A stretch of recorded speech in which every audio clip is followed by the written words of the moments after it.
don't own America. No, you should move on. Nobody wants you here. Please move out. That anti-Semitism is lucrative, no? That obviously thought that we should pay for their money, so why don't you move to a different country? So why don't you go back to Israel? That would be my question. You got like, Public safety, I'd say 150 calls about you already. What are they calling about? People trying to live a quiet life.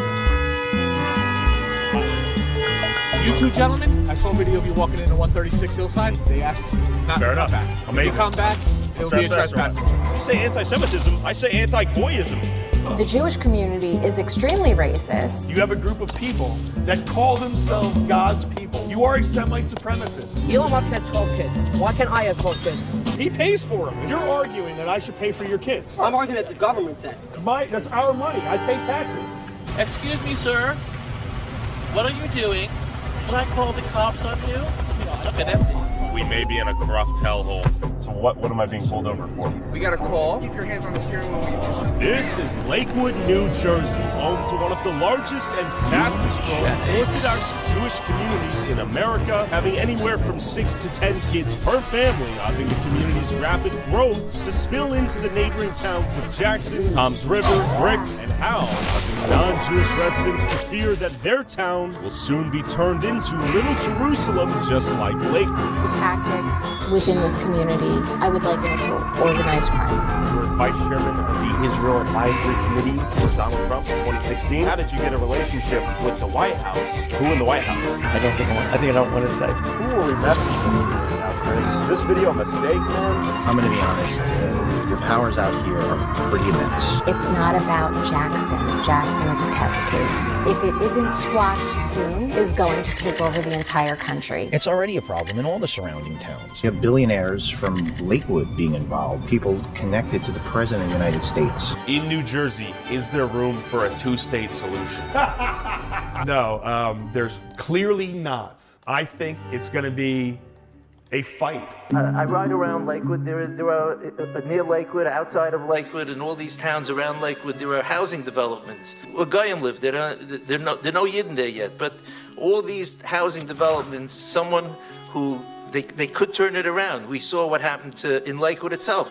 There are a lot of other opportunities if people want to take that jump and become a shtickle pioneer. As the Orthodox Jewish community consolidated political power in Lakewood, taking majority control of the Township Committee, Planning Board, Zoning Board, and School Board, financially depleting the public school system for non-Jewish kids, overwhelming local infrastructure, and turning a once quiet town into a densely populated, over-trafficked Jewish enclave prioritizing Jews over non-Jews. Before I investigate the Jewish takeover of Lakewood and of the nearby town of Jackson, I first want. This is fucking crazy.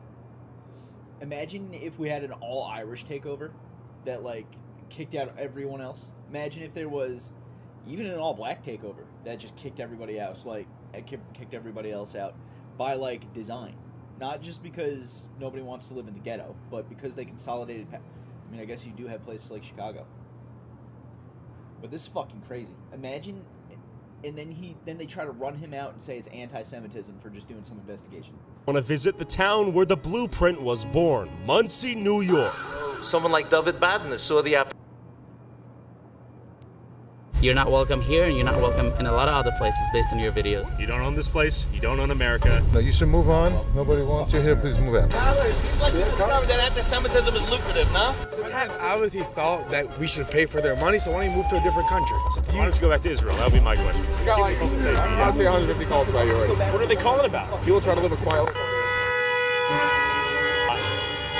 You two gentlemen, I saw a video of you walking into 136 Hillside. They asked not to come back. Amazing. If you come back, it'll be a trespassing charge. So you say anti-Semitism, I say anti-Goyism. The Jewish community is extremely racist. You have a group of people that call themselves God's people. You are a Semite supremacist. Elon Musk has 12 kids. Why can't I have 12 kids? He pays for them. You're arguing that I should pay for your kids. I'm arguing that the government said.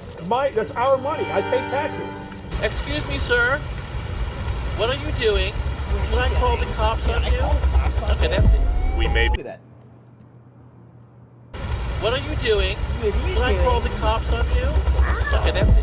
We may be in a corrupt hellhole.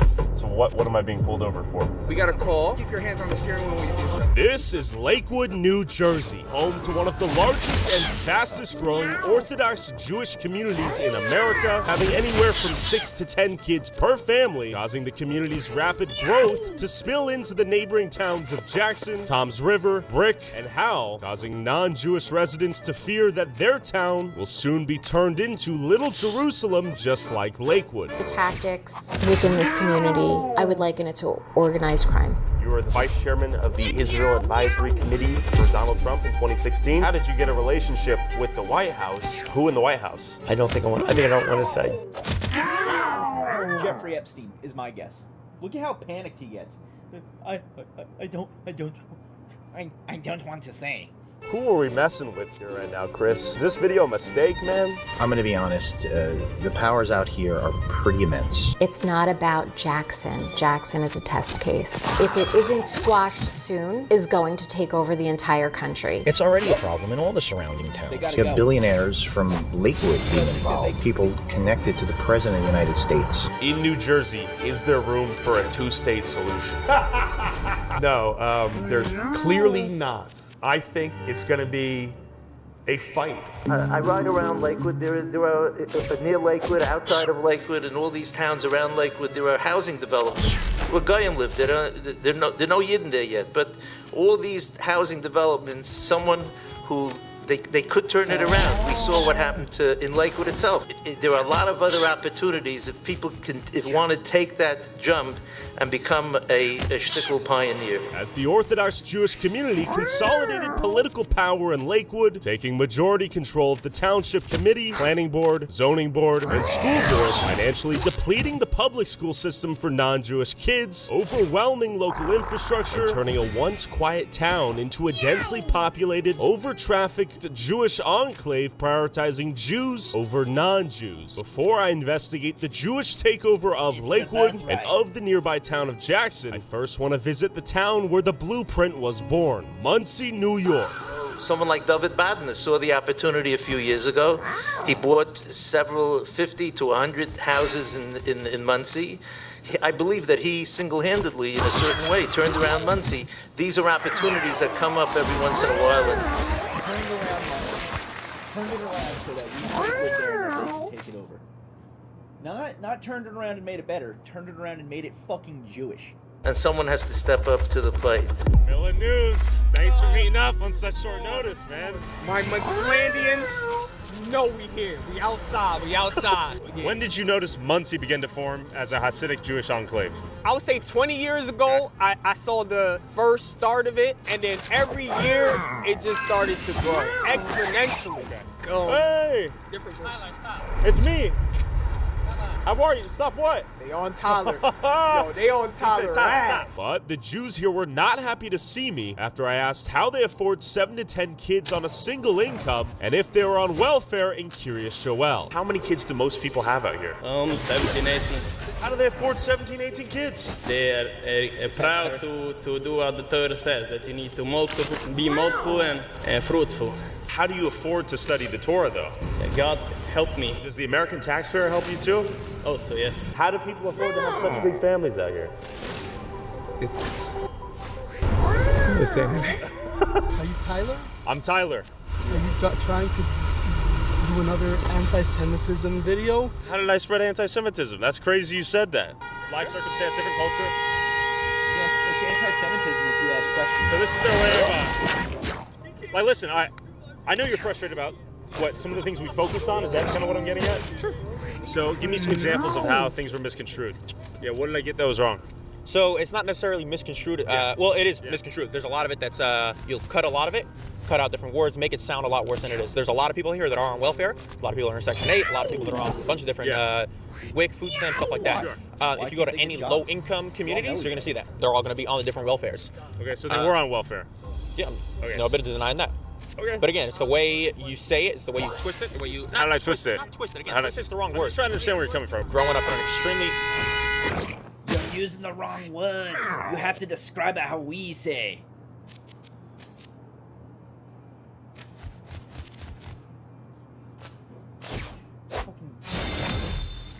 Don't worry. I have tattoos. I can make him listen. Dude, go. Ah, the insufferable hug. See, you say I misrepresent, and then they do that, like, come on. I'm not saying they're all good people. It's like I said, wherever you go, there's going to be the idiots. There's always going to be the assholes wherever you go. I totally get it. You talk about the community. It feels like you're trying to create a narrative that you did not find. You found people that are on welfare that have a lot of kids, but your headline did wrote welfare addicted Jews. What is your frustration? I'm curious. Welfare dependent, welfare reliant, welfare addicted. What's the difference? Tell me. They need it to survive, and without it, they die. What is the difference? It's addictive to bait click. That's an addiction. That's an addiction? Yeah. Okay. Addicted to being a victim or what? No. The Goyim were grateful someone was finally bringing up their town's issues. I show you. They take all my money, these people. You think they take the money? Dude, man. Bienvenidos a Munsterland con mi amigo. All right, see you, bro. How do you like living here as a non-Jew? So-so. Well, I don't What like do you mean by so-so? Because they're ascetics. Do they treat you as one of them? No. Are you guys on the same page? No. They don't bother me because I don't deal with them. Okay. Do you think there is large-scale welfare fraud out here? Oh, yeah. Yeah? It's a lot. They get away with everything. They get the Section 8, they get everything. The free housing and, Do you think most people work out here in the Hasidic community? No? How do they afford their bills? I wish I knew. I would do the same thing, too. And what are your thoughts on the driving out here? I gotta ask you that. It's the most important question. I don't want to talk about it. The driving is crazy. Okay. Because stop sign over there, they don't even stop. They just fast. That's why so much traffic and accidents, and it's crazy. You saw the Curious Joel video. Why was that video good? That video was good because I've been in East Ramapo for as long as I remember. I also went to Spring Valley High School. I've been in the school system, and we've definitely seen a lot of things, especially since our school board was majority private school owners, mainly Jewish white men, and most of the school was not Jewish, and they had control over a public school system over like the past 10 years. This is what happens when a society is cuckolded into not defending itself. And I mean like aggressively defending itself. Purposely voting no on our school budget vote so that way we would fail, and we lost about 3-2 schools. Basically, through block voting, Orthodox Jews won enough seats to control the East Ramapo School Board and went on to eliminate hundreds of public school positions like teachers and social workers, while approving millions of taxpayer dollars to be spent on their children's religious private schools, ultimately gutting the public school system for the estimated 9,000 black and brown public school students, while diverting that money to their private religious schools. They give us food that's rotten and it's cold and it hurts our stomach. I asked you, do you not think our music doesn't matter? I love playing an instrument. My brother would be crushed. And the budget cuts were so devastating that in one instance, an elementary school shut down, and the majority Jewish school board then voted to sell it to a Jewish yeshiva for pennies. If this shit doesn't make your blood boil, this fucking hostile takeover on our own soil. They have a fucking country that we bankroll $2.6 billion a year forever. But they have to come take our shit? Pennies on the dollar. Basically, the poorest, most vulnerable kids in these communities had their schools gutted and looted, all by a majority Jewish school board whose kids didn't even attend public school. We believe that some of the decisions that have been made by the board have not been in the best interest of the public school community. You don't like it, find yourself another place to live. How was your education? My education, it was decent, but it definitely could have been better if we had the resources that we were allowed to have. But again, for the past 10, 15 years or so, people have been purposely voting no on our school budget vote, so that way we had no funding and money for our school. And, that was done purposely. Who was voting no? Majority, the Jewish community. You, drive around here, you'll literally see signs saying vote no for our school budget, which I think is crazy. Luckily, we were able to get a word system to be able to get 3 seats for you know, the wars, but if it wasn't for that, we still would be majority white Jewish men voting for public school students that they don't care about. Yeah, and they purposely go out their way to isolate us. We're basically isolated to the point where we feel like this isn't our home. A lot of people like to say they're ducking taxes and all that. There's truths and lies to that, but I could only tell you that I've only seen the bad part. The bad part is I've seen houses get broken down. I've seen certain spaces, buildings get destroyed for let's just say for more kosher customs, you feel me? So I want to thank you for showing our community. I don't believe in hiding. I believe we have a tremendous. I'm not one for pluralism, but we have black people in our country. Why are we taking more care of these fucking foreign rat invaders than we are people that have been forced to be here over the last 400 something years?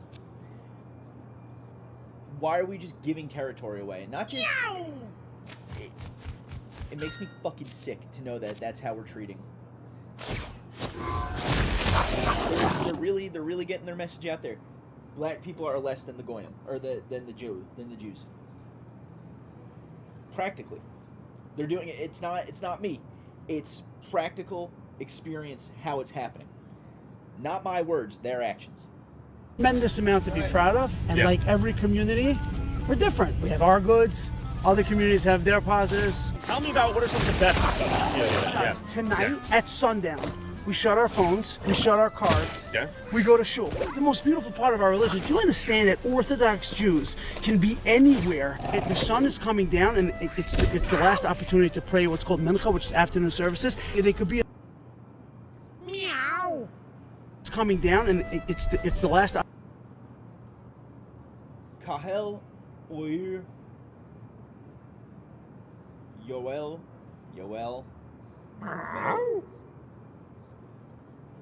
Gathering of light. Joel from light, maybe. Opportunity to pray what's called mincha, which is afternoon services. They could be in the most important meetings and they'll go pray. And they could care less about anything happening. The same things with Shabbos. We come home, our families are waiting. We sing Shalom Aleichem. We welcome in the Shabbos, and you'll say back Aleichem Shalom, right? Could they feed 10 kids without those programs? I am one of 10 children. You're driving a G-Wagon, bro. My father was never on any welfare. I used to reuse sandwich bags to save my father a penny. That's great for you. You're not welcome here, and you're not welcome in a lot of other places based on your video. What about me, though? I love you, man. You are funny. You don't own this place. You don't own... The black is funny. He can stay. You ask question. In America, I do whatever I want. Whatever you want. Get in your G-Wagon, get to work. You're not trying to bring people together. You never did, you never will. That's who you are. Somebody hurt. Toiler, why aren't you trying to tikkun the olam? This is where we torture the olam. You deeply, and I'm sorry. He was right.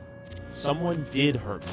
Whoever told my sponsors to pull out after making one video exploring a community of welfare-addicted Jews. If you want to help me avoid ending up on welfare too, and get access to all of these videos early, and watch never-before-seen content I can't upload on YouTube, go subscribe to my Patreon at patreon.com/TylerOliveira for $5 a month. Back to the video. After speaking to frustrated Goyim in Muncie, I headed to Lakewood, New Jersey, one of the fastest growing Orthodox Jewish communities in America, where a similar Jewish takeover has taken place, leading to the gutting of the public school system, all while turning a predominantly working class Irish and Italian town into Little Jerusalem. I'm trying to merge a gap to see if there's any way that we could actually be one community. Because as you can tell, it's two separate communities. Look around. You will not see a non-Jewish resident here. We got the Yiddish bus. This is really all Jewish stores. Sure. Now, that pizza place, it's going to be kosher pizza, probably. A lot of these signs are written in Yiddish, and everything's insulated. Basically, you come here to this. There should be, I think about the Spanish shit too. There should be nothing, no sign in this country that has any other language on it but English. Plaza, get everything you need. Quite convenient, quite nice. Now, everyone can shop here. Of course, we can go in and they'll be friendly, but everything's geared towards one community. And is it always this way? This part here, is this newly developed? Oh yeah, so this used to be a concrete yard. So we're almost where we're standing used to have rows of concrete trucks. It's bustling. busy. Now, this place was packed with Jews buying groceries for Shabbos, but keep in mind, Goyim are fully allowed to come in here and shop whenever they please. They're very friendly. I don't think anybody's going to be nasty to us. Is a lot of the fear bullshit warranted? Definitely not. Definitely not. But I do think they don't feel comfortable with it. But it's important to understand the bigger picture here as kosher stores move in, more Jews move here too, creating a positive feedback loop where a town rapidly becomes a Jewish hub, ultimately changing the character and identity of a town, and in Lakewood's case, overwhelming the infrastructure. Before we explore the many implications of life for Goyim as towns like Lakewood become increasingly Jewish, I want you to understand how quickly the word anti-Semitism gets weaponized in real time out here. Anti-Semitism is lucrative, huh? Why do you think anything that you don't like to see is anti-Semitism? What have I said that's anti-Semitic? Go. When you talk about people accepting government money, and the overlay is a bunch of pictures of fraud, you're trying to twist it to make it look like we're doing fraud. There were welfare programs that were defrauded by Jews. What did I say that was a lie? There are Go. welfare programs that are defrauded by Yes, I made a Minneapolis video as well. I made several videos. Why are you being so sensitive? What you're trying to make it sound is like anyone who accepts government money in the Jewish community is doing fraud. That's your interpretation. What you're doing is dangerous. How is this dangerous? Why should you be treated like a protected group? You're asking for special privileges. No, we're not. We're asking just to be fair, and you're not being fair. I am being fair. It's going to make you a lot of money, and it's going to jump a lot of hatred towards the community that's seeing a rise in anti-Semitism that hasn't been seen. You know what the best thing we can say to that is? If that's anti-Semitism, it is what the fuck it is. Years. Every single day our lives are at risk, and this is going to lead to more. My sponsor literally got pulled out of the video once they learned the topic of that video. I lost the sponsorship. How is that lucrative? Tell me. So you say anti-Semitism, I say anti-Goyism. Listen, man, you got a kid in the car, I just noticed. Drive your kid home, get your groceries. You're getting honked at. Let's go. It was good to meet you, though. So you're arguing with the United States, because Pat obviously thought that we should pay for their money, so why don't you move to a different country? Why don't you move back to Israel then if there's so much anti-Semitism, right? Like that guy said. Why doesn't he go to Israel? We are giving back, so welfare is dual citizenship should be broken. If you're loyal to Israel and you want to go on Aliyah, you should be able to go and then never return. You can come back maybe to visit. I don't think you should be able to because I don't like how they act, but dual citizenship should not happen. A good idea. It's sweet, right? At what point is it too far? Because this was a program designed to help single moms after they get divorced and keep the kid from starving. I also disagree with you that someone doesn't have a right to have a child. I think you should have a child if you can afford it, right? Interrupt real quick? Sure. Let's hear it. Okay. You two gentlemen, I saw a video of you walking into 136 Hillside. They asked not Fair to come enough. back. Amazing. If you come back, it'll be a trespassing charge. You're Fair enough. If you don't like the laws of America and you think that the government welfare is stupid, I would like to change the laws. Just like you would like to create anti-Semitism protection laws that give you guys protected classes and protection against anti-Semitism, whatever that means, right? So Why don't you go back to Israel? That would be my question. Because I like it here. Same here. I like it here, but I like to make some changes. We can both agree on that, right? So people are moving. God bless you. There we go. He loves us. I know. Yeah, you guys have group chats of me. You guys say, beware of this guy like I'm like Hitler or something. I'm like, come on, dude. I'm a nice guy. I talk to everyone. Elon Musk has 12 kids. Why can't I have 12 kids? He pays for them. Your story point over here is that people can't have children if they can't afford them. You, as a society, are born from people who started with two, okay? Adam and Eve. That's it. You want to go with the big thing? It started at some point, 2 people. And now there's billions. And there was trillions throughout the world. So you're saying if you can't have What kids... does that have to do with anything? All of those people didn't have welfare. Adam and Eve had Cain and Abel. Did they have a government that paid for their We live in a government that decides that if you have children, we're going to help you. And everyone does their part. You should not have more kids than you can afford. You're arguing that I should pay for your kids. Okay. That's what you're arguing. I'm not arguing that I was for kids. You are. I'm arguing that the government said. No, that's our money. I pay taxes. I shouldn't be funding your kids. Should not be funding your kids. You don't pay for my kids. Fuck, I could do this all day. Why don't you go? Yeah, you should go because you're stopping traffic. Let's go, move on. He's stopping traffic, not me. Yeah, right, no, you should move on. Nobody wants you here, please move on. He was saying, Tyler, he loves me. So we're not allowed here? Go. You want to come to the corner? Where? Over there? Let's go move. Let's go. You know, I know what she did in the video, and we all saw it, and we still see it. But it's like... What did I get wrong? Nobody can cross the government. The government knows everything. The United States federal government... Again, they have a vastly... I mean, look at this fucking Eastern European piece of shit. He has no idea how the federal government works. This guy looks like he barely knows how to wipe his own ass. Not if you're fraudulently filed. No, it's not true. That if you feel that you live in a country that is corrupt, I do. Why are you still living here? Well, not everyone has options. I can give you a list of 15, 20 countries over the bat. Regardless, they say America is corrupt. I still want to live here. You understand? Oh, but hold on. Just because there is corruption here, which there is. What are you talking about? Let's not be silly here. If there would be corruption, the FBI would love to come here first than any other location in the world. Come on, that's not true. Well, I read the numbers in Minnesota. 22 people indicted for Medicaid? In Minnesota. Yeah. Two things can be real. You fucking ugly ass. And listen, you can attack them as much as you want. What they did, that's big numbers, man. Both your schools had money laundering. You had people, yes, both. There's 45 schools here. So BMG had people that were charged with money laundering, and so did the school for special As of bills. when? As of when? 2019, 2018, 2017. Look it up. It's all over the Look it up. You gotta show it to you. Come on. 95% of people in this vicinity, between these 4 or 5 zip codes, work very hard. Yeah. So if you want to go and dig in a place like here, Lakewood, where the same capital you're gonna find in this small percentage. You're making me want to dig now. You're making me want to look. You're already digging, man. You're digging already. I'm at home. What are you talking about? 4 months? Don't break your head. If you keep on breaking your head. I will break my head. Eventually, when you break your head too much, you end up digging water. When you dig water, there's nothing under it. You were in Jackson, which is really like a continuation of Lakewood. By the way, I don't know if you know how I toppled the government there. They had all these anti-Semitic laws. It was crazy. I had 2 conversations with the White House, and eventually DOJ. Toppled the government.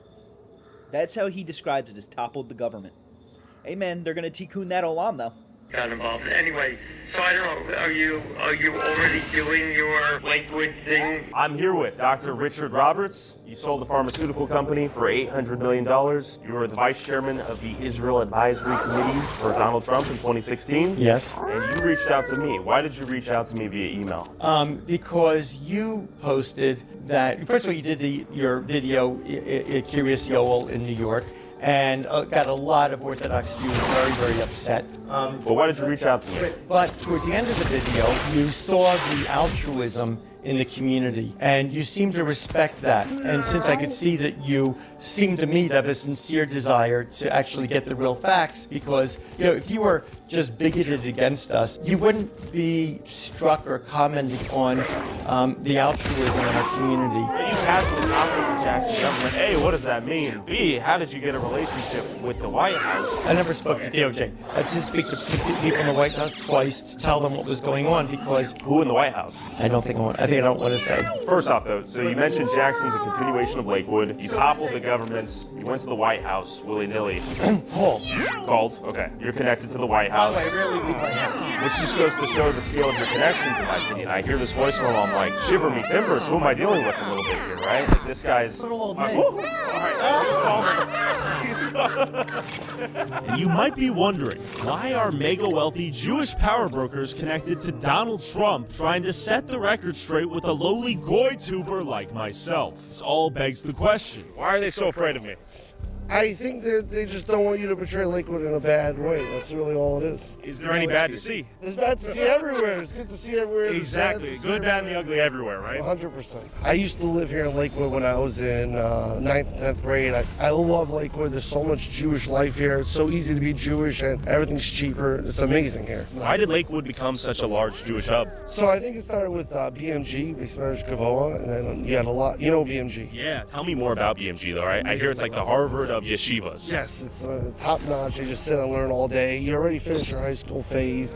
Most people went to Israel already, came back, and they just sit and learn all the time. It's amazing. I used to do it when I was a teenager. Lakewood's an amazing place and everything, and I think I've seen your videos all over. I just think that people get nervous and stuff like that, but you're just coming here filming the truth, and you're working just like we are. That's it. We're all in the same boat. What should we know about Lakewood?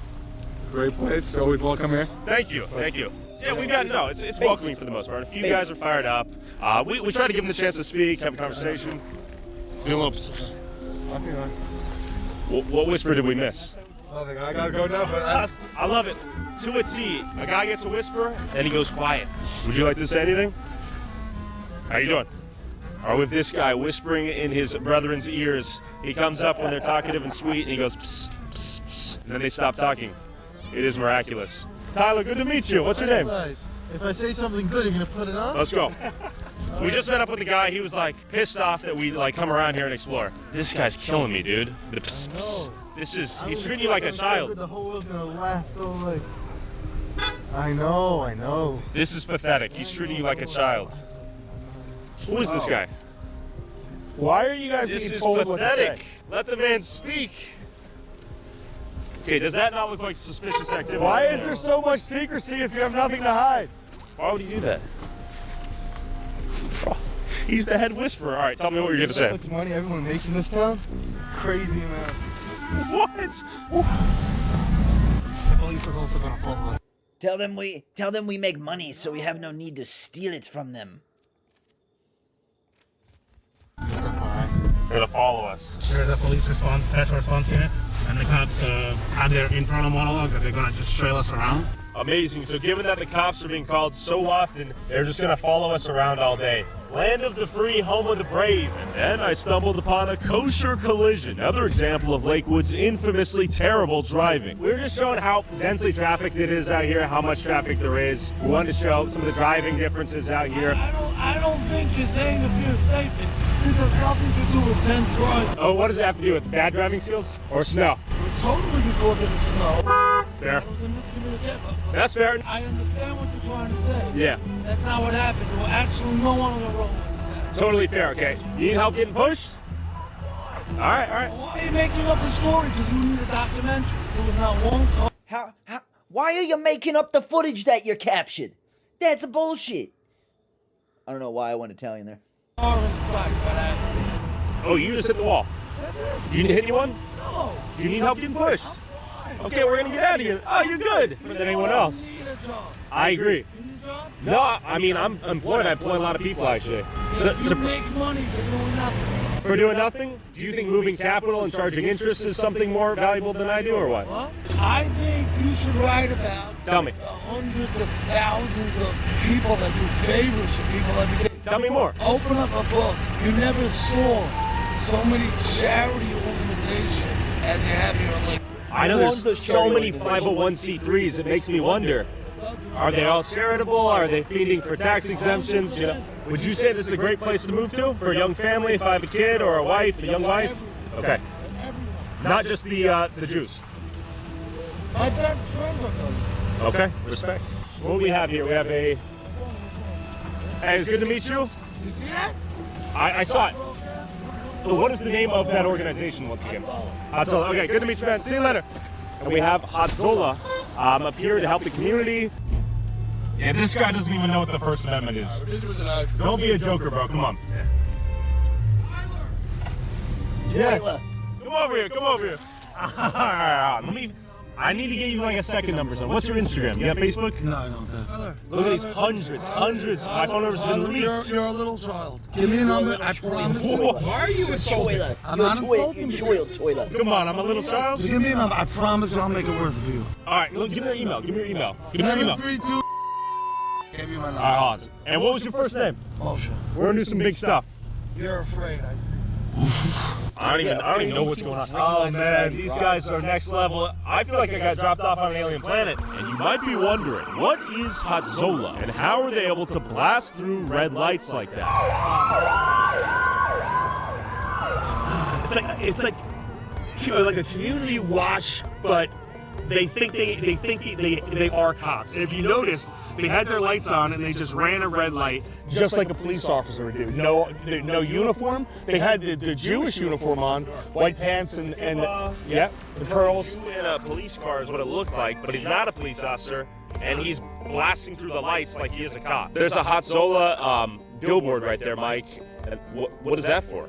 I mean, you're asking me questions. I don't know if I have the answers to why. Because, once again, because there's competing Hatzola. You have competing groups of these. Of a non-profit volunteer emergency service? Yes. It sounds like a business, right? But literally every organization out here is a tax-exempt 501c3. If you dig through the filing, go on ProPublica.com, you'll be surprised to realize everything basically is a tax-exempt 501c3.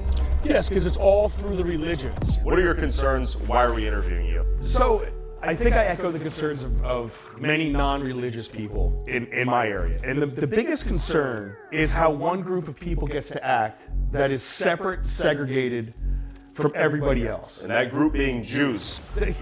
Yes, Jews, exactly, yeah, 100%.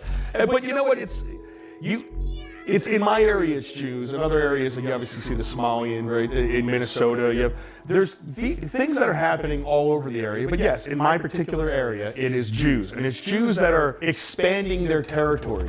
Okay, so my name is Jenna Galarza. I've lived in Jackson for approximately 23 years. I want to say it really started affecting me when I had my children. I have twins, they're 20 now. In assimilation perspective, you want to be able to teach your children how to talk to other children and, you know, be part of other cultures. And that was when it really started hitting me. What hit you? You know, let's say if I would go to a store which was closer to Lakewood, you know, I'm pushing a double stroller, I have twins, and I noticed that nobody would hold the door open for you. Yeah, at one point, a door literally got slammed on my twin stroller, and I was just like, whoa. At that point, there wasn't a lot of Orthodox living in Jackson, but they were coming to our parks a lot. And they would come to the parks, busloads, vans full, and the park would just get turned upside down. I mean, we're talking about diapers being changed anywhere and being thrown on the floor. We're talking about children, literally, It's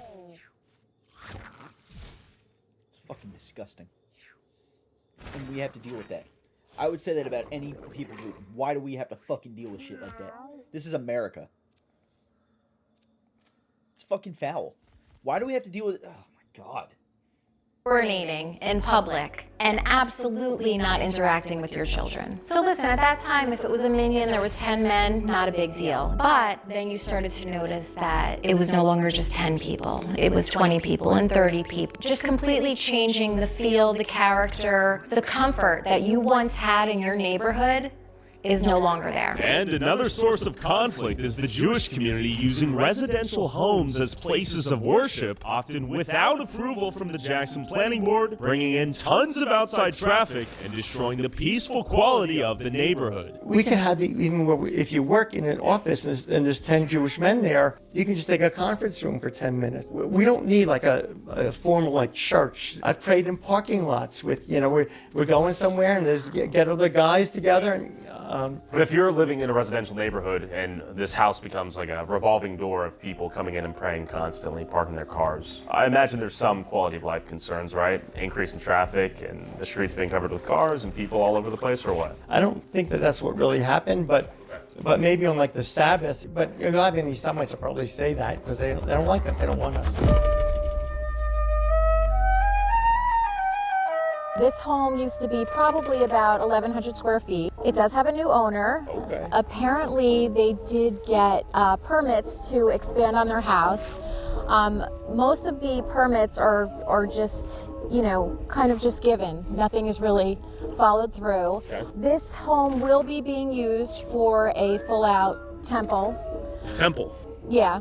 Well, that means that they're going to be praying in this home several times a day, probably staying over on Friday nights until Saturdays. As you could see, there's no parking lot here. This is going to affect every person that lives here. And the other problem that I have with this, and that I think should be looked into, is there's definitely funding going to these places. If I was a concerned neighbor and I said, hey, they're building a temple, what the hell? What might happen next? You would probably be called an anti-Semite. They will make your life miserable. Nobody wants to live across the street to. First time I got called an anti-Semite was in 2019, and I was posting about how George Soros is it's just kind of weird how many things he's involved in. And I didn't even know he was Jewish, and this is before I started recognizing patterns. And then someone just called me an anti-Semite, and I was like, what? What are you talking about? And that, you know how it goes. A synagogue. It is a tactic of getting people to sell their homes, and they will have buyers for them. And you see this, and then you watch buildings get built before they're approved. They build and ask permission later, and then if they even don't get permission, they sue, and they win for permission. So when you have all these things where they're creating hatred, they create the double standard, they create the animosity between two groups. And when I say they, I mean governments and people that buy off politicians to make favorable laws, because a lot of the shit they do is legal because they bought the politicians to make it legal. Do you think residents in Jackson who do not want Jackson to be majority Jewish or to look, feel, and sound like Lakewood. Do you think that is anti-Semitic? Well, people have a right to freedom of speech and freedom of their opinion, even if they're going to be bigoted. Do you think that's bigoted, though? Why is it bigoted to not want everywhere to be a Hasidic Jewish community, especially when you're hearing they just leave dirty diapers everywhere and they're this xenophobic to people? Right, because I imagine you don't want this place to be Islamic. Only because the radical Islamists want to kill us. Other than that, I have no problem. They're radical Jews and they're radical Christians. Which Orthodox Jews are radical Jews that want to hurt people? Many people could argue there are distinct sects of Judaism that are marginal. I don't know. I'm just saying, you wouldn't want Lakewood to become predominantly Muslim. Radicalism aside, though, right? Right. Just like Jackson residents don't want it to be predominantly Jewish. So if a Muslim wants to buy a house here and pay way more than what the house would sell outside of our community because of the fact that the prices go up, and This is America. Again, while I don't agree with having Muslims in the nation at all, really, and I don't agree with religious freedom, we have these laws in place now, and this guy should be in fucking jail for saying that. Not jail, but if you do that, if you're price gouging, my grandmother wasn't allowed to price gouge for families that she didn't want moving into the neighborhood she was moving out of. So, but they can get away with it. we come in, they're free to do it. Yeah, but I still think it's bigoted for you to not want it to be predominantly Muslim. Why would you? You're Jewish. So Jackson Strong is kind of like a unofficial organization that I had started. When I saw everything turning, I just was very vocal on social media, and I decided to organize. Certain people really wanted to get involved. There were a few of us that, we would have letter writing campaigns, making a lot of calls to county officials, local officials, and state officials, trying to find out what ordinances could be created, what we could do to help prevent a full-out turnover. A sign would say, Jackson Strong, don't sell, meaning if a new neighbor moves in next to you, don't run, don't sell. Why would you move? Stay strong, right? Would they sell? They would sell because it just got too much. And anytime you would say anything about it, you were anti-Semitic. I mean, there were Facebook pages created just to slander me.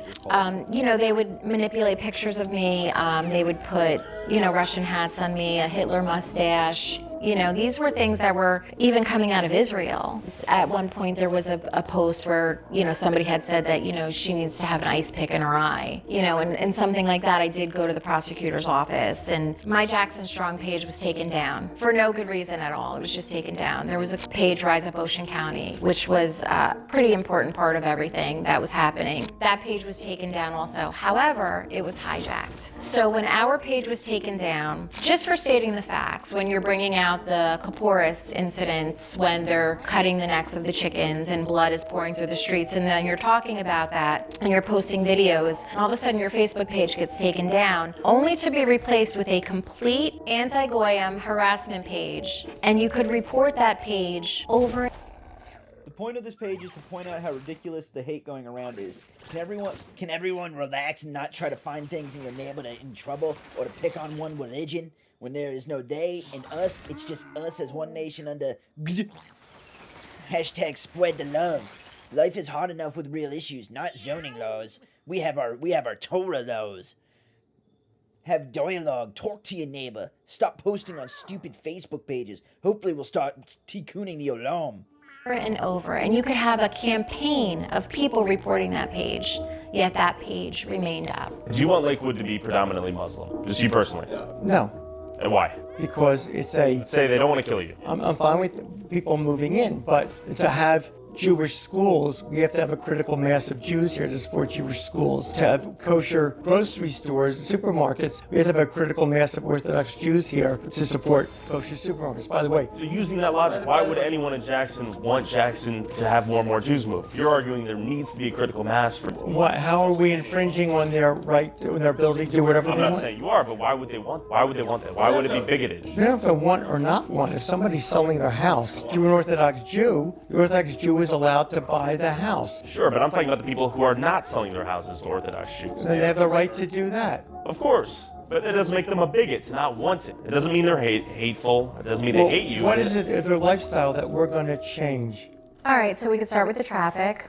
Infrastructure-wise, they're just throwing up these ginormous structures. They tend to have basement apartments also, so they'll rent those out. Right now, there was probably upwards 2,000 to 3,000 homes that have been bought and are just being rented out right now by the Orthodox community, that they will move in when they're ready to move into them. There's been a problem with light pollution. Now we're seeing just LED lights everywhere. You know, there's a lot of issues. And then let's just talk about the thing that breaks my heart more than anything, which is the school system. So what's happening is our Board of Education is going bankrupt. Between the formula in the state giving all of the money to the poorer communities, which has been proven to not work.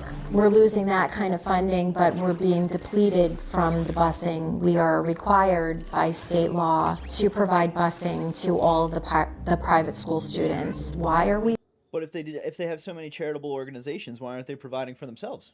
paying for busing for schools that are not teaching a standard curriculum? If 80% or 90% of their curriculum is religious studies, why are the taxpayers paying for that busing? And then to add insult to injury, we have recently sold 2 of our schools, and they have been bought by the Orthodox community. Who are you, Chris? I am a councilman in Jackson, New Jersey. And what are we in front of right now? We're in front of the former Sylvia Rosenauer School. The school was unfortunately shut down due to budget issues in Jackson. It was purchased by a private school. Okay, so this is a private Jewish-only school right now? Yes. As the state cuts our funding, we continue spending more and more public money on private schools, and it's kind of creating the perfect storm that's destroying our public education system. So all of the school systems are completely strained by the influence of the Jewish non-students. They don't even use the public school system, but yet it costs the public school system a lot of money. We Orthodox Jews, we pay the full school taxes to support the public schools and for busing. And the only thing that we get to use is busing. You take Jackson Township, their pass-through budget was nothing in like 2017. What pass-through laws are, the federal state laws, where it says that the school system has to pay for the busing of private school students. The more people that moved into Jackson, they go to school in Lakewood. So no, Jackson has to bus their kids to Lakewood. Now they don't bus non-Jewish students. They have segregated busing. So you have girls bus, boys bus. It costs the towns millions and millions of dollars. While at the same time, it decreases the enrollment that they have. So when the enrollment decreased, couple that with a really shit school funding formula in New Jersey, the towns spend way more money and they get way less in return. And now, in a modern day and time, who thinks it's okay to separate boys and girls, not allowing them to be together, not allowing them to go to school together, be on the same bus? And because of a religious practice, you're forcing the public to pay extra money for things like that. We have to send our children to religious schools because of the values that are taught in the secular schools. If our population changes, schools consolidate. We're not the first place that's happened, nor the last place. The Jewish community is extremely racist. Could you imagine? And then the opposite happens. If you're all consolidating in one area, it makes it real easy to push the goyim out, huh? Imagine if I said that my children could not play with somebody's children because they were black? What a different conversation we would be having. Why is it okay? We only eat kosher food. If our kids play in a non-religious Jew's home, they might be given non-kosher food to eat. Also, we generally don't have televisions in our home and don't want to bring the secular values of homosexuality, of adultery, theft, of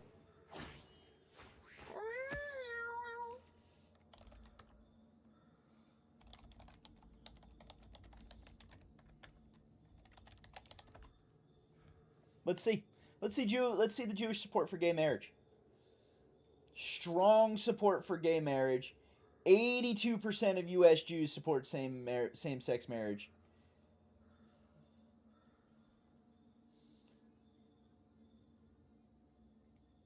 Sorry, what was it? Of homosexuality, of adultery, theft, of cursing. I can go on and on. We don't want to bring this into our society. The Orthodox Jews are paying full property tax, which is how the schools are funded, and we don't get the benefit of the school building, the school teachers. So we have to also pay for our private education. So they're getting our money and we're getting nothing for it. Your funding is going to go down. You're going to have to make cuts. You're going to have to keep closing schools. They just shut down another big school, which is going to be converted into, it might be one of the world's largest yeshivas right here in town. Let's be real. New Jersey State is essentially a criminal organization because everything they do is for some type of special interest, for somebody to benefit somehow. They take a house, they get that house built for a public mikveh only for Jewish people, right? So they say it's for the public, but it's not. It's just for a select private group of people. The house is now a 501c religious organization, so it doesn't pay taxes, so the town loses the tax money. Yep. And then, like in this case, that mikveh was being built before it was even approved, so everyone sees that. This is going to be a mikvah, which is a religious bathhouse. Where women get purified Correct. after their periods? Yes, and it prepares them for their childbearing time. Sex. Yes. Okay. Yeah. It's little things like this. When they get in an area, they put what they need, their special needs. It doesn't benefit the community, anything that they put. It benefits only them. So this is a house of worship, a shul. This has been operating now probably for about 6 or 7 years. This is one of the ones that we first realized was non-owner occupied. Now, Meaning that you have a better chance of not having issues if you live in the home and you have prayer, but nobody was living in this home. Okay. Generally you should have to get the proper permits and everything, but our town has been very accommodating for bad behavior. As you could see, they did install a light for them here, so they could safely pull in and out and cross the street. And that's a symptom of the increased traffic into this location, right? A light just for this house. Correct. This is zone residential. As I told you, we have to be together for schools, for synagogues, for kosher food. So you're gonna start buying the next block over. That happens to be Jackson and Tom's River. Now it's going into Howell because we're having lots of children, and thank God we're having lots of children. Thank God almost all of them stay religious, get married early, and they're having children, and the community is just growing and growing. So in Jackson, they passed regulations against Orthodox Jews, and not only that, they were harassing us. Let me give you an example. We pray 3 times a day, morning, afternoon, and evening. So Jackson, they were very unprofessional, very amateurish. So they had their code enforcement department counting the number of Jews on the street, and they left the emails on their Jackson Township email system. So when litigation ensued, it came out in discovery. So they say, I see 3 men wearing the garb, carrying Bibles, going into this house. And the inspectors would actually go onto the property and peer into the window to see if we were praying. Okay, so the house was zoned residentially, and it is being used as a house of worship? No, but you could just go in there. The guy owns the house. You can just go in there and pray. We do it all the time. Just like, when I have the Super Bowl here, I have a... So if I use my house to pray, I can make it tax writable? Or that just doesn't work because I don't have the inroads that these guys have? 50 people here. In contrast to the Super Bowl... I did a Bible study this morning. I should be right. I should be eligible for that kind of stuff, right? How often does this congregation happen per year? Is it every week? Oh no, we pray 3 times a day. Now 3 times a day versus once a year, though, right? That's an important distinction. Oh, but I'm saying, but every week they get during football season, get people over watching football, and they get 30 people in the house watching football, right? Anybody in America can do that, and they're not cited for a violation. You don't think they would have been treated the same if it were a mosque or a church? There are Christian groups that they were not harassed like we were. So you guys were singled out, in your opinion? Yeah, for sure. What happened in Jackson? What anti-Semitic laws is he referring to in his opinion? So it's everybody is reacting in their own way, zoning law-wise, to try to fight what they do. And what that is like buying corner lots that are unbuildable, using the RLUPA laws to build on them. So what happened was there was a little bit of a rush to stop Lakewood. I would say about 2010-ish, where you saw different towns making different zoning laws. Brick did its own little thing, tightened up zoning laws in certain areas, and they did it in a way where it wasn't pointing out one religion. Jackson kind of did it in a way where they did point out one religion, but what does that mean? So it's like they tried stopping the shoals in the middle of the houses, but what they did. There should be nothing wrong with doing that. They treat us like that. They can fill up a street with cars in a residential area. They just do it without laws, but laws are what brings order. And there's no reason we shouldn't be able to say, oh, well, you're going to act like this, then you literally cannot be here. It's ridiculous that we've let ourselves fall so far. They worded it and they said things as they were doing, like the people on the boards were saying stupid shit during the discussion that were anti-Semitic, basically to give them fuel to come in and say, you guys are making anti-Semitic laws, okay? It wasn't necessarily what they were trying to do, it was how they were trying to do it. Now the council president up there, Mordecai Bernstein, who was a part of it, you have that guy, Richie Roberts. They got the DOJ to do an investigation. They sued under our LUPA and they had the DOJ do an investigation into them. They hammered Jackson. So now it's like, Jackson is castrated and cannot even fight it anymore because they got told by the federal government and the state government they get to do whatever the hell they want. So now that's why you're seeing the synagogues going up in single family or multiple family, big houses, $800,000, $900,000 houses. We lost the lawsuit on this property that was too small of a property on the buildable lot. The people that came out to that meeting made this type of comment. This was deemed anti-Semitic. This is a family neighborhood. We like to keep it a family neighborhood. Anti-Semitic. This is what the judge, quote, cited as anti-Semitic. Are you going to be renting this house or are you going to be living in it? Anti-Semitic. What type of family would want to live on this type of lot? Anti-Semitic. That's how petty it gets. Beginning 10 years ago, they called you an anti-Semite for outlining all of these points. Were you wrong?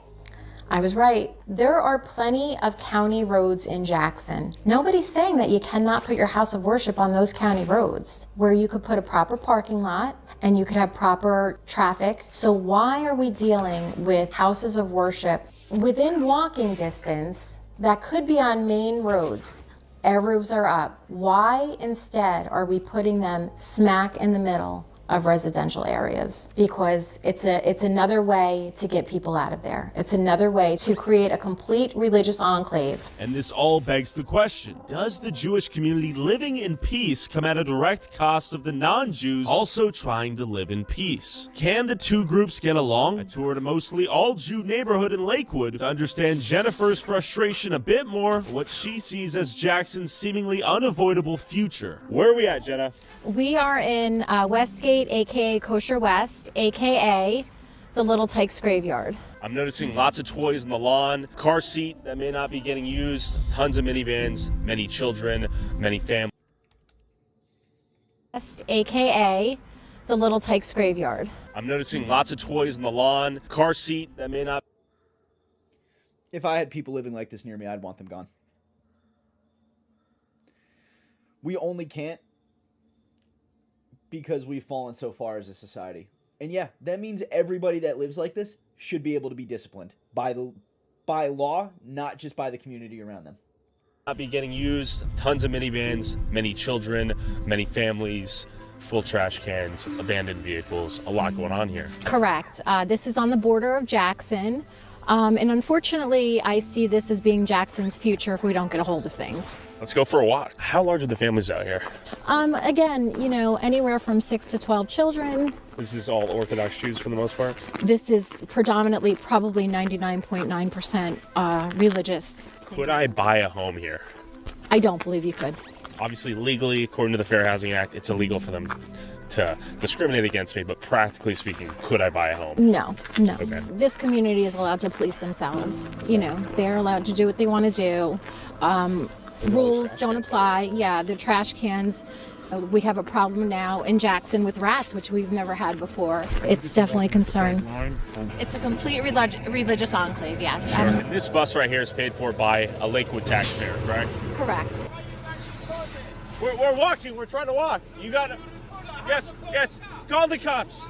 Here, it's strictly about religion, nothing else. All these men going to yeshiva until they're 35 years old, they're not producing college students. They're not producing people that are going to go and benefit the greater good of our society.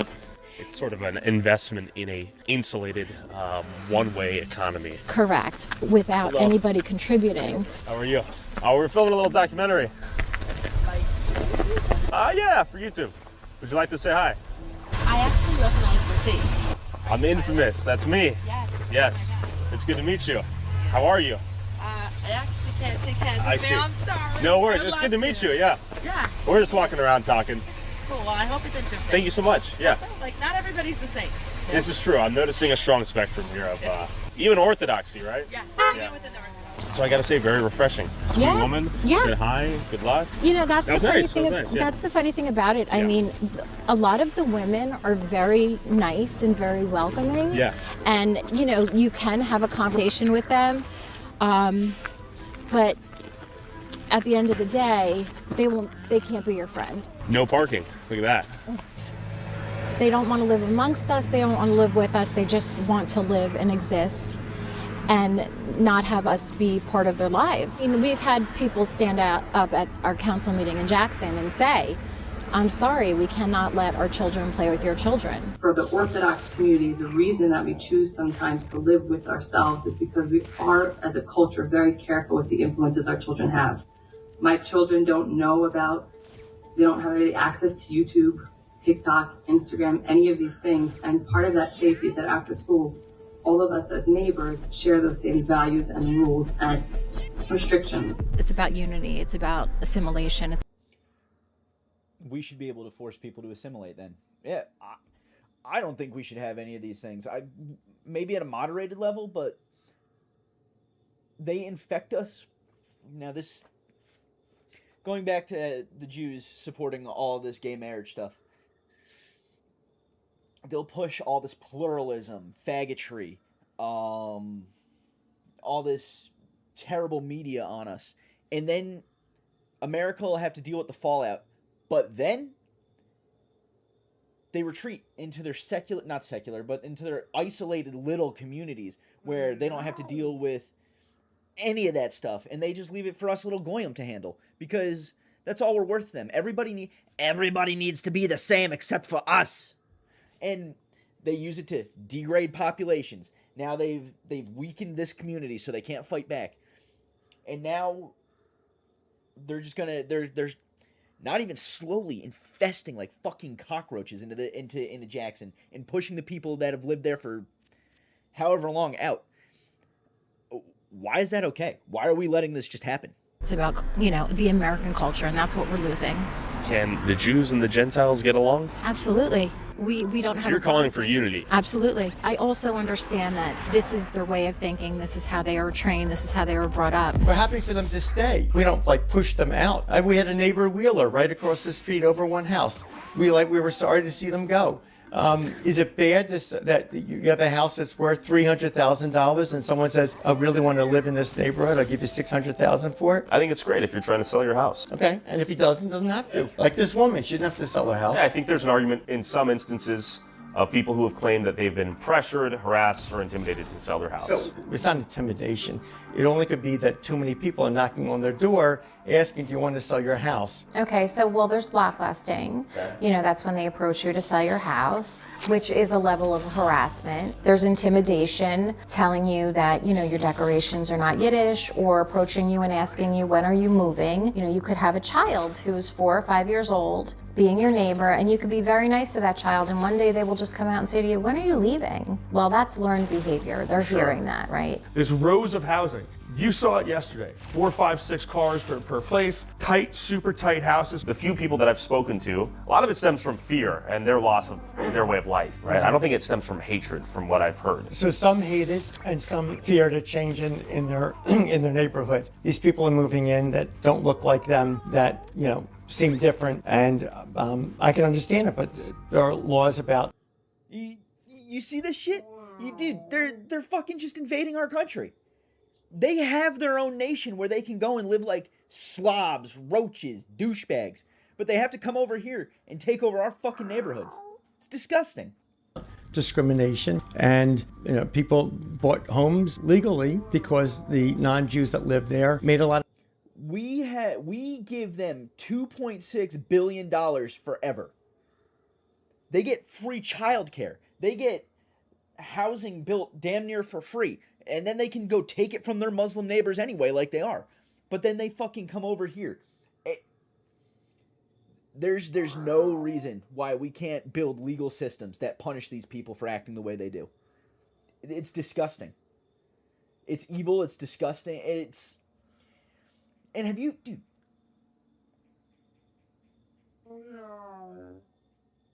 The way they fucking live.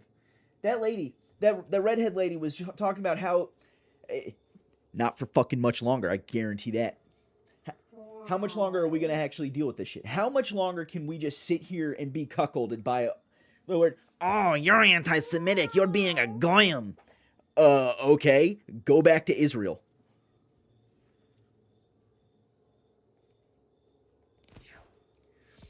Because they sacrificed themselves on the altar to Baal in World War II, and they made it impossible to criticize them. How dare you question us, goyim?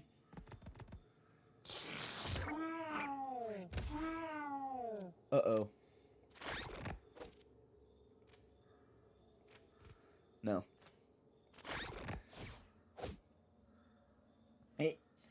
They drive like shit. They raise property taxes. They push people out of their homes. It's just like... Honestly, it's based... It seems like it made him start going harder on this stuff. Because, like, why did his sponsors pull out? You know, this... Not her. This guy. Guarantee he's been to the island. Guarantee he's been to the island. He won a lawsuit against a major pharmaceutical company. He's a billionaire. He's able to be a philanthropist. What does he have in common with that one guy that was fucking kids on his island with all the other politicians? People bought homes legally because the non-Jews that lived there made a lot of money off the Jews in selling the home. Well, look at, Little Italy, and look at Chinatown and New York, and how come it was okay for them to live amongst themselves. The key there is assimilation. Their children went to public schools. They worked in the public sector. They invited anybody who wanted to come into their community. They provided for them in their community. Huge difference there. This is not a welcoming community. This is not somebody who's saying, we're going to build this show. Come on in. We want to teach you a little bit about our religion and our beliefs, but we want to involve you in it. And this has been a topic that I have brought up at several council meetings when there have been times when there's been a project or something that they wanted to approve, and we were trying to kind of, bring it to people's attention that this project is not going to benefit the community as a greater good. The Jewish community is extremely racist, and I would go as far to say as the Jackson government should be ashamed of themselves. Beautiful traffic in Underground. What? Welcome. Was that a strategic honk? I think so. I'm not sure what the strategy there was. Who's he honking at now?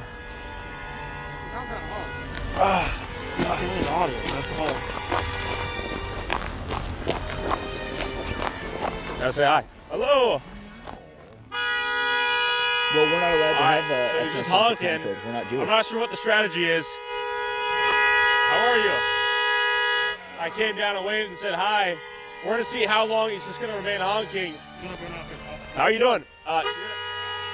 He's gonna break his horn. Cop would be pulling that guy out of this guy does have a cheeky sense of humor, which I can appreciate. That honk was promised to him. See what on his face.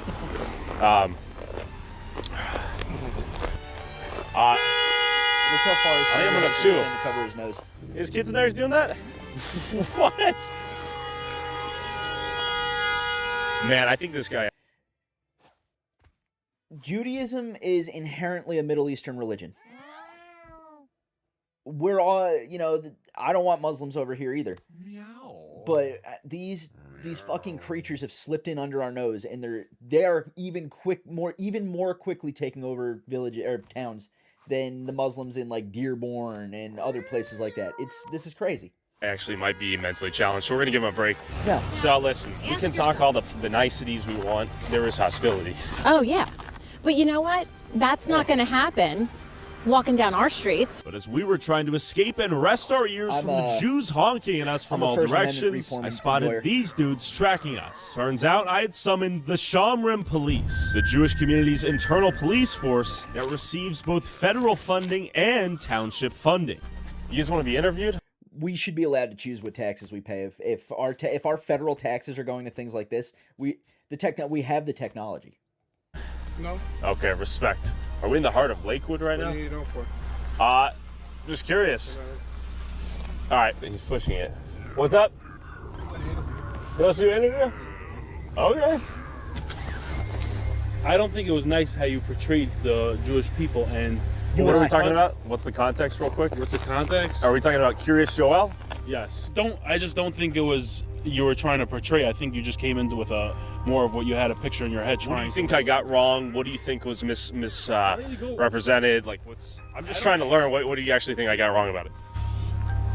I just think there was agenda. You gotta elaborate a little bit, though. You know. What was the front of the YouTube page posted as? What was the? Inside the New York town invaded by welfare-addicted Jews. Thank you. You answered the question. Was I wrong, though? I actually think it's not true, but again, you'd say whatever you want. It's not welfare addicted. This is what it is. Welfare reliance, welfare dependent. What would be a better? Programs don't have it. All right. What are you arguing? That I have an obligation as a taxpayer to fund you and how many kids you want to have. If you want to have 30 kids, that's just how it is. I'm arguing that if the law is set up to have certain criteria for people and it's according to children, then people who qualify for it, legally qualify for it, 100%. with no fraud at all, are entitled to get it. And you'll give me the credit of acknowledging I never said I was fraudulent. We'll check that out. Yes, that's right. I think it's exploitative by nature, though. Yeah, why don't you throw all your money at them and help sustain their lifestyle? Why do I have to take a cut of my paycheck to go towards Curious Joel's insulated Hasidic Jewish community that has nothing to do with me? I'll never get anything out of. There's zero upside for them to exist for me. Anyways, we have the government makes criteria for getting financial aid. And if someone Anyways, I would never give my money to them. qualifies for that, I'm only a billionaire. that criteria, I'm not sure why when the Jew does it, you're calling it exploitive or taking advantage, but you don't say that to all the other people and populaces that don't have it. Well, I've never seen anything of this scale to where the families are this large and it's sort of baked into their strategy of child raising. So are you against having children, having a lot of children? I'm pro-children. That's great. I think you should be able to afford it. And I want to make an important distinction between the Amish, let's say, and the Hasidic Jews and Curious Joel. You tell me what's the difference. Oh, there's tons of differences. Tons of differences. Most importantly, as it relates to finance, though, the Amish pay for themselves. But they were the They're ones that killed self-sustaining. them. They're not reliant on welfare programs funded by the taxpayer. I think I heard in a video there's 40,000 people in Curious Joel?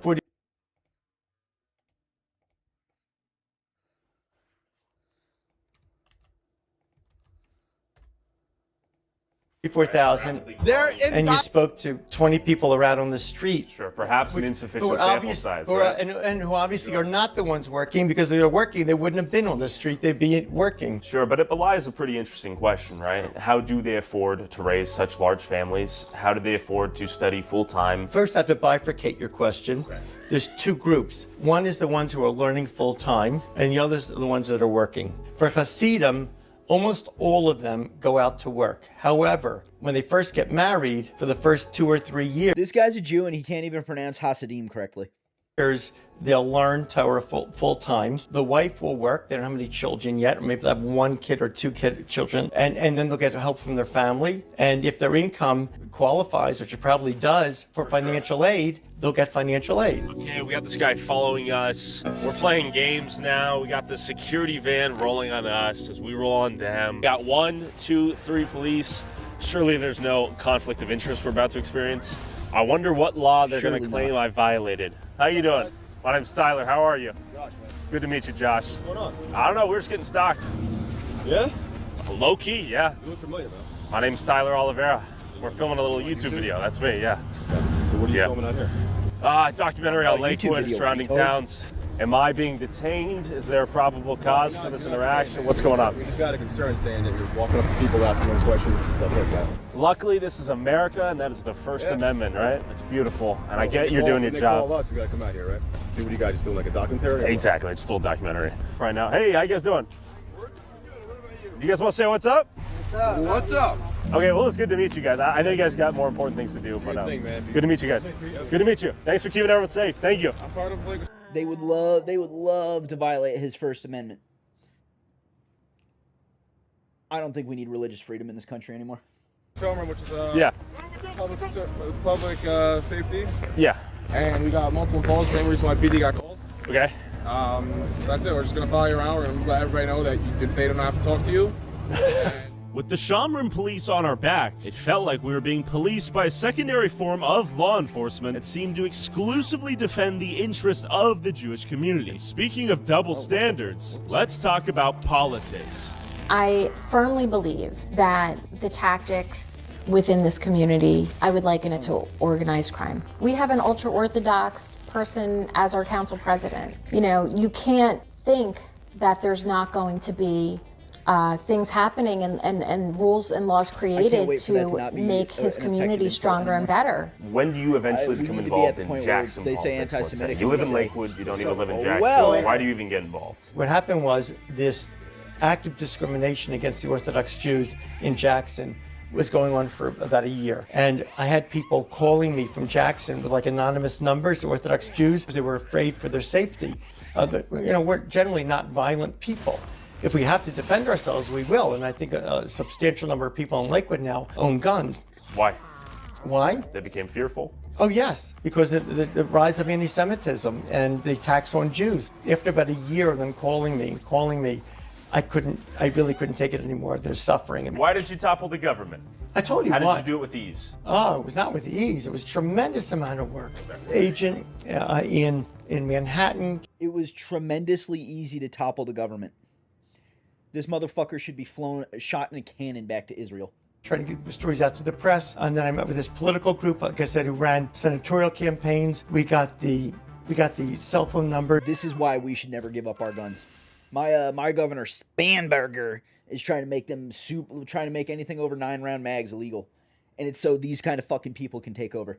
Of all the people in Jackson, and we planned to text. We started a website called familiesforjacksonjustice.org. By the way, I've since abandoned the website. Anti-Semites took it over. It's like when the Republican Club, which was vehemently anti-Semitic and run by the mayor of Jackson, had a U.S. Senate candidate, Republican candidate, there for their meeting. I had spies inside the organization, non-Jews, who were telling me what was going on. So the Republican Club, they had their senatorial candidate about to speak. We then texted to everyone in Jackson 5 minutes before he spoke. Here's this new website exposing the religious discrimination. I had it populated with all kinds of information, statements. The mayor of Jackson had been voice recorded, not by me, but it was sent to me, where he was asked by the chairman of the Ocean County Republican Party if these were churches, would we be opposing them? He said absolutely not. It was discrimination. That's okay to me. We should be opposing these kind of fucking people. They're parasites. It's Jews. Like, what are we doing here? They should be asking themselves, well, why are they opposing us? They were going crazy with all the things I was doing, putting pressure on them. There was fighting going on among the elected political people. The resignations had started. And then I put out the ad on Fox News. New developments in that deadly attack in New Jersey. Surveillance video shows they clearly targeted that Jewish market. There's a synagogue located next door. There is no question that this is a hate crime. Anti-Semitism is on the rise, and now it's coming from Jackson Township's government. Elected officials in Jackson have passed ordinances targeting Orthodox Jewish families. Exposed township emails show officials surveilling religious Jewish families, praying in their homes. They even took revenge on a decorated veteran who testified against their anti-Semitism. Jackson officials are intimidating Jewish families, and they admit it. If these were charges, would we be fighting? Absolutely not. Shameful. This isn't America. It's put on the cable network provider for that area. In the meantime, I had 2 different calls with the White House. I know you want to ask me 1,000 questions. I will answer nothing more than that. Okay, sorry. why? Because. And to be fair, the mayor's statement seems pretty damning, right? Him saying, "I wouldn't do this." If I was right. up." And you That's heard fair. that. You heard that on the commercial. Yeah. By the way, it seems discriminatory. By the way, he's one of my best friends now. Lifelong. Because here's what happened. More Orthodox Jews kept moving in because of the financial and demographic forces I told you about, and we started to become a larger part of the electorate. And he was coming up for re-election as mayor, and he asked someone if he could come here and apologize to me. And he came here and he said when he signed those resolutions, he knew it was a wrong thing to do. But he said he was under so much pressure from all the political types in Jackson and the people who have constituencies, and they were yelling at me. So he just signed it. And he wants to tell me now that he regrets doing it and he's going to work to get rid of those regulations. Then that result was the Orthodox Jewish community embraced him. and we supported him. And I became the largest donor to his re-election campaign. It wasn't $1 million. I became a donor with my Jew money. He becomes not bigoted against us. It's the Jewish vote. It's. So we really pressured him until he had to cave, because, and then after we pressured him, he stopped being a dick to us. This is another form of corruption. Imagine if I said, hey, I'm going to give you this amount of money and you do this. Okay, you can't do that. But if I could say, hey, I'm going to deliver you 50,000 votes that are all going to vote for you. So take Jack Ciattarelli in New Jersey. They were bragging that all of the Vlads got together, all the Jewish Vlads got together, and were voting for Jack Ciattarelli, and they did so with like 97%. That voting bloc doing that now says, like, what they do is they take that and say, hey, we got all these votes, and we're going to all vote for you. What are you going to do for us? And if you don't vote with us, we're going to take all of these votes, and we're going to put our support behind somebody else. It's what they tried doing to Chris Pollock. I know, because I spoke to the dude who basically said it. They said it very arrogantly, where it was like, oh, we have 6,500 Jewish votes in Jackson. He is not winning. That's what they said to me. He won. And he didn't just win. He won by a landslide, because a lot of people showed up for him. Okay. And by people, we're talking non-Jewish voters? Even Jewish voters. He got over 20% of the Jewish vote, Chris Pollock. Yeah, 100%. Okay. So the tides are shifting in Jackson, perhaps. I think there's a group of people that, on both sides, that don't like what certain groups are doing. Remember, there's a lot of really good Jewish people that look really bad by these actions. The main comment that comes through my feed, no matter what it's about, Jackson, Brick, whatever, this town is finished. It's over. I don't know if you can stop them, and I'm not saying you can, but that doesn't mean you don't fight it. That doesn't mean you don't do what you can to do it. And you had people like Chris Pollock that he said, I'm going to do it the way of politics. Okay, so Chris, I see these homes being built. Why are the locals so opposed to these houses being built? It seems still pretty peaceful out here. What's going on? What changes have you noticed? Well, it's becoming rapid changes and rapid development.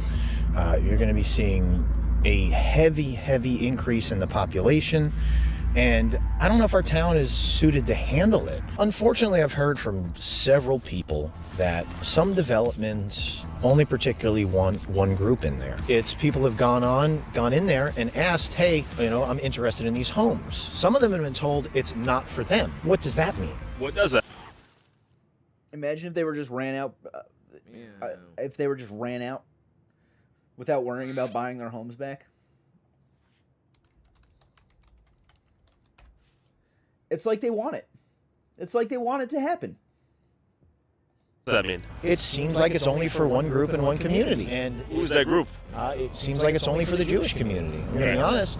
But when you create a community, they have some of them that are adding shuls into it, essentially synagogues into it. They're fitting the houses to fit this very specific needs of one community. Do you think anybody other than that community is going to move into that? They technically cannot discriminate against a non-Jew purchasing a home, right? No, you cannot discriminate against anybody buying a home. You could just say, hey, sorry, we sold it to someone else. Yes, they can. I've heard people say, oh, we'll put you on the waiting list, because that's something that's going on. LLCs are outbidding people trying to buy single-family homes. Correct. But you have a group of people that call themselves God's people. You are a Semite supremacist. You are a white Jewish supremacist because they're classified white. They don't want to live as a community with us. And then if they can't get the land, they take it. When I say they, again, I don't mean all of them. But I do think I mean the far majority of them. I think they have their tight-knit community. I think their community lives completely separate than everybody else. They eat differently. They enjoy different things. Yes, we may drink, but everything is set in a different way. As you ran for city council, did the rabbinical order try to buy you off? I don't really have any relationship with the rabbis, but I have been taking a meeting with people who said they were liaisons to the rabbis. They went around touting how many votes they controlled. They told me pretty much straight out that they control certain politicians in town, and if I cater to their community, I might have access to the block vote. Who did they say they control? They said they control our mayor and our council president. After a year, I couldn't bear it anymore, so I got involved. I hired a political campaign group out of Washington, D.C. that does political campaigns for Republican senators. I think they did Ted Cruz, and I wrote a letter to the mayor of Jackson telling him all the things I was going to do if they wouldn't reverse these discriminatory laws. In the meantime, there's another Jewish group called the Aguda that had a lawsuit against Jackson based on RLUIPA. That's the Religious Land Use Institutionalized Persons Act. And it says that a municipality, it's a law, federal law, municipality is not allowed to discriminate based upon religion, and in their lawsuit then showed all the emails from Jackson, all the things they were doing, conspiring against executing to try to make life miserable for Orthodox Jews there. But you went to work, and what happened next? I went to Washington. I met with Ronna McDaniel, who was the head of the Republican National Most assuredly, Committee, they're not doing and segregation. That would be illegal. Speaker of the House at the time was Kevin McCarthy. He was actually in their conference room, so I met with both of them, showed them what was going on. They were shocked. I think there's a lot to learn from the community. That's why I like what we did yesterday. Their tactics. I go to school with a guy, and I'm in fucking seminary, and I go to school with a guy who says, "Oh, we have a lot to learn from the Jews." The fuck we do. And he does not mean by using their tactics against them. Benefit. He means we have a lot to learn from them theologically. They are a solitary mass. They actually are a community. You can't deny it. They are not fighting over Trump or Biden. They're not fighting over left or right. They're not fighting over masked or unmasked. It's antimatter, right? It's like we are everyone in our towns. We're fighting against antimatter. We're not focused on what actually matters. We're not picking each other up. We're not one community. And I'm not talking about communism or any of that shit. Yeah. I'm just talking about caring about the person. They hitchhike. What other world will you see hitchhiking in America? 2026. Nonstop. Yeah. That's a testament to how high trusting they all are. So there's something to be said about that. And there's a lot, I would love to see our kids playing again off of, getting out on bikes and getting out playing basketball and football and all of those things. I would love to see that. I'd love to see us act a little bit more like that. We need to fight back against the state. God, we've had large lawsuits against us because they tried to keep out this problem. We've had the Department of Justice come down on us. Billionaires connected to the president involved in all this. What's happening in this little town in Jersey is bigger than people think. And what's happening here in Jackson, will that become a problem in other small towns? It's already a problem in all the surrounding towns. The cop gonna go. Okay. Russia got banned? Get us on the cop. We got the corrupt police pulling us over for what? We'll find out. We may be in a corrupt hellhole.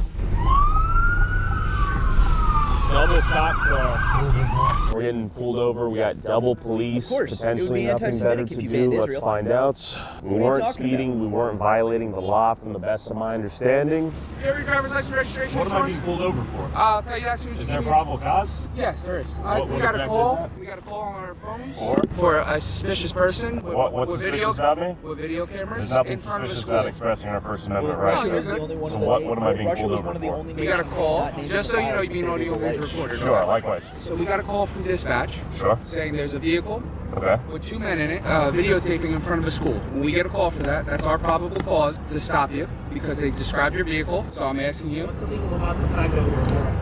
There's nothing illegal about it. Sure. I don't care that you're recording because I'm recording too. I just don't know All who ears. you are.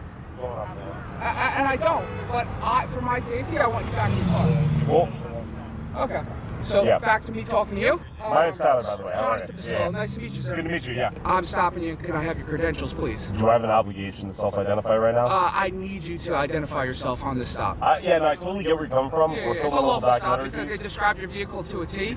Totally get it. I'm just trying to figure out if there's Can I actual... just ask you a question? Yeah. Oh, that was I my can tell guy. you what we're up to if that's... I just want to know who you are. Yeah, my name's Tyler. Oh, very good. My name's Yeah. Jonathan. Like, explain that Yeah, to good to you. meet you. I stopped you. Totally get it. Yeah, we're just talking about the changes in the town here. yeah. We went to that school specifically Okay, because but it's shut down. Nothing's or- vital. You Israel see does what I'm saying? Like when you Sure. have a camera Well, in sure. front of a school with kids. I I mean, can if my understand. kids go to that school, Sure. I wouldn't want my kids to be video recorded. Sure, we didn't enter the school. We were on the Confidentiality. sidewalk. It basically. doesn't matter if you're in a certain distance of a school. Okay. All right, sure. You can have it. And just do me a favor, keep your hands on the steering wheel when you do so. Thank you so Hands much. on the steering wheel. Yeah, I just don't know what's in the car. Like I said, I don't know Come who you are. on. I don't know who you are. That seems a little extra. No, That's definitely extra, but you can have it. There you go. Thank you so much. I'm not saying I'm giving you a ticket or Sure. anything like that. I'm just Yeah, identifying. you got the badge, man. Yeah, do your thing. No, it has nothing to do with having the badge or anything like that. Okay, then. Stay near the car, okay? Don't come near us. Is this slightly excessive? It's absolutely excessive. Seems like a bully tactic. Yeah, well, I don't know who placed that phone call. How you doing, man? Hey, what's up? How are you? How we doing? Doing good, getting pulled over. You know what we're up against? Small town police department, small town politics, lots of money. All right, so apparently the reason why these cops came out of thin air is because who just got called? Well, we're going to find out. The council president just called me. So who is Morty Bernstein? He is the council president in Jackson, New Jersey, and the most powerful man in the town. Does he have the police in his pocket? I don't think he has the police in his pocket at all, but the man does have an incredible amount of power. He's involved in political action committees with very rich and powerful developers, a lot of political connections. Who are we messing with here right now, Chris? Was this a mistake? Is this video a mistake, man? I'm going to be honest, the powers out here are pretty immense. Like I said, it goes up. You have billionaires from Lakewood being involved in what's going on in Jackson. People connected to the President of the United States. If we zoom out, where does this all end? Right now, it's gone to every town on the outskirts of Lakewood. They're buying up everything. Even if they're not occupying things are being bought up. I always say it's a real life game of Monopoly. So it's gone into Brick, and it's gone into Howell, and it's gone into Jackson and Toms River. Now it's going into Manchester. There are large portions of property being bought in South Jersey. We cannot keep up with this. How do you combat a group of people chosen by God practicing rampant ethno-nepotism? Here's a problem, bro. One Jewish dude in Manchester said to me this: you guys will never come together because you have no shared sense of purpose. And that hit me because he's fucking right. There's another nation that had the same issue, though. There's about 112 other nations that have had that same problem. Jews have a shared sense of purpose in what their outcome's going to be. And that's to expand the religion, that's expand their people. We don't have a shared sense of purpose. We're too busy arguing with each other. We're too busy talking Trump. We're too busy yelling about ICE. We're too busy focusing on Epstein's list. We might not have a shared purpose right now, but I believe there's been 112 other nations that have had a shared purpose that they've thought they were safe in. Not that they were safe in, but that they thought they could come into and invade. We don't have a shared sense of what is America and what are we trying to accomplish together. Americans don't have a shared sense of purpose about America. Jews have a shared sense of purpose in what their outcome's going to be. The only way that you're going to stop it, and the only way you can fight back about it, is by getting people that have a shared sense of purpose in the numbers that matter. Getting enough people with their eyes open to say, holy shit, something has to be done here. You have to get rid of the RLUIPA laws. I don't think it's ever been challenged by the Supreme Court. It has to be taken to the Supreme Court. I think it violates the Constitution. You have to fight fire with bigger fire. And the sad part about it is they have the biggest fires.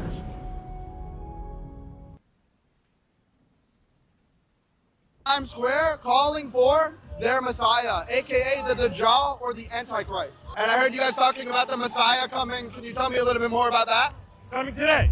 He's coming today. Yes. Is this what Moses... Hold on, before we finish this.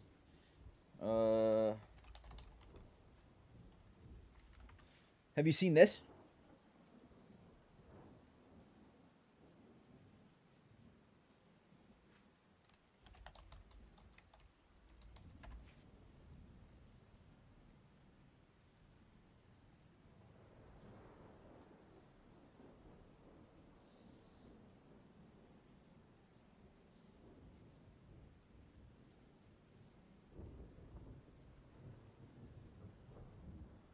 I wonder if I'll be able to even find this.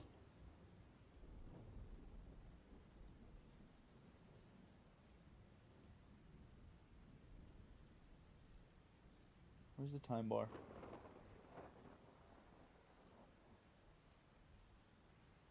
September 11th, 2001. No. Here we go. Whatever. I guess we're gonna have to deal with Facebook. Nope, it's not this one. I don't know if I can even find this. This is crazy.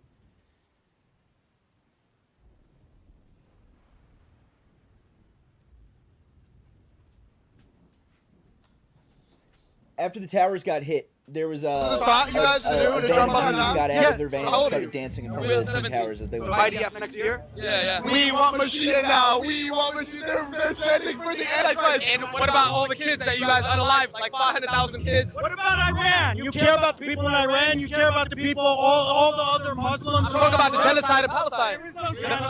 Free Palestine. Israel's free. Free Palestine from Israel. What up, guys? With Adam, Slim, Warner. Shout out to Warner, baby. Let's go. What up, guys? How you guys doing? Yo, boy, say what's up. Say what's up. Both of them should eat a bag of dicks. Chilling, bro. Chilling. So we were trying to do some dawah earlier today, and they told us that we can't do it in the middle of the Times Square. We have to come back at night for some reason. So we pull back up now, and this, you're going to see it in a second. This is the same exact spot where the Muslims were praying to God yesterday. Praying to our Creator. And the internet lost its mind. 100 million plus views crying about this. This is what's going on today. They're partying. They got billboards. They got all the billboards right here. So it's getting exposed that our entire government is run by pedophiles, people eating, and there's no protest about that. There's nothing about that, right? But Muslims come here to pray to God. And it's the end of the world. And the next day, a group of people, a country, kids, children, are partying in Times Square. Partying. This country's cooked. This country's cooked, bro. Yesterday we had Tarawih. There was Islamophobes around. There was protests going on. And all we were doing is praying. Still based. Why don't you have American flag? Why don't you have American flag? Get the American flag. Don't hate, appreciate. Why don't you have the American flag? Keep saying America. We got no life. We got no life. Now you got, bro, this Israelis partying and dancing and jumping. They protected them. Can you hold this for a second? Yeah. I need to put my hat on. And my whole point is really just so you guys can notice the hypocrisy. The absolute hypocrisy. Zionist Christians coming and banging bells, screaming slurs while we're praying to God, bro. Praying to our Creator. The fact that anyone's mad about that is just pure insanity in itself. I don't know about that. But then for the next day, this to be going on, bro. The next day. They got the big screen for themselves. They got the whole TV. That's what high. No, there's a screen. Show up high. Yeah. Oh yeah. The Delta Rabbi is here. The Muslims are taking us. And by the way, there's way more Israelis here than there were Muslims yesterday. 100%. At least, what, 5 times more? 10 times more. 10 times more. It was like a section yesterday of what this is for the Muslims. Of us praying. This isn't partying, bro. What is this? Let me say something right now to you guys. To all the sincere souls that are out.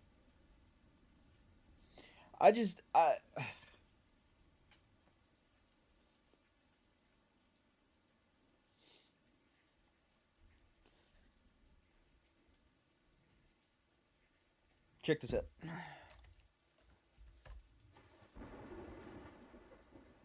ואתה תחזה מכל העם. איזה אנשים? אנשי חיל. יראה אלוהים. לא יראה כסף. לא יראה כך! רבותיי, אם אני אומר לכם לא אמת, אמרתי להם אין עפר איך ננער בתחיית המתים על הפאה שלה. אתם באים פה לתת רפואה לאותה אחת שנמצאת בסכנה? תדעו לכם, אתם האשמים בכל מה שקורה לה. קמו אליי רבנים, קם אליי איזה רב, אבל לי תפסיק עם זה, באמצע הדרשה. תפסיק עם זה! המשכתי! אני לא מדבר עם נשים! אישה אחת היום דיברתי איתה! אומר כולם עם זנב של סוס. פאות מאחורה עם זנב של סוס. פאות ארוכות, 0.5 מטר. 1.5 מטר פאה! כל היום, ככה וככה וככה וכל היום. אומרים וייצן ועצם, לא מעניין אותי! לא מעניין אותי! השם ייקח אותי. היום ייקח אותי אם אני יודע מה זה וואטסאפ. אני לא יודע מה זה וואטסאפ! מסכת בכורות, תראו כמה שאסור! עוד פעם, מה אמרתי? אסור לדרשן לקחת כסף. משה רבנו רבנו! אין מה לעשות, אני רוצה כסף. אני רוצה כסף! אמת קנה ואל תמכור. Look at this guy's fucking face. במדור שביל משם לא יצא. בגזירתי הוא לא יצא. אשתו תרקה לו את הטלפון. היא אומרת, זה לא שוק פה! טח! סגר את הטלפון. רב! שקל מטרים! הדרשות יהיו לשם? לשם? לשם? שמיים! כסף!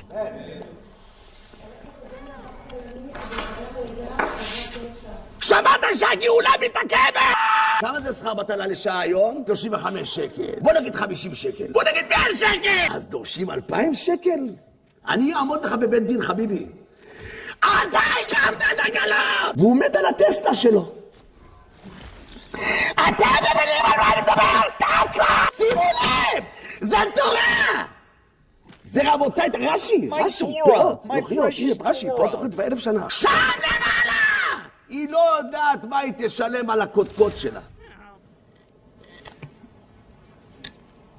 אם היה הרב הזה, אני אומר לכם את האמת, את הסטנדר הזה מכניס לו במוח.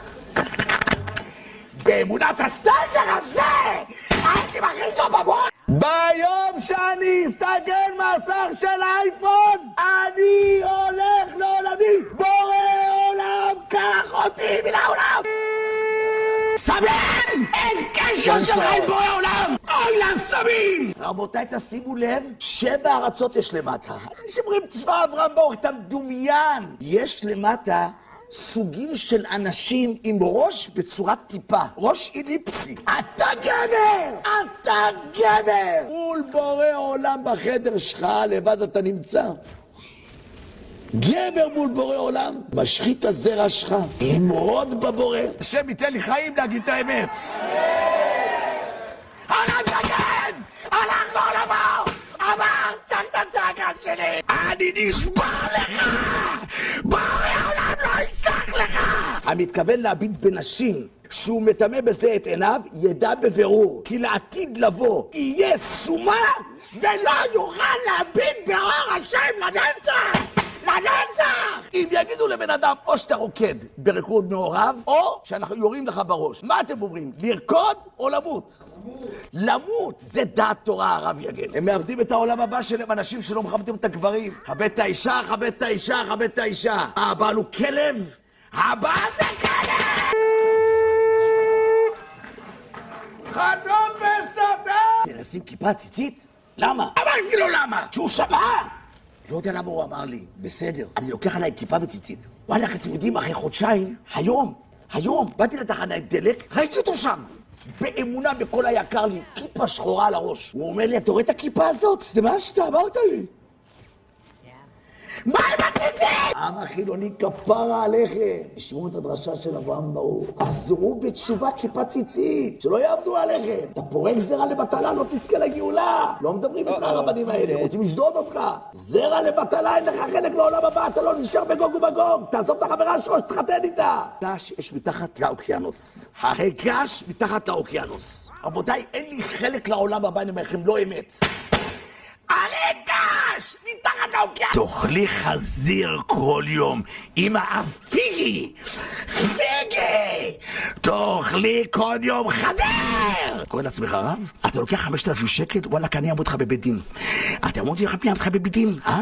אתה רק 3 חודשים, 4 חודשים יצאת מהביצה, אתה חושב שזה כרבים? תדע לך, אני אעמוד לך בבית דין. אתה לא להזמין אותם. לא להזמין אותם!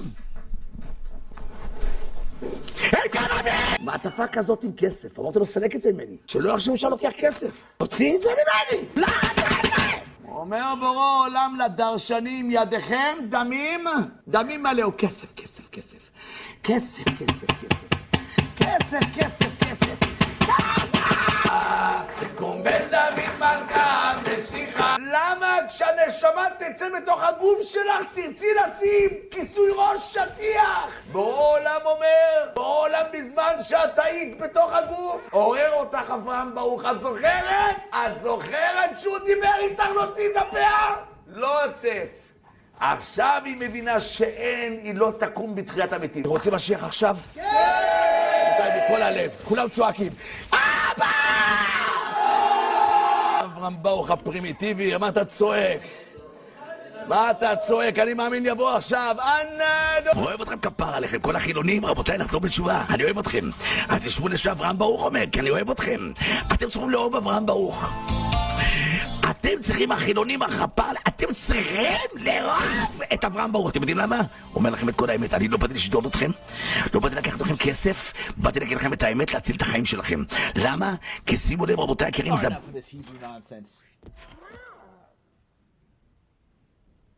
Let's see.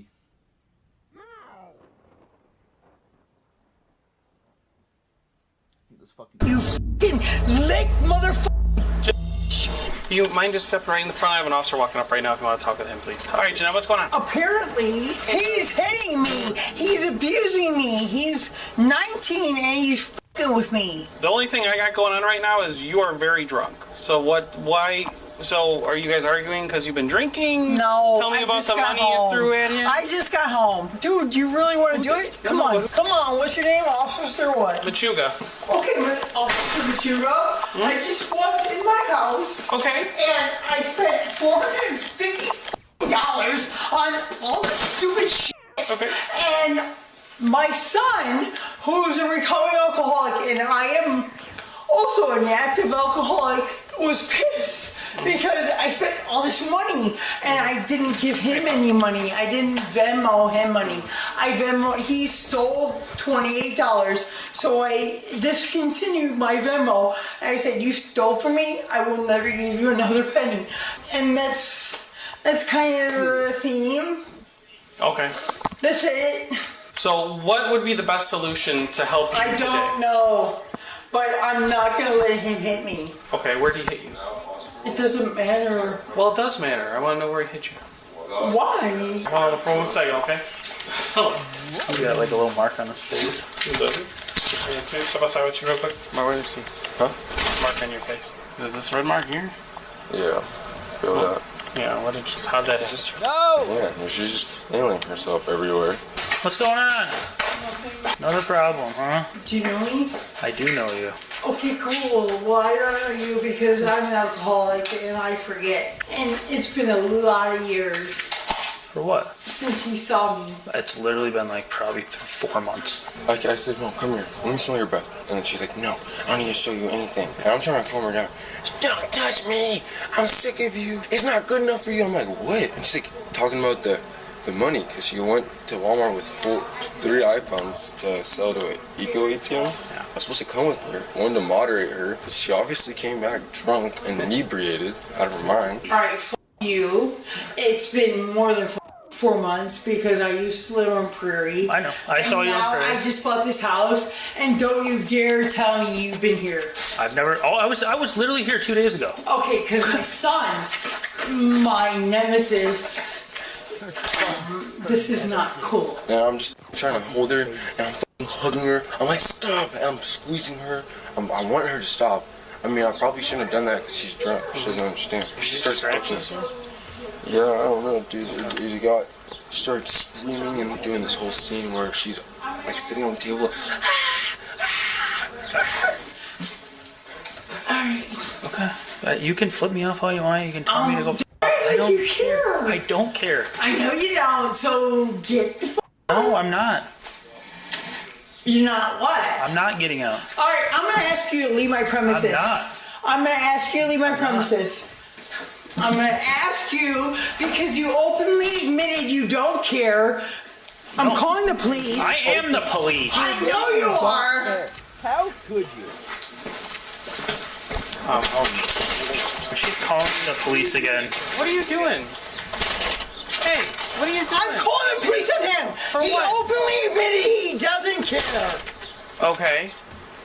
All right, here. I just told my dispatch. Get the f*** away from me. I'm not. What do you want done? Nothing. I don't want anything done. I want her to go back inside and go to sleep. I'm not pressing any charges or anything. I mean, it's my mom. Admitted he doesn't care. He is the police, and he doesn't give a fuck. I do. You do not. I care about him. Are you kidding me? Relax. No, he just said, I'm in your house. Okay. I don't give a f***. I do know you. I do know you and your son's problems, and you don't give a f***. Go f*** lick a c***, you f***ing lick motherfucking. Jeanette, go back inside, please. No! Please. Please. No! I'm asking nice. Mom, you're gonna lose your Please. job. I don't give a fuck about my job. He's a fucking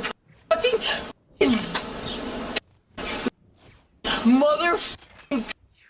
You wanna lick my Jeanette, back up. Touch me again! Back up. Touch me Jeanette. again! Video this Video You're this spitting in my face, first of all. Video this You're spitting in my face. I'm not spitting You in are anyone's spitting. face. Video this shit! You back up. Video it, you motherfucking racist! Go back inside. Motherfucking Go inside. sexist mother Inside. pig! Wow, you are. Go How inside. old are I'm not you? going shit. I'm 50. Where the f Yeah. are you? Hey, you better act like you're 50. You all. Oh, will you? I will. Okay, stop. I'm totally scared of you. He's so scared. I'll video this shit.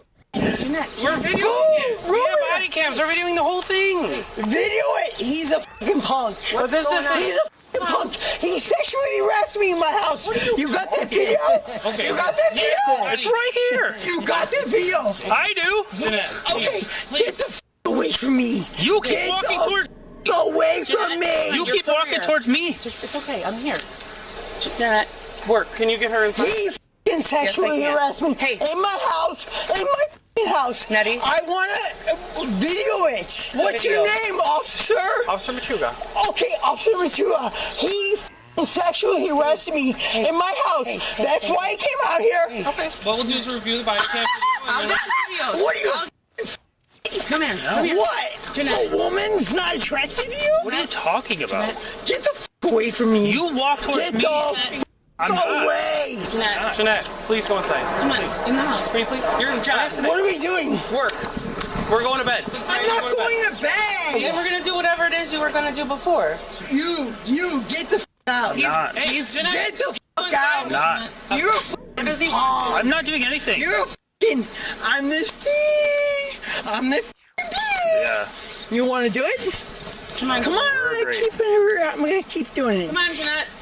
I don't care what you do. Come on. I know you know, cause you're a f***ing pussy. Okay.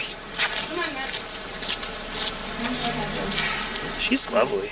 I just enjoy coming and seeing her every time. That's every single time. It's like this. You've been here multiple times? Not here. I've been every other house that she's lived in, and it's the same every time. Am I allowed to know what happened? Can you guys tell me? Honestly, it was just like an argument. Yeah, she got up in his face and whatnot. And it sounds like he was sleeping and she woke him up. No, Someone beat your get the out of my house. Hey! James, right your back. You just pushed her. Put your hands behind your back. Alright! Video this! Video this! I can't wait to kill you. You touch me again! Again! Touch me again! Touch me again!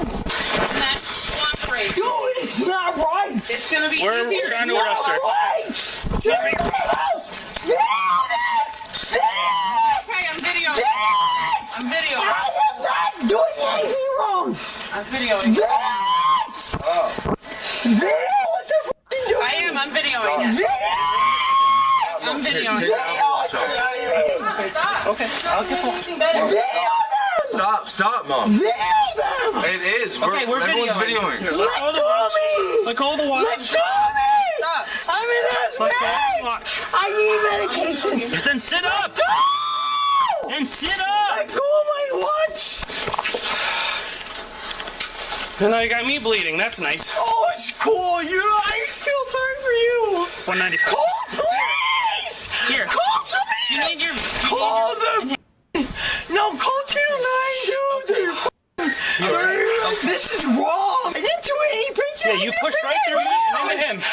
Off! Whoa. I didn't hit him. You pushed right into me inside my body cam. Are you kidding me? I'm not kidding. You can Are watch you your body kidding cam me? report. I begged you. You walked up and pushed right into me. I begged you to fucking stop your officer from doing that bullshit he was doing. No one did anything. We just asked you to go inside.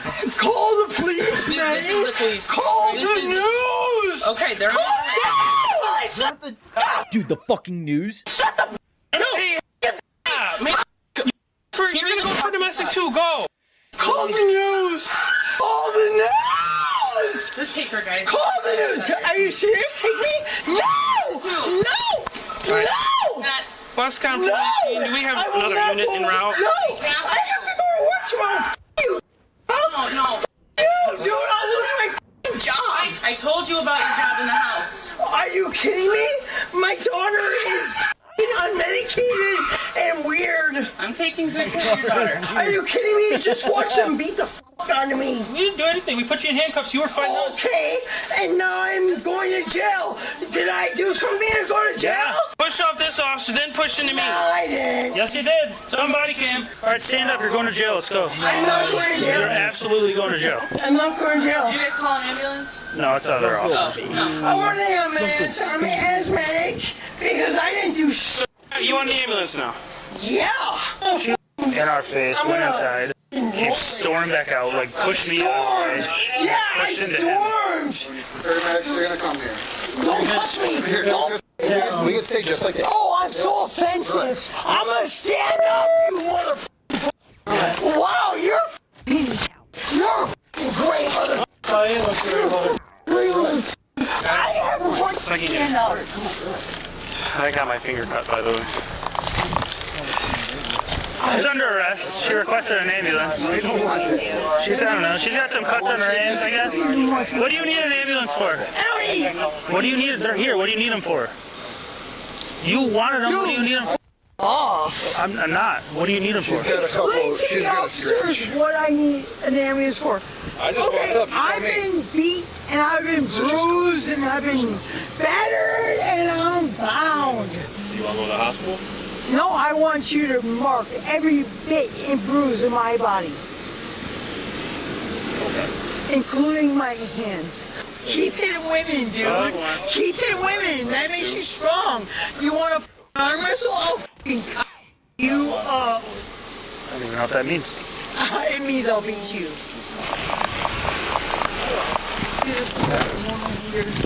Where you go? What? You gotta go down to the station. We Why? gotta do some paperwork.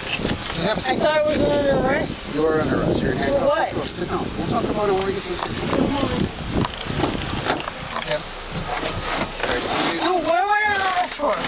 What am I under arrest for? Domestic battery. Against who? Aggravated battery to a police officer and aggravated resisting arrest. Me?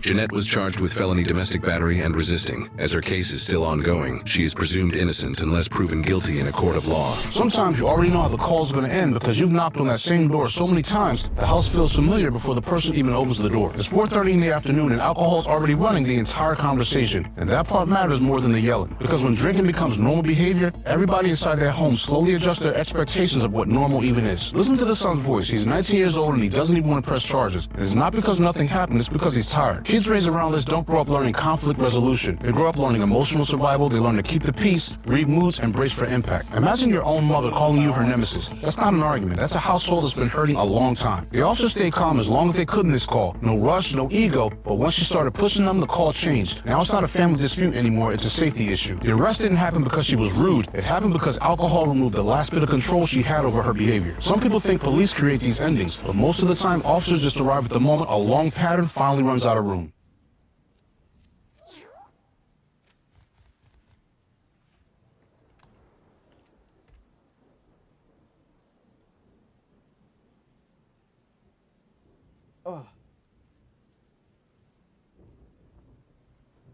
You f***ing lick motherfucker!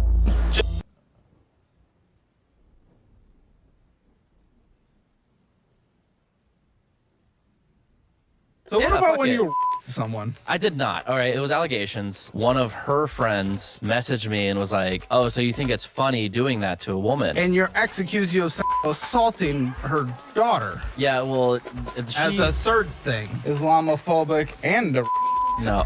And kid diddler. No. You're not stacking up well for you. I don't think it's also. It's not all my fault. Not every time.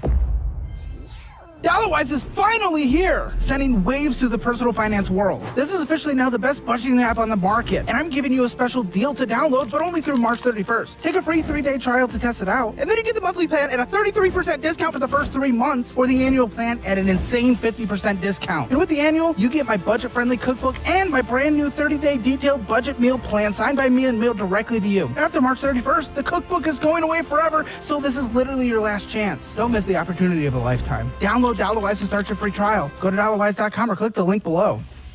I'm Philip. I'm 27 years old. I am from Upper Sandusky, Ohio, and this is Financial Audit. Yes, it is. Thanks for coming down from Ohio, everyone's least favorite state. Hey, okay. That's okay. I know You're you're, fine. I know you're from Michigan, and there's a little bit of It's literally a little bit everyone's of a least beef favorite there. state, but that's okay. What do you do for a living in Upper Sandusky? I'm a fire protection engineer. Are you sure you're not a banker? I'm sure I'm not a banker, no. Because if I was a banker, if I was something different, I would be probably better with money than I actually Something am. different? I don't know. I got a big nose. Like, what? And the comb over. Okay, well that was because of a bad haircut I got yesterday. Orthodox beard. Fire engineer? Yeah, yep. I designed the sprinkler systems for buildings. It's exciting, I Yep. think, maybe. I don't know. What do you make doing that? That sounds like potential money. My company that I was at was making $70,000 salary. That you were at? Yes. Well, what the f does that mean? That okay, how don't- about the company you are at? The company I'm at now, I make. Why do I give a f about the... Hold on, before you even tell me, why the f would you even give me the company I Because when you ask me my job, you know, in my income, can you ask me my job and income? Like, what do you do for a living? What do you do for a living and how much do you make? I'm a YouTuber, but when I worked at Jimmy John's, I made minimum wage. You see how this? What the f are you talking? Why why would I give a shit? I mean, I'm sorry, I'm derailing the conversation, but just what a weird answer. I feel like I've given. Someone gave me that answer once, also in the history of the show, which, by the way, makes you an extreme minority. I'm not used to that. I just don't get. Like, why would you even? Okay. Do you want to? Why'd you say that? I said that because I just started this job a week Okay, ago. then also, why does it matter? Then? Today. It's still okay. And all these finances were during that old job. I don't have a whole lot of diversity Okay, in my what do you friend group make because of now? Ohio. I make $38.50 an hour. Okay, what does that translate to? I'm not 100% sure yet because I haven't had a paycheck since I just started that a week ago today. Okay. What was your hourly in the last one? It was salary. I was salary my last one at $70,000. At the time I brought home $985 a week. Okay, $38.50 at, I'm assuming 40 hours a week, Yes. right? Yep. That's gonna be baseline. $80,000. Yeah. Yep. Okay, and your salary was 70? Yeah. And what was hitting your account on a bi-weekly basis or whatever it was? Weekly basis was $985. That was after health insurance, dental, vision, as well as any deductions. $985? $985, yeah. Okay, Yep. I'm gonna assume. Divided by 12. I'm gonna assume you're at like $4,800 a month after taxes. No. Now probably I'm gonna assume. probably would be close to that. For the new job, it does require me to move to Florida. Oh, you're moving? Possibly. Well, that's better. Sunny, warm. Jacksonville, though. Oh, I don't know. That's not ideal. Everyone from Florida always says like Jacksonville is like not the ideal place to go. Well, you'll be able to snorkel from 100 feet down by just looking up at the size of that thing. So, All right. Get excited. You Your know what? best self is just ahead of you. Okay. Yeah. Yeah, So, I guess. well, this is exciting moving to Florida, right? Yeah, if I decide to go through with it, it will be. I assume it's going to be a dramatic increase in cost of living, though, between Jacksonville, Florida, and middle of absolutely nowhere, Upper Sandusky, not the good Sandusky, where Cedar Yeah. Point is, Ohio. So the $10,000 increase you have in pay, is that actually making the gap? It's also unlimited overtime, Let's and see. the company A is severely behind. Household income in the $70,000 range is a very good income in Upper Sandusky. Yep. Whereas it's halfway. Let's see. Where that same translates to $118,000 in cost of living. And okay, why would you even? Did you get fired? I did not get fired. Okay, no. well, with the move that is required, you are absolutely losing money, regardless of like a few $100 a year in state income tax. We're talking tens of thousands. Tens of thousands separated. What is that? Like $50,000 separated. And cost of living alone. Adjusting for where you were at 70,000 hours, you'd have to make 120 there. I did not do that research. They said they don't want me down. They want me down there before February 28th. Oh, that's coming quick. Yes, but they said that if I have to push it off a little bit, I can, like a month. A little bit, a month into March. Well, a move isn't necessarily the hardest thing in the world. Depends where you are. I mean, I moved down to Austin from Kalamazoo when I got a new job opportunity in about a week of accepting it. I just literally sold as much as I could, threw away the rest, pack up a sedan, and moved on down. Cost me like a couple $100 max. Well, the hardest part is just going to be selling the house. You own a house. Yes, I have a mortgage in on a place house. where no one wants to live. Yes. Yeah, that is going to be difficult. Yep. Oh, That's okay. Well, gonna be the 27 hard part. homeowner, that's pretty good. How long have you owned it? March of 22. I bought it Okay, at hopefully that has 23 given years us old. some distance in the actual equity position from the time you've owned it with market movements for you to sell and not have to write a check. And we know how people like you don't like to write checks. That'll be very disappointing. A little bit. I have a little bit of position. Probably like, if I sell it what it's expected to sell at, it'd probably be like 10,000 equity. After closing costs. Oh, after everything. I was yeah, going to say, after because everything. 10,000 when you walk away with nothing. Yeah. Because I think what it's expected to sell at, or what's anticipated, is like is like 30,000 above what I owe. So, Okay, but you say you have the opportunity to back out. What's so unique about this opportunity to back out versus what would just it's be more so just like if quitting? I wanted to, I could quit the job and stay where I am. Well, sure. Instead of What going about your down last there. job? Are they ready to take you back? I could possibly go back. but I- Possibly. That doesn't sound very confident. So you'd be incomeless, possibly. Well, yeah, exactly. Like I don't. Well, it would be which like one? What's your can't- confidence level of taking that job back? I'm pretty confident that they would take me back, but Well, the I house don't- is listed. No, it's not. It's not listed Oh, yet. okay. I just Not have yet. the house. I just Not have the yet. house. No, Lindsay found the listing form and whatever. Oh, 2-bed, 1 bath. That's hard to sell. But if you look at the pictures, there's please. room to make it a 3-bed, 2 If bath. I look at the pictures, hopefully You they would are see how- updated you would- because wow, that is carpet and wallpaper throughout the entire house. Who is buying this? I changed all the wallpaper, as much of the wallpaper as I could. Please tell me you and changed the painted it. carpet. Carpet I did not because it was brand new carpet at the time, and I But didn't it's want still carpet throughout the house. You shouldn't have that regardless. No one wants that. Yeah, I know. I need to. Dude, it is in the 80s, 70s, 60s. If I ended up moving down to Florida, I was considering renting it out Equity if I position. could find somebody. Well, but it says principal balance is only 80,000. So you would have a great equity position. Well, it's we'll get into that. It's a little different than you think it is. What? There's late charge. I'm getting Yeah. late charge. Oh, Yeah. okay. Well, that will be. Yep. Okay. Well, we'll get into that soon. What the, dude? It's not an expensive house, It especially is at the not. income you were get on in a place that is cheap as a dick, and you're Yeah. considering moving with the cost of living gap, and you can't even pay your fucking mortgage.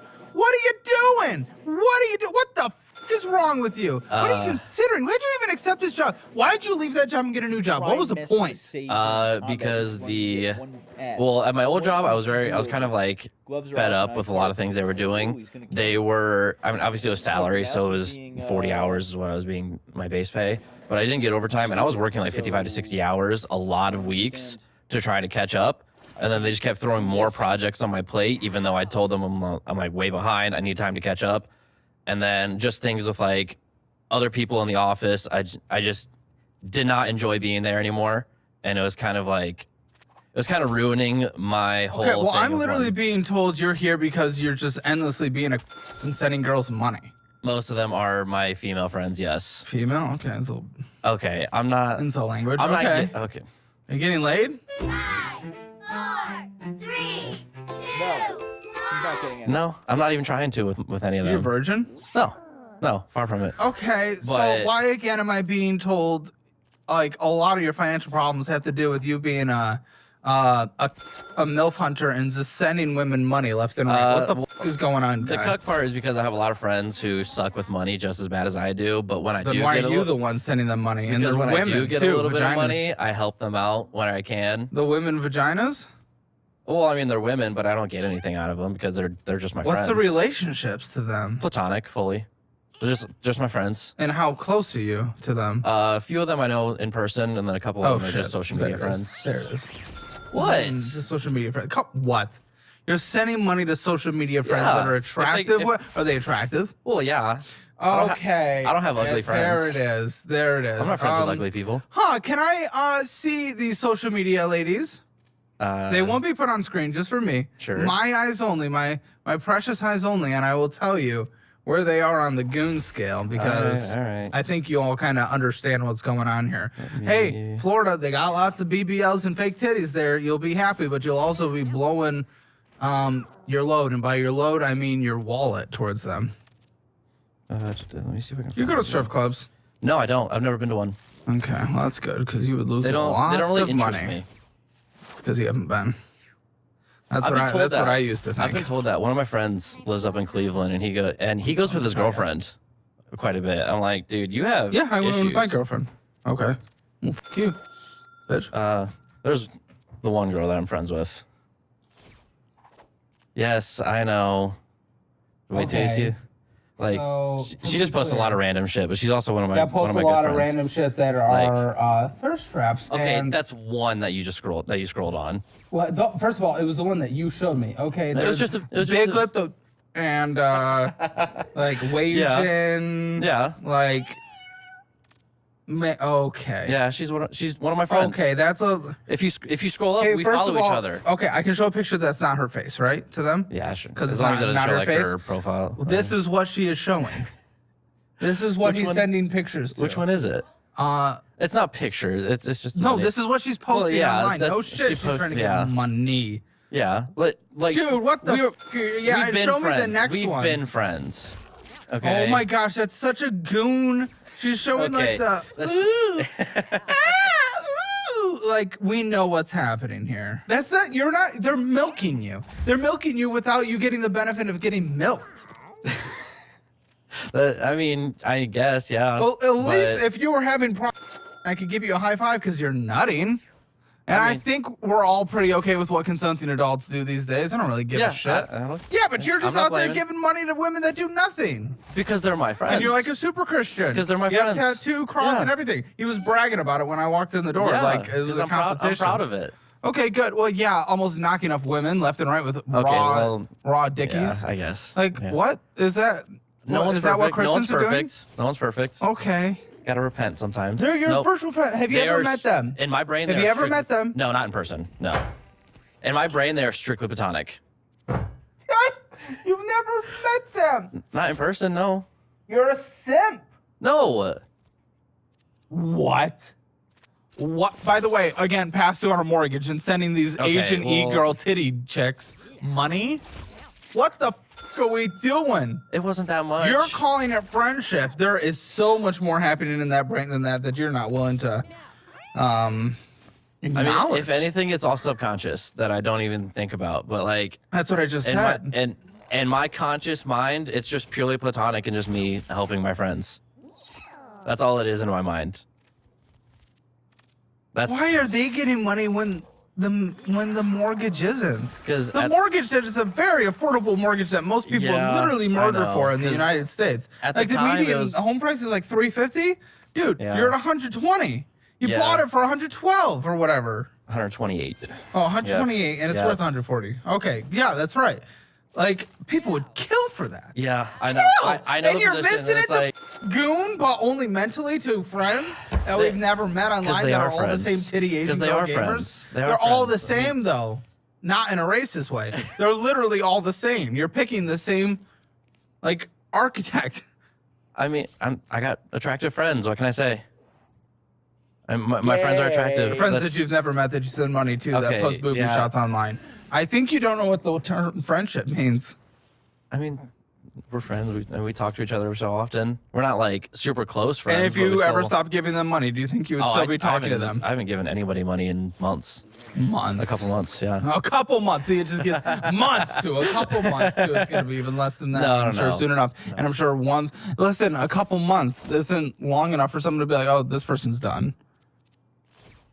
Well, yeah. We have money giving in the statements, I'm being told. So, like, Yeah, literally, there it's are, in there the are. f***ing statement. So, Yeah, what are we there are. talking about, dude? Okay, so I don't understand this job. Why did you accept it? Because you're moving to Florida, the cost of living is going to be completely from the small-ass town that you're from where nothing happens, and that's okay. I understand wanting to leave that. But trying to translate 70 to 80, but there where that 70 is worth 120, just about. Like, what is our thought? What's our mentality? What is happening? So it was We're not going to have more money to send to the Asian e-girls. No, not that. It was a mixture of like when I spoke to the guy who owns the company, he reached out to me directly. He called my phone number. And he was telling me, like, he pretty much asked me like how much I made, and he was like, "Oh, if we give you this much more, would that help? Like, if you like get you on our side?" I'm like, "Well, that depends. Like, do I have to move down there, or can I work remote?" And he said he would want me to move down as soon as I can, but like in a realistic way where I'm not screwing myself over. Sure, but then he also even said, still, regardless if you move 1 or 3 months later, the income translation. But he also pretty much let me pick how much I wanted for a relocation bonus. I mean, just long-term wise. I mean, you're not picking up long-term there. Even still, I'm still concerned about this massive cost of living gap. Yeah. Because you're literally coming from the place that no one wants to live, which Yeah. is why it is so fucking cheap to live there. There's classic demand. Yep. It's low. To a place where demand is high. Florida is one of the most high influx states outside of Texas. Yeah.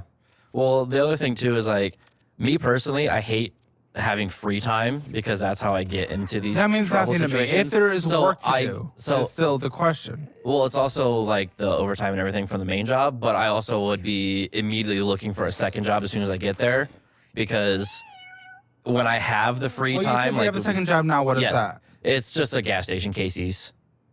That's your second job? The first 2 weeks there, I put in like I'm not 70. looking down on that job, but you seem like No. you'd be able to do something else remote and like higher paid and I better. would like to, but I haven't really done a whole lot of research into like You have a finding degree?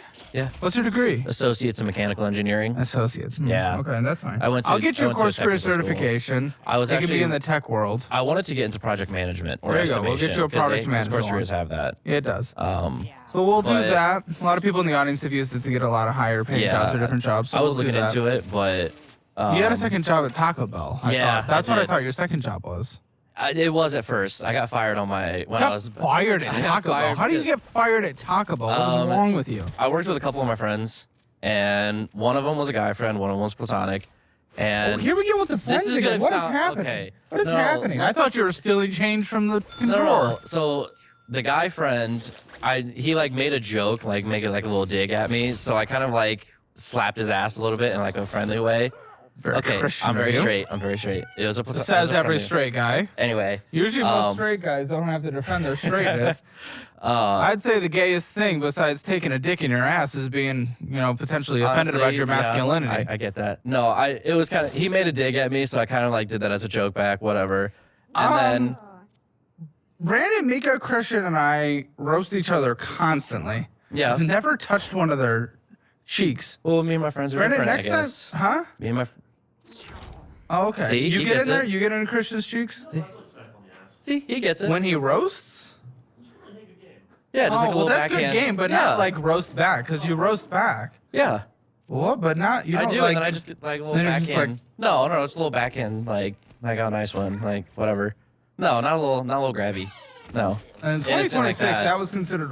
So honestly, be you're probably prepared. right. Well, that's a different story. I don't think I told Lindsay that. I didn't do anything. It was allegations. Hold on. I do want to get to that because that is very interesting. That might be a post-show thing. No, that might be what you're about to say immediately after this. But okay, you touched your you slid into your friend's ass. Okay, Yeah, that's all it was. And then my platonic friend, I've been friends with her. Someone had specifically called her out to go back and do dishes. And, She is a woman. And I made a joke. I'm like, yeah, go do the dishes like you were supposed to. And no, that's a good joke. Well, I think what I said was like, go do do. the dishes like a woman should. Yeah, it's And friends banter. I know. Someone else was in there. A TikToker. Didn't like A hearing it. Redditor. No, someone working. Yeah, no, a Did not. Redditor. Yeah, exactly. Yeah. Did not like it. Told the store manager. And so that I made them uncomfortable by saying that. And Our then culture has gone downhill. You can't even make a joke with Yeah. a friend. You suck with money, so you download a budgeting app. You start with the classic one, YNAB, but everyone just deletes it because it's way too complicated to use. So you go to Every Dollar. That's Dave Ramsey, the personal finance guy, right? Well, they're gonna force you to use it his way. That's not very personal finances. Rocket Money, they got a lot of commercials, but they're owned by Rocket Mortgage. Guess what they want to sell you in the end? And there's the new guy on the block, Monarch. Hundreds of millions of dollars of private equity raising so far. But private equity doesn't have the best track record when it comes to private data. That's why I like DollarWise. Built by these people just like you, for people just like you. No private equity, no gimmicks, just the best budgeting app there is. Download it now, start the free trial, dollarwise.com, link in the description below. That's kind of f***ing stupid, I'll be honest, but what's not is actually getting a checking account that gives you free money. Free money! We like free money. You can get up to $350 in bonus cash right now when you sign up for the checking account that I use, Chime. Also, it makes your savings grow at a 3.5 APY interest rate. Guys, you can watch Financial Audit and get free money at the same time. Who would have thought? That's incredible. Check it out. Link in the description below. Sign up for Chime. Get that $350 right now in your checking account. I called Taco Bell the one weekend. I was like, hey, like, I don't know my schedule. The app isn't working. Like, when am I supposed to be in next? And they were like, oh, well, we're actually gonna have to let you go because you made some comments and made someone uncomfortable. Redditors and TikTokers ruining it all for the rest of us. Yeah, so that kind of did that. Just like you ruined the Middle East. Honestly, maybe I don't mind. And then the next day, right after that phone call, I actually ruined it themselves a long time before. Yeah. The next day after that conversation with Taco Bell where I got fired, I got a call from the store manager at Casey's, and they're like, "Hey, are you still interested in working for us?" Okay. I'm like, so yeah, what about fuck when it. you someone? I did not. All right, it was allegations. Do tell. So it was. Well, none of us know about this. It's gonna be really Not bad even the because there's producer. actually 2 different times where I was accused. Listen, if you were a social media influencer, I would Yeah. accept that because every social media influencer has fake accusations. I'm not, That's like- just the reality. However, you are, and no offense to you, a nobody, which means Yeah. there's no reason for accusations to be against you. I'm not So- really like I'm not an influencer. I only have a couple thousand on TikTok, but I have friends that are like over 1 million on TikTok that I'm friends with. Yeah, but that doesn't And, usually like, translate. But no, this was a year and a half ago or whatever. But I went to visit one of my friends and help. She was having me help Always fix part of women her house. friends, yeah, okay. Well, she was paying me to help fix her septic tank. I can take care of your pipe. Ma'am, I do my own plumbing. Okay, front. Because it was broken. She was paying me. Front. Well, we ended up hooking up that night. Maybe if I can figure out another form of payment. You mean like a check? And then the day after, or maybe a couple days after I got home, one of her friends messaged me and was like, "Oh, so you think it's funny doing that to a woman?" I'm like, "What are you talking about?" And he's like, "Well, you think it's funny forcing a woman into having sex with you?" I'm like, "Where did that come from?" Because it was fully consensual. And I found out through a group chat with me, him, her, and one other person that she had lied to them and told them that I kind of forced myself onto them. And I recounted the whole story, like minute for minute, what happened. And they were like, "Oh, is that true?" asking her. And she said it was all true, what I said, admitting that she lied. Unfortunately, for what it's worth, they do that a lot these days. I Yeah. really don't understand why. It's actually kind of crazy. Yeah. 2020 ruined a lot of people's brains, and they immediately look for victimhood. And it's yes, that because- is very weird. I'm glad to hear that she backtracked when Yeah, called out, yeah, as she most did. should. She did. And if you faced any real world consequences for it, she should go to jail. But it sounds like you didn't. But you got a second one? They fooled me. We can't get fooled again. The second one was just purely a lie because somebody that I caught. Well, was the first one not a lie? 'Cause Well, I mean, yes, it so was, far but- I was on your side based on the fact that she backtracked. But So the second one was like nothing even happened between me and any woman at all in this situation. It was someone that I caught cheating on his girlfriend with 3 other women. Wait, you caught a guy I cheating caught a on- guy cheating on 4 women in total. And he did not like me at all because of it. So he started spreading false rumors that I had the woman cheated on her and forced an abortion. Yeah. He started lying to people about that, and I had two. Who's this woman? Do you know? No, he didn't even give a name of who it was. He said it was the people that he spread the rumor to. He just told it was a woman who didn't want to be named. I'm like, I haven't been with a woman in several months. Okay. But the guy was in the military, and because of his whole infidelity thing, because he was married at the time. Listen, again, there is lots, because of where we were with Me Too, which was with good intentions, there's lots of weaponizing and lots of self-victimhood, especially young Gen Z women. It's crazy, and there's weaponization.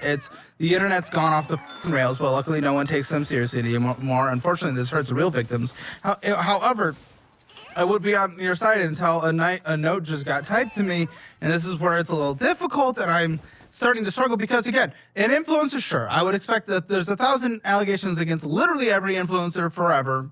Never hear about any of them because it's all stupid and it's all nothing. That's just people getting upset and jealous that someone became famous, blah, blah, blah, blah, blah, or they want their 15 minutes. We get it, but you're nothing. And that's not offensive. Yeah. Like, well, it might be offensive, but it's not meant as a dig to you. You don't have anything for anyone to latch on to. Yeah. That game doesn't work for you.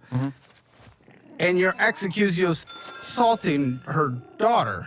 Yeah, well, as a third thing. She's a very interesting person. So people believe that it's just like, well, she's you don't psychotic. Have anything. Well, she's psychotic, and people believe that she killed my cat. Okay, well, I don't know what that has to do with an allegation. I mean, she's crazy. A lot. And, well, people think she killed your cat. You're not saying she killed your cat? The details line up to where she probably did. Because I left my house at 6 a.m. for work. No cat was in the bathroom. She woke up at 9:15, allegedly found one of my cats dead in the bathroom. But there is a case open against... Here they are. Her. They're pulling up. Yeah. They're not for me. They're not for me. They're for her. She actually used to live in Texas right after. There's an open case against you. No, not against me. Against her. I have a case against her. Oh, okay. Yeah, I have a case against her. No. It's just... No.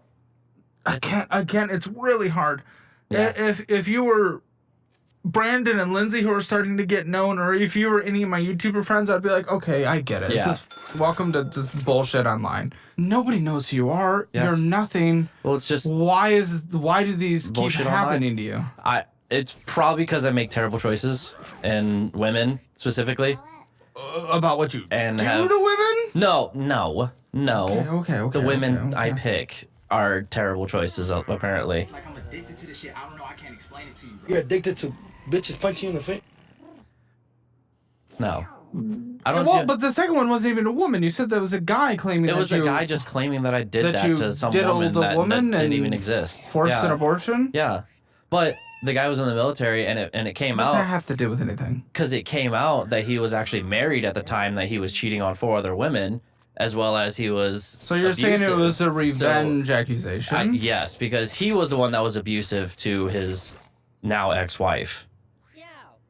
So I think it was like a retaliation thing against me, and like a bit of a projection. But why does it happen 3 times to someone who nobody knows? I don't know. Probably because I make bad decisions in who I associate with. And if you were an actor or musician, it would mean nothing to me, and I would essentially believe your story that they're all bullshit, because they usually are these days, unfortunately. But I mean, it's at the time it was 2025. I mean, women. What? Women in 2025. Huh? A lot of them, like you said, a lot of people make up shit nowadays. They do, but usually not against things where they don't get anything, like 15 minutes or bringing down someone's career, or or a paycheck, because there's a lot of hush money. I mean, stupid things that people do because it's an easy paycheck. But there's also just psychotic people out there that don't care who they do. But you got 3. Yeah.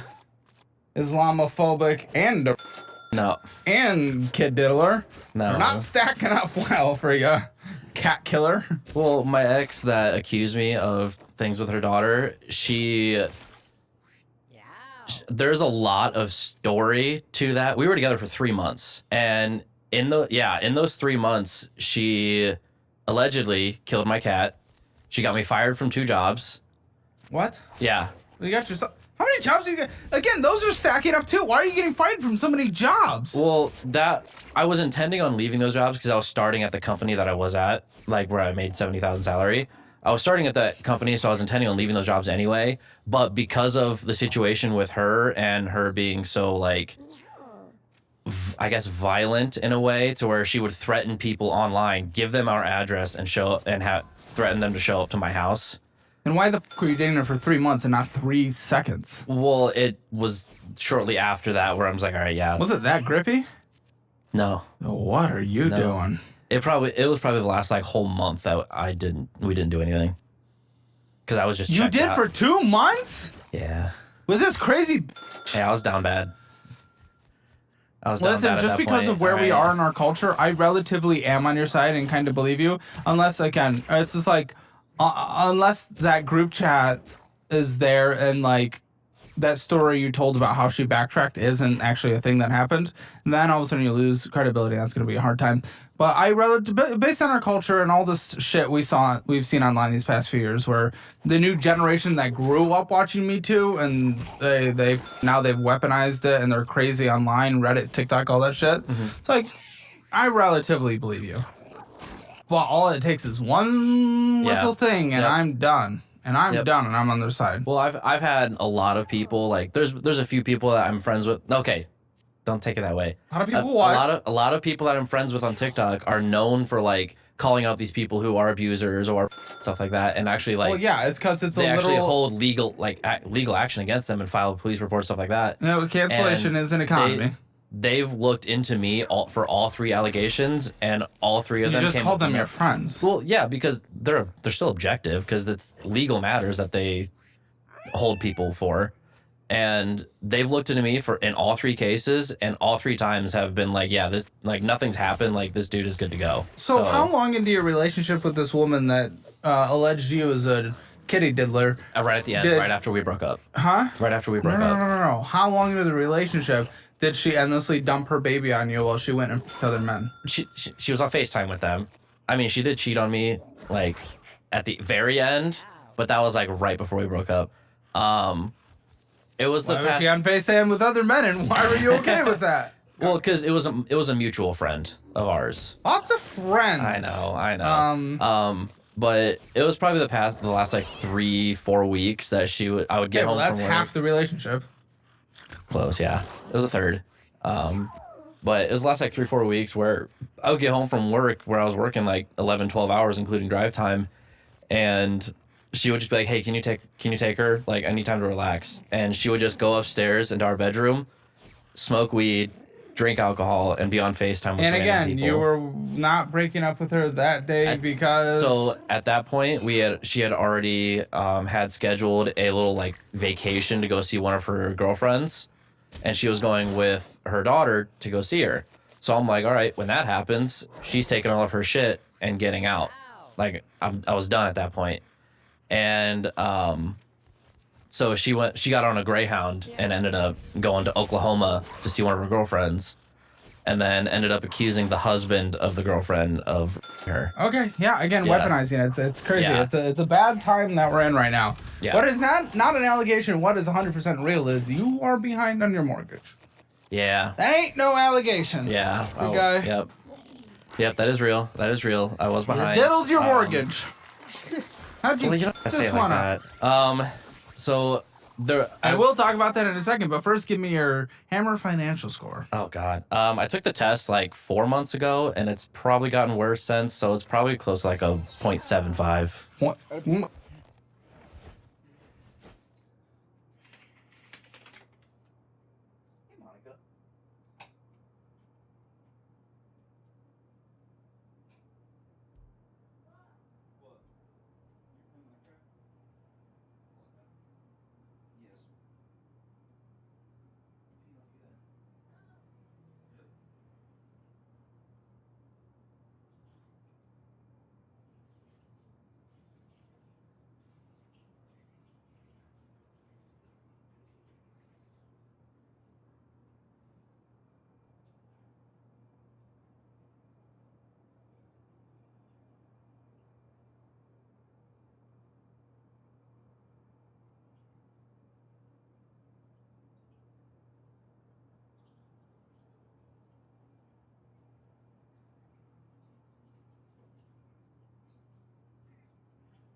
I ate all the old chicken and rice. You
want to look at my outline and see if it makes sense?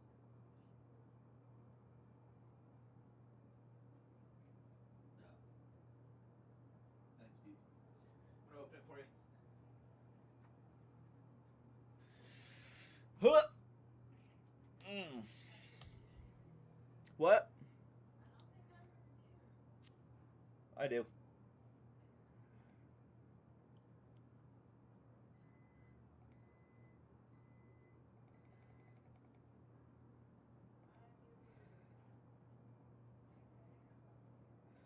No. You're not.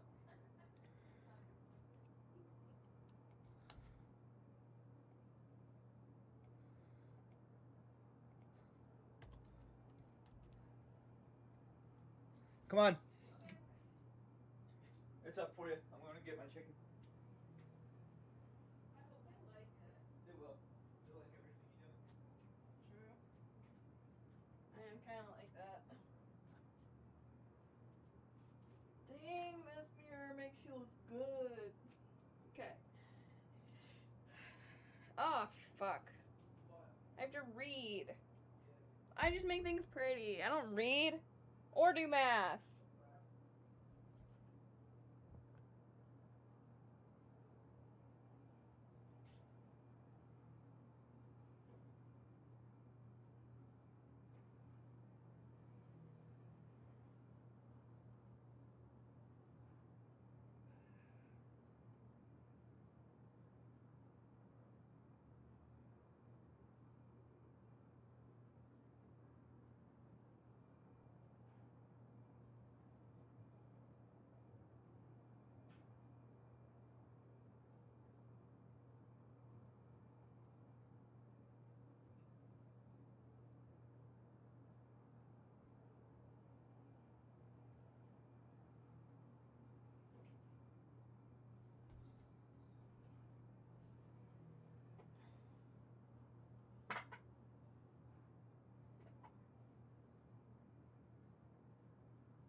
I might tweak the introduction a little bit because it seems redundant. Yeah. Yeah. Right, Gubby? Telugu. She got mad. She's always mad.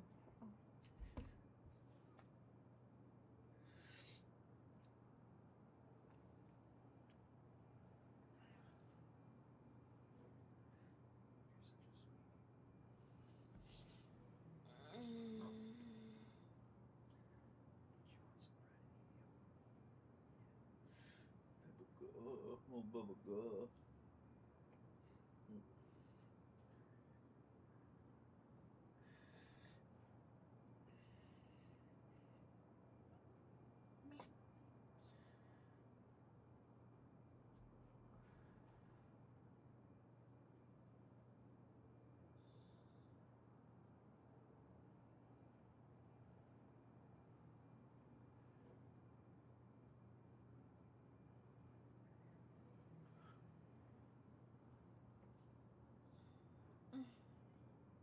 I get treated to shows sometimes. Oh! Oh, are you okay? Yeah, I'm good. I'm gonna make sure the fat white one's up.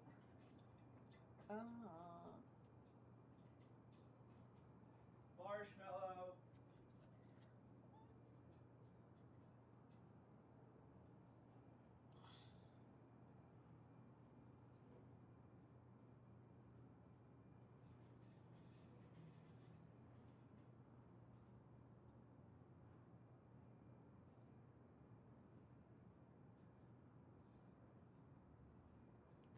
Beautiful. Good? It makes sense? Way over my head, but yeah, it makes sense. Seems to flow logically? It flows really well. Or something. That I can tell. I asked Adam to read it, but he hasn't gotten back to me yet. Yeah. I mean, it is only Thursday, so I still got a few days. Like something he would understand. Yeah. I just make things pretty. Stop asking you to do. Sorry, I forget about that brain. Sometimes.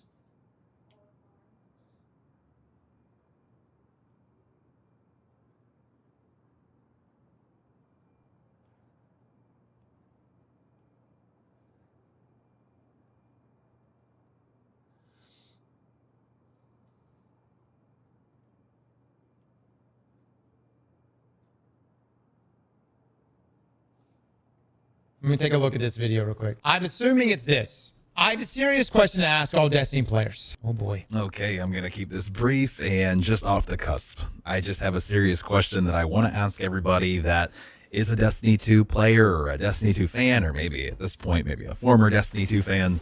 But before that, let me just obviously get the elephant out of the room. We have just about a 4-month delay. I think we can all agree that that doesn't feel great at all. It's pretty much a feels bad. Communication is not up to where it should be. I think that's probably an understatement. And I think it is understandable where the community's coming from, and I understand why people feel like things are, you know, doomerville and uncertain, because quite frankly it is, right?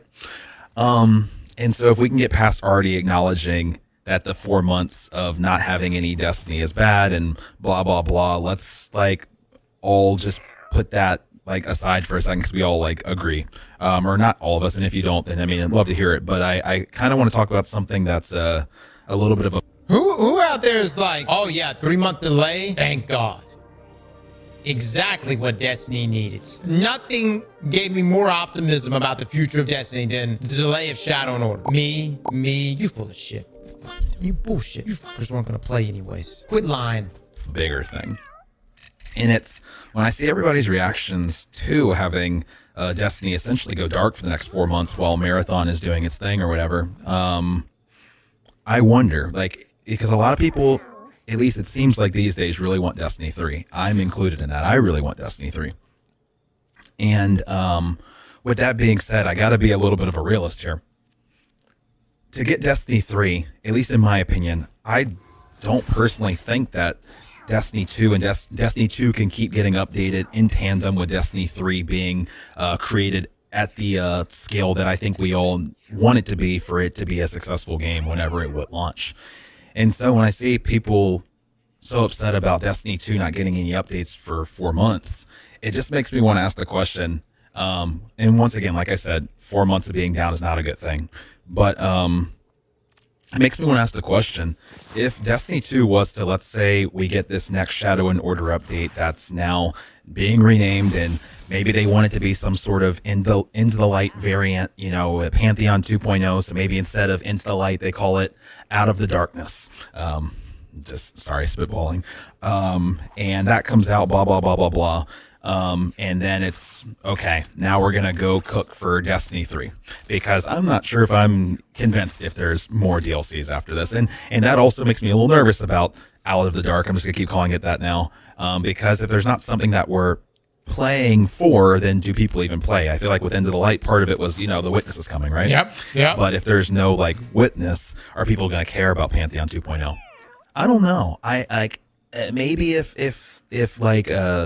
D3 is presented right after it's shown, like in, like, you know, and it's obviously not like an Elder Scrolls situation, but just like a situation where, like, you know, we're gonna get cooking on D3, and here's Out of the Dark while you wait. Would you guys be okay with Destiny going dark for 3 to 5 years? Like, seriously, I mean, no Destiny 2, no. Yeah. 1000%. But only if a D3 is being made. What I'm not okay with is Destiny just dying and then nothing is getting expanded on, and then we don't get a D3.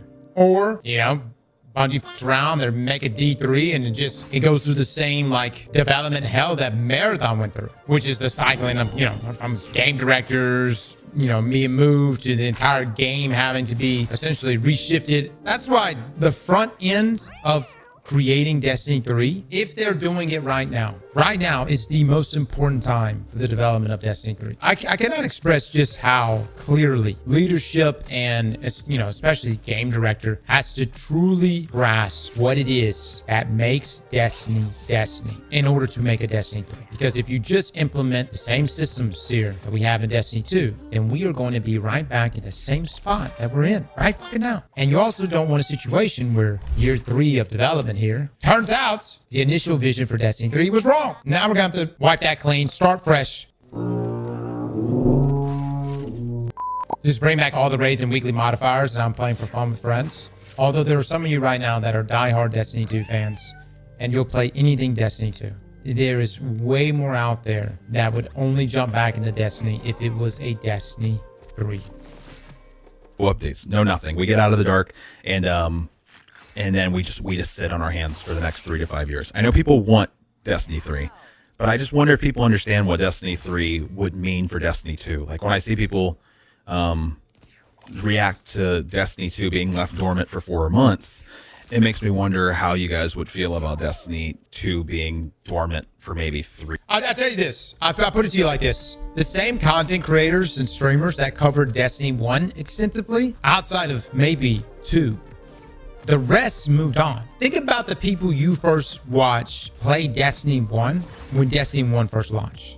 And think about where they are now. You see where I'm coming from? What I'm trying to say is, it's a good chance CB, myself, hell, maybe even Dado and other people that covers Destiny, it's a good chance we're just going to be playing D3 as just players and not actually streamers or content creators. Dude, 3 to 5 years is a long time. But that still doesn't take away from what I want as a player, and even, I guess, even as a content creator, but especially as a player. We need a Destiny 3. There's no way you wouldn't stream a Destiny 3. Guys, I don't know what's going to happen 3-5 years from now. Who knows? Who knows? I probably would stream it, but who knows? All I'm saying is like many of the content creators that existed over a decade ago covering Destiny 1, they've gone in different directions in their lives. And they don't even play Destiny 2. Hell, most of them didn't even play throughout the life of Destiny 2. All right, let's continue. 3 to 5 years or however many years it takes to make Destiny 3 the game that I think would probably take at least 3 years to make at a minimum, and I don't know that for sure, but so I just wanted to ask you guys that. Would you be okay if Destiny 2, like let's say they close up the story, they just like very quickly end the I guess the 9 saga, right, with the Fate saga, and they get cooking. Would you guys be okay with 3 to 5 years of no Destiny? And once again, this isn't me just trying to defend anything either, because like no Destiny for 3 to 5 years, that isn't helpful for somebody who's built a whole channel around Destiny and is doing it full time. But still, that's what I want. I mean, I would want things to kind of just stop for a while, and I just want them to go cook Destiny 3. I think that'd be really cool. But no, fuck Destiny. I got distracted. Hey, that's what's happening in Muncie. Alright. Doesn't mean I won't watch it. On October 3rd, 2025, in Emmett County, Michigan, Michigan State Police responded to a single vehicle crash near Petoskey. Central 7341, what's that Cadillac?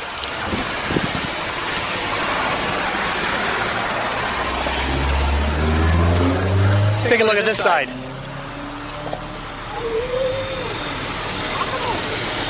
Sir, can you get out of the vehicle, or is your door stuck? Well, I can get out. I'm not exactly sure why he's deployed. You're not sure why? No. Okay. Well, the side of your car would indicate you struck something. Like where? Okay. Let me do a favor and walk around the back of your car then. Okay. Okay. Just do me a favor. Stop. Just turn around. Right here, back of your car. Yep. Back of your car. Sir, step over to the back of your car. Yep. Okay. Step up. Put your butt against the back of your car. Come over Put your this way. butt right here. Okay. Okay. Perfect. What's your name? My name? Yeah. Tom, tell me how much you had to drink today. Nothing tonight. Nothing. No. Okay. Did you take anything? You on any medications?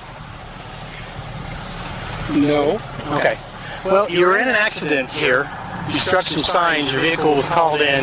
You get full airbag deployment, so it tells me you struck something, right? Yep. Right. So there's something going on. Yep. All right. Do you have any head injuries? Any history of head injuries? No. No. Never been knocked unconscious? No. Okay. No concussions or anything? I'm actually a federal judge. Okay. Do you have any history of diabetes? Are you on blood thinners at all? No. Okay. All right. Are you able to see my finger right here? Yeah. Okay. You don't wear contact lenses. Usually you don't normally wear glasses? Right. Okay. Why don't you just go ahead and put your hands by your side. Take one step away from your vehicle for me. Away from your vehicle for me. Step toward me, one step. Yep. Toward me, one step. Okay. Very good. All right, sir. You're going to put your feet together for me. Yep. Put your hands by your side. Okay. You see my finger? I want you to look at my finger, okay? You're looking at me. I need you to look at my finger. Yeah. Okay? Yep. All right. I want you to follow my finger with your eyes without moving your head. Okay? You understand that? Yep. Okay. I need you to look at my finger. Yeah. All right? And follow my finger. I understand. Okay. All right. I need you to follow with my finger. Yep. Okay? Yep. All right. You're not tracking my finger. All right, you're looking at me. I want you to look at my finger for me, all right? Yep. Look at that. Did you see the finger? Okay. Track my finger with your eyes without moving your head. Yes, sir. Okay. All right, moving your head. I need you to move just your eyes. All right, not doing that at all. Okay, sir. What I want you to do is I want you to imagine a straight line running from the back of your car down the hill there, okay? Yep. Place your hands by your side for me. Keep them there for me. All right. And walk. No, sir. I want you to follow my instructions. I'll tell you when to begin. All right? I want you to imagine that straight line right there. Okay? I want you to place your left foot on that line. I want you to place your right foot in front of your left foot with your heel touching your toe. Can you do that for me? Think so? No, sir. I want you to watch my... Okay. All right, sir. I want you to just wait right here. Let's step back up against your car. I want you to lean against your car for me. All right. Lean up against your car for me. My car. So I want you to be honest with me. Tell me how much you had to drink today. Seriously, I don't think I had anything. You don't think so? Where are you coming? Where are you coming from? Federal court in Bay City, Michigan. In Bay City? Yeah. So you've driven all the way up from Bay City? Yep. All right. Where are you headed to? House. All right. Do you have any history of driving drunk at all? Have you ever been arrested before? Nope. Nope. Okay, sir. I've dealt with a lot of people that have. Yeah, I understand that. All right. So what I'm going to do is ask you to take a preliminary breath test for me. Yep. Okay. So with regards to peace officers, I'm sure you understand the state of Michigan, you're required to submit to a preliminary breath test. Do you have any questions about that? Nope. Okay.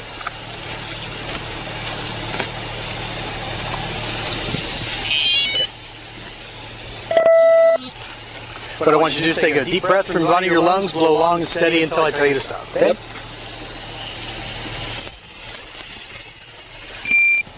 Okay. Can you open your mouth for me? Can you open your mouth for me? You got gum in your mouth, don't you? Yep. Okay, go ahead and pitch that for me.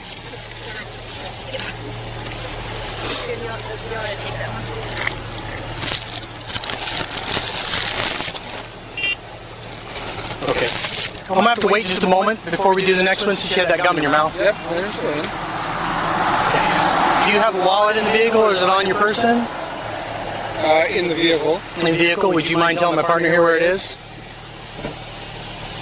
Where your wallet is? I just want your driver's license. Yeah. Okay, is that okay? Yeah. Do you want to get it instead? Now, what I can't understand is what happened here. Well, I'll show you real quick. Yeah? Just go ahead and get your wallet for me. Do you have any weapons or anything in the car? Oh, yeah. I got a lot of weapons. Do you have anything? Okay. Thank you. I see, sir, right over here. Yeah. You see the damage to the side of your vehicle? Yeah. Okay, was this here when you started the drive up from Bay City? It was not. No. Okay. And we had a report that your vehicle struck some signs on the road about a mile back that way. Okay? Which would explain your airbag deployment. Here in Emmett? Yeah, on this road, just about a mile back that way. I can't explain it. You have no memory hitting the signs? No. Okay, your airbag's just deployed. Yeah. And you drove from where they deployed to here. To here. Yep. About how long were you driving with those airbags deployed? Well, I can't tell you that I know when this deployed. I don't. I have no memory of that. All right, no memory of it at all. What is the last thing you do remember? I mean, I've been driving up from Bay City to get to the cottage. That's it. I don't know anything about this, and it doesn't. Okay. What time did you leave your cottage in Bay City, or what time did you leave Bay City? 4 o'clock. About 4 o'clock? Yes, sir. Okay. So you've been driving for about 3.5 hours, almost? Yep. About 3 hours at least? Okay. Did you make any stops along the way? No. No stops along the way? Just to stay in touch with my wife, who was my supervisor. Okay. All right. Okay, sir. Go ahead and step back to the back of the vehicle again for me. Yep. Go ahead and step back over here for me. Yes, sir. So you don't take any medications at all? None. None. No. You haven't taken anything today? No. Okay. All right. Can you pick a number between 19 and 21 for me? Can you pick a number between 19 and 21? Yeah, it's not hard, but I mean, why? What would be? Just a question I'm trying to assess. 15. Okay. So, as you pick a number between 19 and 21, and you pick 15? Yep. Okay. All right. You're a federal judge, so I assume you have advanced levels of education? Yeah. So? Okay, sir. So you know your ABCs, right? I do. Okay. What I want you to do is I want you to recite your ABCs for me without singing, beginning with C and ending with Q. You can begin when you're ready. A, B, C, D, E, F, Q, F, R, A, Q, A, T, S, C, L, S, C, T. All right, sir. I'm going to do the round of taking it since your mouth didn't have something out of your mouth, and now we go ahead and take another preliminary breath test. I started as a informal judge working with a gentleman by the name of Chuck. Okay. You know him? I don't know that name. Nope. All right, sir, I want you to take a deep breath from the bottom of your lungs, blow long and steady till I tell you to stop. Yep. Blow hard for me. Okay, we got to stop. All right, deep breath, bottom of your lungs, blow long and steady. Okay, like you're blowing up a balloon. That ain't going to do it. All right, you got to take a deep breath, blow hard, like you're blowing up a balloon. Yep. Okay? Yeah. Take that deep breath, blow long and steady till I tell you to stop. You're sucking on it now. I beg your pardon? You're sucking on it now. I need you to blow. I can feel when you're blowing, all right? Yeah. So take a deep breath. Yep. From the bottom of your lung, like that. Blow long and steady till I tell you to stop. Take your deep breath. Take a deep breath. Blow. Blow hard. Harder, harder, harder. Okay? We're going to try something else here. All right, once you try that again, take a deep breath. What are we doing here? We're taking a preliminary breath test because you're not following my instructions. Why not? Because you're not blowing. Okay? I beg your pardon? You're not blowing through the straw. Yeah. You got to blow through the straw for the test of top. Yeah, what am I not doing? You're not blowing. Okay? So without this here, take a deep breath for me. Yeah. Take a deep breath. Yep. Now go ahead and take the deep breath now. Yep. Blow out hard like you're blowing up a balloon. Yeah. I got it. Okay. Why haven't I? I want you to do that for me as an example. Like this. Now, Right? Yep. my experience has been that people have a tendency to roll up and to roll down. Okay. And you're always trying to figure out where they are in that process. All right. All I want you to do is blow through the straw. Right. Okay? If you don't blow through the straw, I'm going to take that as a refusal. Sure. Okay? I get it. So will you blow for me? Yeah. Okay. And I have. 3 times. Nope, didn't blow. Right? The machine can sense when you blow. Okay? I beg your pardon? The machine can sense when you blow. All right, so if you don't blow again, I'm going to take that as a refusal. All right? We've done it 3 times. You haven't done it. Why? Okay? Because you haven't blown through the tube like I've directed you to. Okay? So, are you going to blow? Well, I don't know what the hell you're talking about. Okay. Go ahead and take that for me. All right, sir, turn around, place your hands behind your back. You're going to be under arrest for operating under the influence tonight. I want you to interlace your fingers for me. Turn your palms together.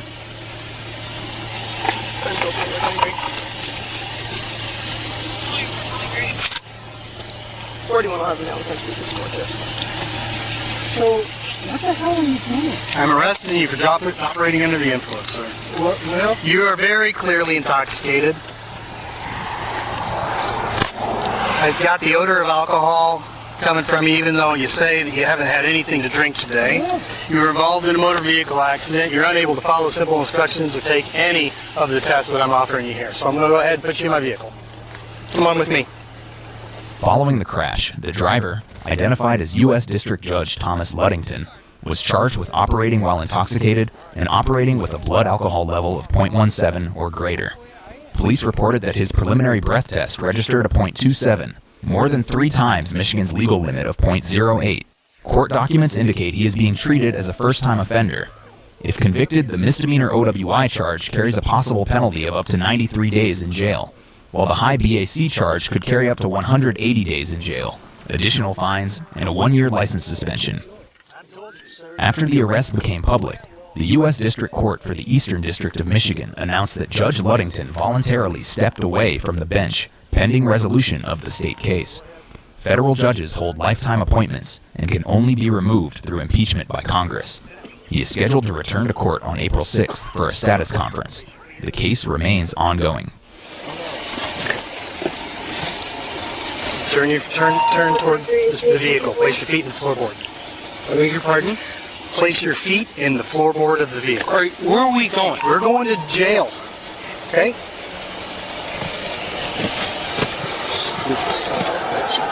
Okay. Sit back.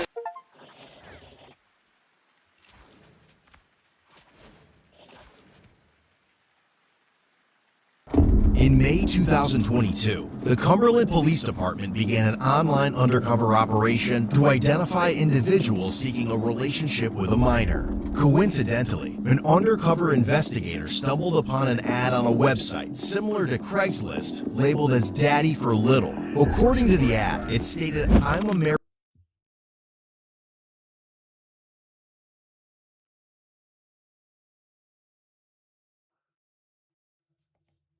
On August 23, 2025, officers in Washington responded to a 7-Eleven after victims of a hit-and-run successfully tracked down the driver who had rear-ended them and fled the scene.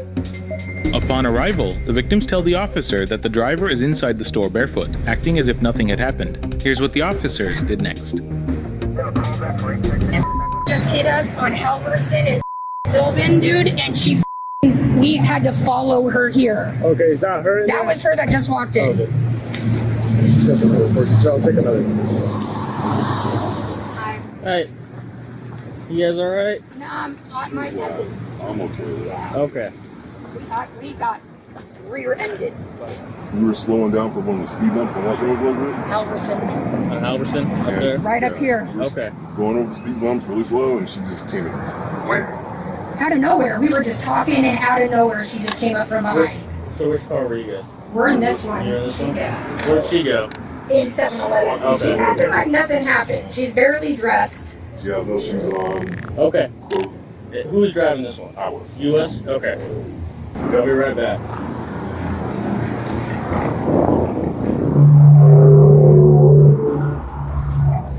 Hi. Hi. I'll start videos. Just so you get recorded, okay? Come on, step out. Come talk to me for a second. You're the owner of that car, yeah? That's your car? One. The gray one, the silver one. What's your name? What's your name? You guys know her? You guys know her? Yeah? Okay. Who is she? I don't know the name, but I know her. What's Angel. Yeah. Okay. You have your ID with you? Yes. Okay. Can I see your ID? Yes. Okay. What's wrong? What's wrong? What did I do? Like you hit those guys over there. Who? You. Your car is right there. Park outside the parking lot. I didn't hit nobody. Okay. So you didn't come in that silver car?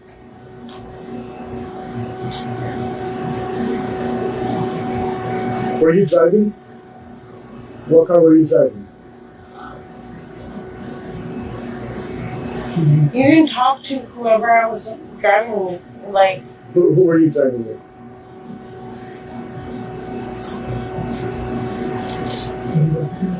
I'll take your ID. Can I see your ID? I'll take your ID. I'm not used to this. Okay, that's okay. I just need your license. Mine? Yeah, your license right there. Mine? On your purse. No. Yeah.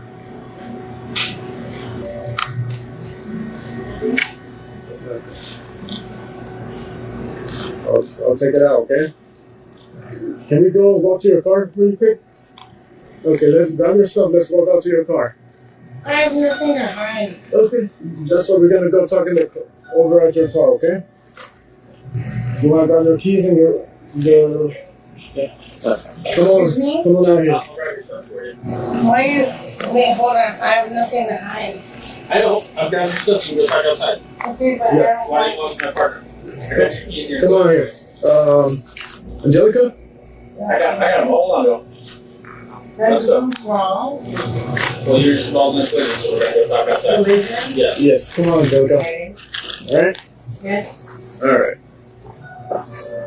Come on here. Alright, let's go over to your car, okay? Alright, where's your car at? Tell me. Why don't you tell me? You sure car? You're the one that's telling me where my commission's at. Okay, let's go to your car. Come on. Are you okay to walk? You tell me. It doesn't seem like it. You're the one telling me where I'm supposed to be. Wait, what kind of keys are those? Support? Yeah. Alright, that's your car, yeah? Okay, come on, let's walk over to your car. Let's go.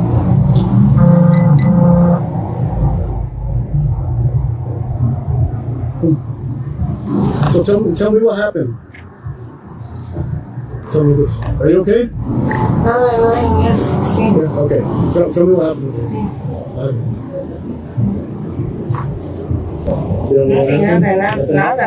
Nothing.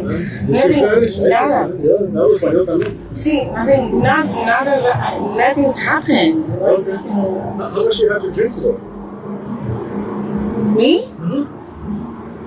To be honest? Yeah, you can be honest. That's fine. I had 2 tequila shots. 2 tequila shots? Okay. Well, it seems like you have a little bit more than 2 tequila. And I thought that, like, I was like, okay, well, it's like, okay. No, it's just the 2. And then I thought, like, see. Okay. All right. But I'll be honest with you. It seems like you have a little bit more. Okay. I know. I know, but it's because I get eccentric. Because, like. Okay. Let's go over to that side, okay? That way I can put your purse back in the. When I Okay, go ahead and lift your dress. There you go. Come on now. Okay. Here. You know what? Let's fix this. Can you put your hand through? So we can put your hand through. There you go. Let's fix the other side. No, I don't have to worry about it. Okay, can you fix Clearly, your he's not worried about it. Well, I don't want other people to do wrong. Thank you, I appreciate So can you fix that. it? He's not worried about it. Like, I appreciate that. Okay.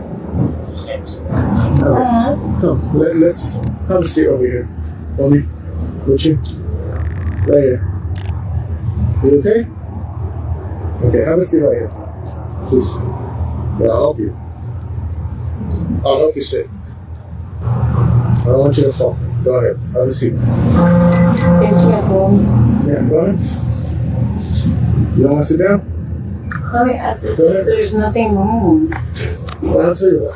Okay, I think there's a lot wrong.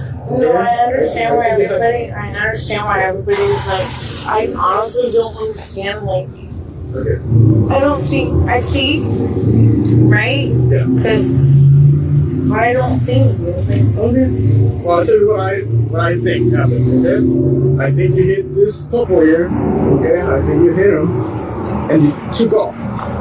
And you parked your car right here and pretended like nothing happened. I think that's what happened. And I think that you're also been drinking. More than 2 shots.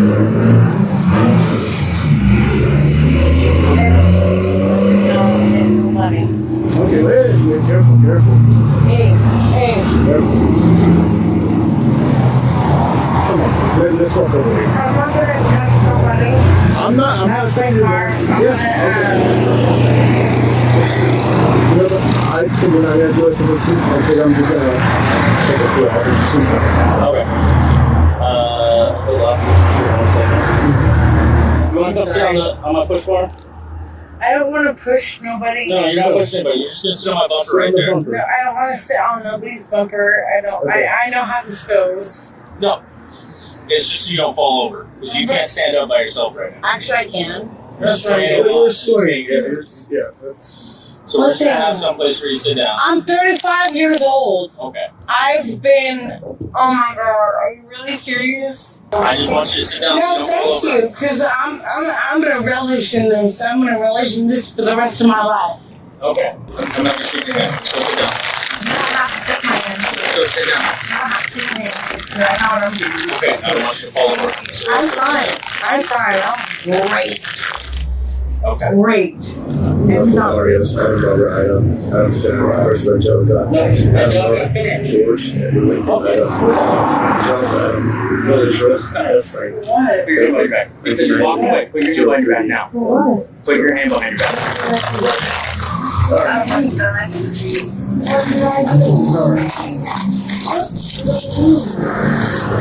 What's wrong? What did I do? You're walking away. Put your hand behind your back. just can't leave yet, okay? I can't leave yet? No, you're being detained right now. Wait, what am I being detained for? You're obviously intoxicated and you I want to somebody. go home. You were driving. What? Okay? You're not going home right now. Are you kidding me? Like, what?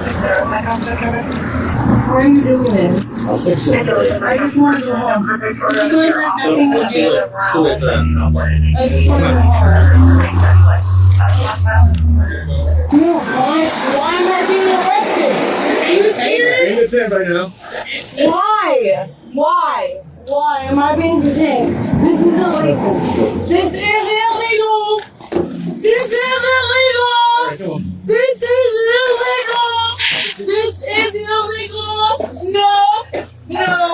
No. No. No. No. No. You're not about to. No.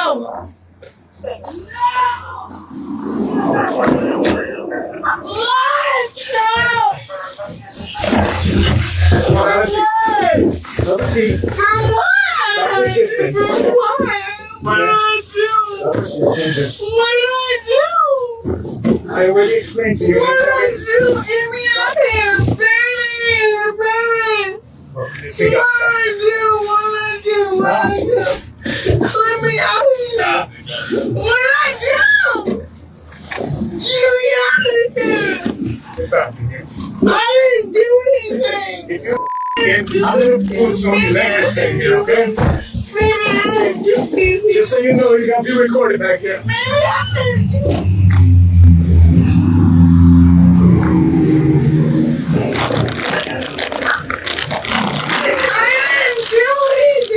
Hey, Angelica, listen. If you listen, if you don't stop kicking, I'm gonna put leg restraints on you, okay? You're gonna be tied on your legs. Do not kick, please. I'll come talk to you in a second.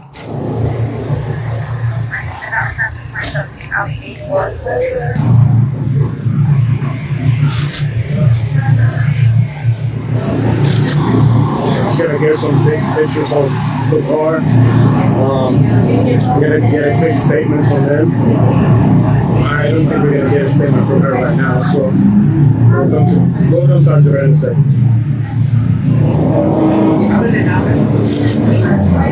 So we're just having all the officers. Halverson, right before Sylvan, we hit that last speed hump. Yeah. And just kind of proceeded to go to the stop sign, and she just. And then she came from the stop all the way down here. Yeah. And then we went through Viewcrest Village. Okay. And then came up here, and she pulled in here. All right. Yeah. You guys want to talk to her too, just before you guys start? We have the other driver in the car. Yeah, she was talking to her. Not necessarily, but she's just got to talk to her. I just want to make sure we ask her, and you guys know if she okay. Oh, okay, yeah. Let me ask you.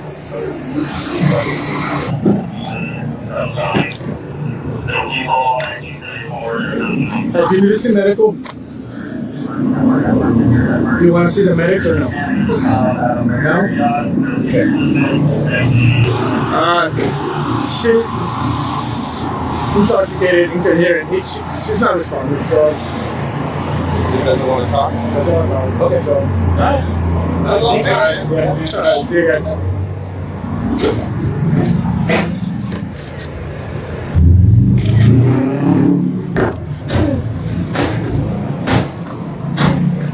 Angelica, if you break that, you're gonna get a felony. They won't let me out. Stop kicking. They won't let me out. Because you're acting this way. Yeah, but they won't let me out in the beginning. Stop acting like this. Alright. Jacob, can you hear me? Okay. You're under arrest today, okay? I'm gonna read your rights. You have the right at this time to remain silent. Anything you say can be used against you in the court of law. You have the right at this time to talk to a lawyer and have him present with you while you're being questioned. If you cannot afford to hire a lawyer, one will be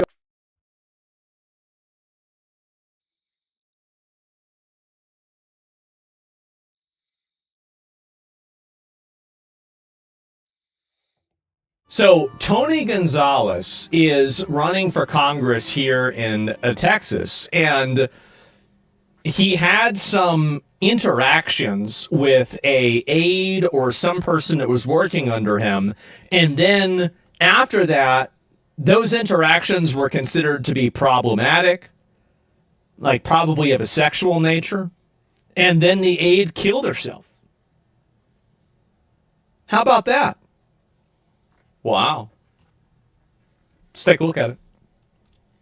This is not a video I ever expected to make. This is not a video I ever expected to make, and I take no joy in making it. My plan this cycle has been to continue to tell the truth about Congressman Tony Gonzalez and his voting record, how he continues to vote against the Constitution during his time in office. However, in the last few Sounds days, like an the asshole. case that I'm about to discuss has become the subject of national debate. It says Tony Gonzalez's explicit sexual text to late staffer who set herself on fire. That's pretty bad. I mean, that's bad. And so I feel like I have an obligation to provide the most accurate details With the possible. whole armor, you I would have never expected in a million years to have to tell the story that I'm about to tell, nor would I ever consider it appropriate if this were mere conjecture. Yeah. But at this point, these are no longer allegations. Okay. This has now been proven beyond a shadow of a doubt to be true. I'm gonna just reframe it real quick so you guys can see the stuff. And the truth must be told. Mhm. The voters have a right to know. And that is why, for the sake of the district, the party, and the country, Tony Gonzalez should step down. I'll start from the beginning. Well, how do we know he Regina did it? Santos Aviles This was girl. a regional director for Texas 23rd Congressional District, Congressman Tony Gonzalez. She was originally from Uvalde and had served prior running the Uvalde Chamber of Commerce.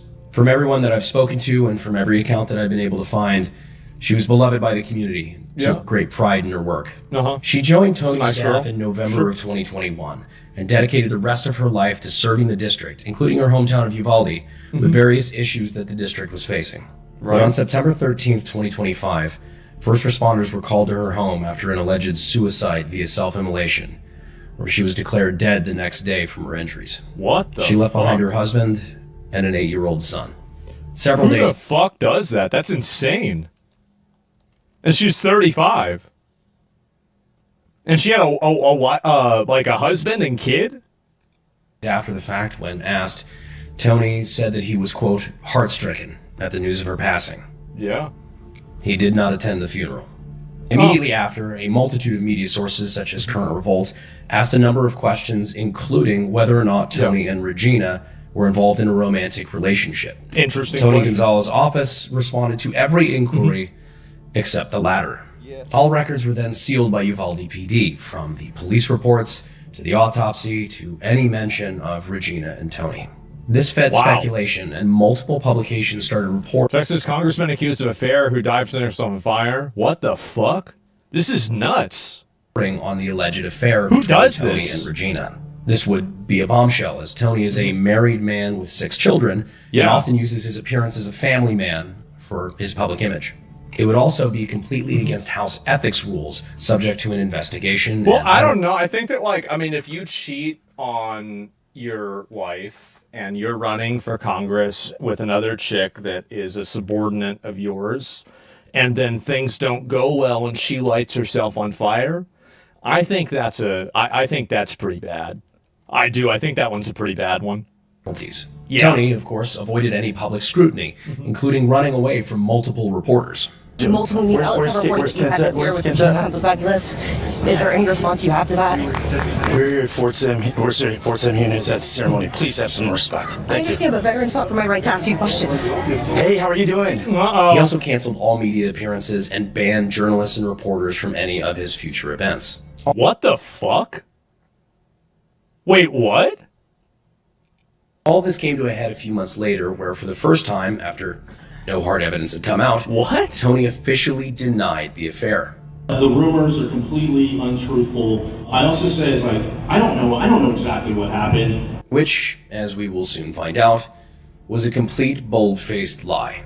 Wait, But at this point, wait, what? So he said basically, so for a while he never commented on it. Then he comes out and he says it didn't happen. concrete evidence and an official denial of the affair, the story more or less died for a couple of months. Yeah, That I was remember at that. least until early February, where a former Tony staffer from Uvalde who worked hand in hand with Regina for 2 years for the congressman decided to risk potential repercussions and come forward. Not only did he have his personal account of Regina telling about the affair with Tony, but he also brought forward screenshots of Regina admitting to the affair, specifically texting the staffer, and I quote, "I had an affair with our boss," obviously referencing.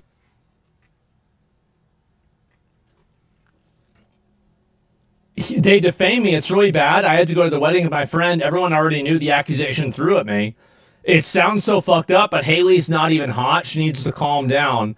I promise you, just hold your head high. The office doesn't know about anything about it. They're going to find out. I have your back 100,000%. I know I'll be fine. I'm not afraid of that. What the fuck? Obviously referencing Tony.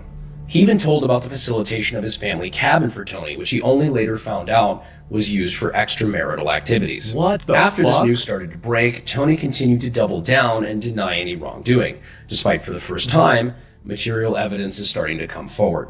Now, at this point in the story is where, unfortunately, I get involved.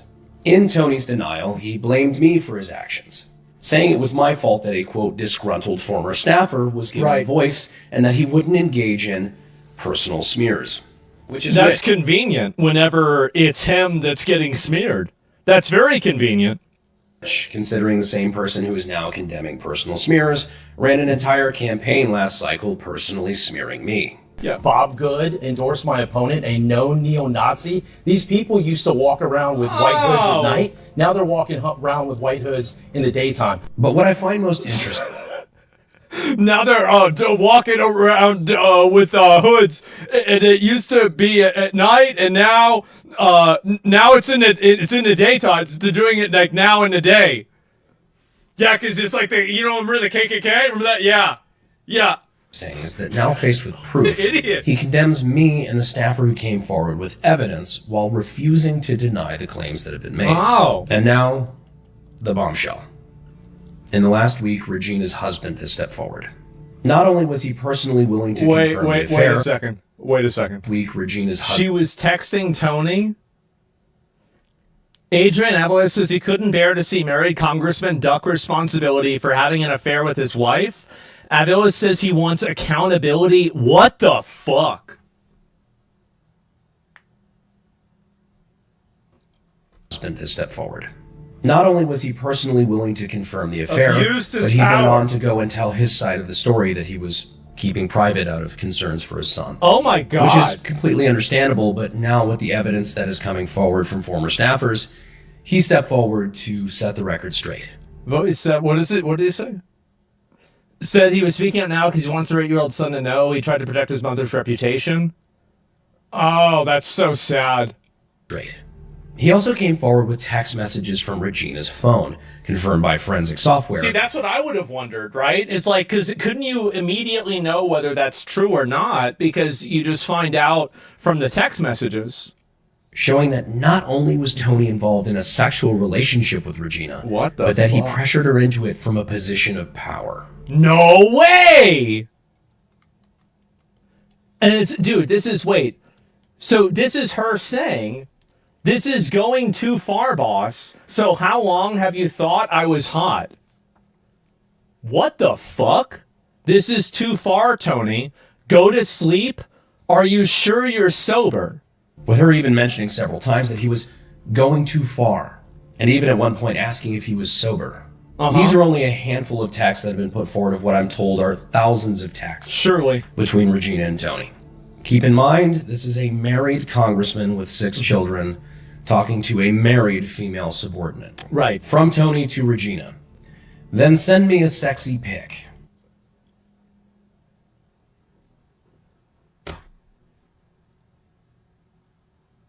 Wow. The thing is, like, stuff like this is, like, it happens, and it's like, a lot of times it's harmless, but I bet the way this ended is the real problem. Like, somebody cheating on their wife with a staffer is obviously really bad, But whatever happened here led this woman to set herself on fire.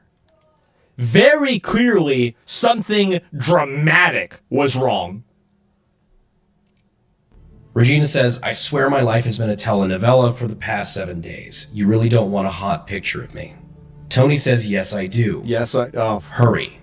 She asks, Jesus. Is this a test? What's so crazy about this is like these text messages and this conversation, this is like, have you ever taken like an HR training program? And it's like, Bill says that, you know, Kathy's breasts look extra large today. Did Bill sexually harass Kathy? You know, like, it's like this super obvious shit. Like, everybody knows. It's like straight textbook. Do you think she set herself on fire with the family being left behind?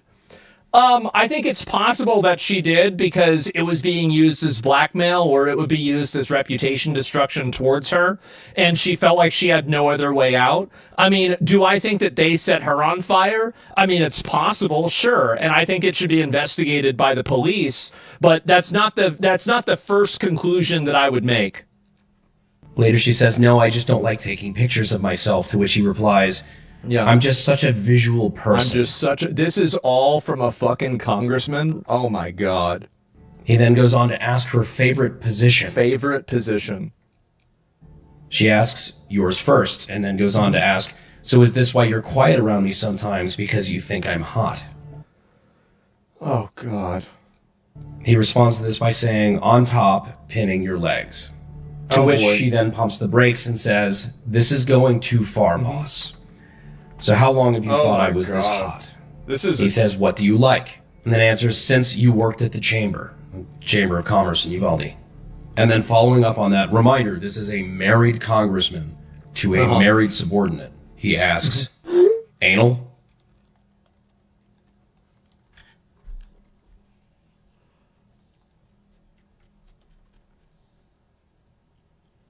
Jesus, man. See, this is the kind of stuff that, and people need to, like, I think it's good that we're watching this, right? Because, like, we always talk, like, I spend a lot of time talking about how, you know, every problem is because of a woman, right? But the reality is that there's a reason why a lot of women hate men, and it's because situations like this are disturbingly more common than you might imagine. There are little Epsteins inside of every power dynamic almost all around the entire world. This is happening in China, it's happening in Russia, it's happening in Africa, it's happening in America, it's happening in Sweden, it's happening everywhere. And the problem is that it's important to look at these people and hold these people accountable. These are very clear and very obvious bad actors. And the problem is that sometimes, because there are people that make fake accusations, there's people that exaggerate things, etc., that we throw the baby out with the bathwater. These instances do happen, and they happen with a disturbing amount of regularity. And it's important to keep that in mind. If you talk to 5 attractive women on the internet, you'll get 20 stories about stalkers. She replies, never. The texts then from this point lead to them arranging to meet up at the cabin that then gets picked up by the story that the other former She never shut him down. She obviously shut him down. She shut him down 2 or 3 times. Any reasonable person who is not a creep and a weirdo would have immediately stopped pursuing this person the moment they said, this is going too far, boss. That's crazy. What do you mean she never shut him down? She said she didn't want to send him a picture. She said no like 3 times. What are you talking about? Had told. She kept responding though? I'm just a minute. I'll pull you up real quick. Would you want your daughter to have a job like this and be treated this way towards a boss? Would you want this to happen to your daughter? Really simple question.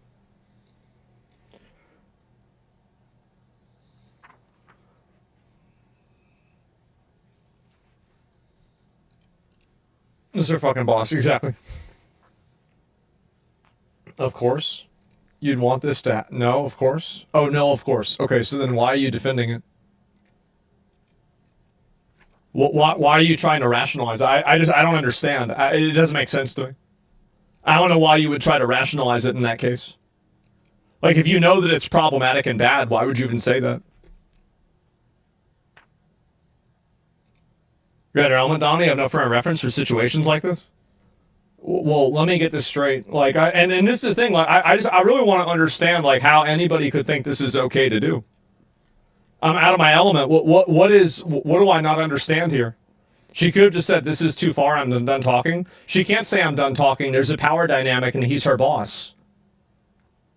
She can't do that. I don't think that there's a problem. Like, she passively said no 3 times. She literally said. She said no. Like, she literally said this. I don't think you understand how this works. Can't she quit? Can't she quit? Yeah, she can quit. Yes. Mixed messages? What is this here? Mixed messages. Huge mixed messages? It's not mixed messages. Anybody, listen, if this is sending you, it's a big gray area with a lot of variables. The right decision is very obvious from an outside perspective, but in the trenches, reality is different. Give me a universe where this is normal. Whenever, let me explain. Where is the universe where when a person says this is too far, you keep going, and that's good? Give me an example of whenever somebody says, stop doing this, basically. This is too far, boss. And you keep going.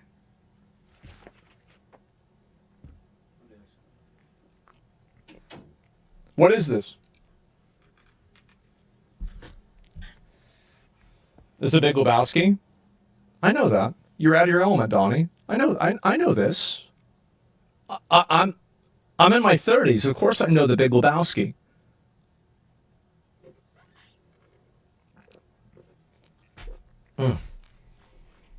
You're purposely ignoring the how long have you thought I was this hot for?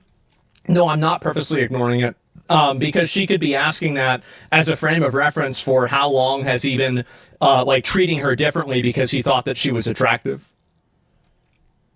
That's the reason why.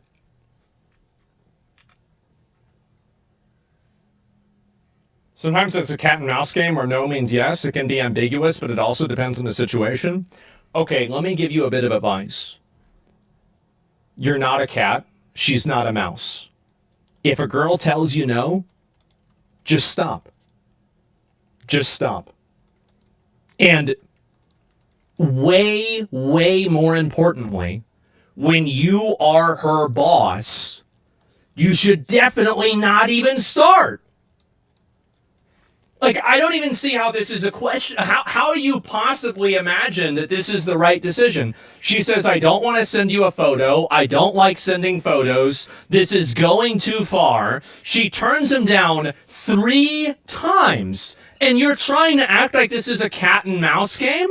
Get the fuck out of here. This is insane. What are we doing here? You're trying to add any blame on this woman. Bro, she had like multiple fucking kids. She had a husband as well. She's getting pressured by this man that's in a position of power. He's a congressman. And if she tells him no, he could destroy her career. He could do other things that were bad to her as well. Not to mention some other maybe weird shit that, like, I mean, who knows whether that would happen. It's the cops? Yeah, sure. Go get the cops involved. Turn your entire life upside down. Lose your job. Have all of these things happen. The reality is that a lot of women deal with very passive flirting from men in positions of power, and they brush it off, and I think that's generally fine. I don't even think it's a big deal if your boss flirts with you once. But it is when it's happening 3 or 4 times. When it's going on as an ongoing issue. That's the big difference. It's not the fact that it happened. It's the fact that it didn't stop. You're not a PlayStation. Don't let people play games with you. I agree with you, but it's oversimplifying the dynamic that you're irrational actors. Nobody's rational in situations like that. Really? Whenever a girl has ever said no to me, I've just immediately been like, okay, I'm done. I feel like that's the way most people do. Oh, okay. All right. Yeah, that's fine. Understandable. Have a nice day. If you can't do that, you're an animal. And an animal doesn't belong in society. If you can't control your urges and inside of a conversation, you are unable to accept, respect, and listen to other people who are giving you or rescinding consent from a conversation, if you can't do that, and especially if that carries over into real life and you physically act on those urges, you need to be put in a cage because that's what we do with animals. That's exactly it. And it's really just that simple. Anybody that can't control their urges has to be put in a cage. We can't have a world where we have people that can't control their ages or their what do you call it? Their urges. Such a delusional rich boy take. It's not a rich boy take at all. Yes. And so what is this? I'll look at a few more. Let me just real quick. I'll read just your replies. And how many times does she need to ask? How long did you think I was hot? Because that's the reason she asked, probably. She fucked him in the cabin, bro? Oh, really? She had sex with him in the cabin. Wow. And was that after or before he probably pressured her into doing that 10 times, like in the text messages? She's a millionaire. What does this have to do with money, by the way? Are you saying that, like, you shouldn't respect consent if you have... You shouldn't respect consent if you're poor? You think poor people can't respect consent? I don't understand your logic here. How does that make sense? What does income have to do with this at all?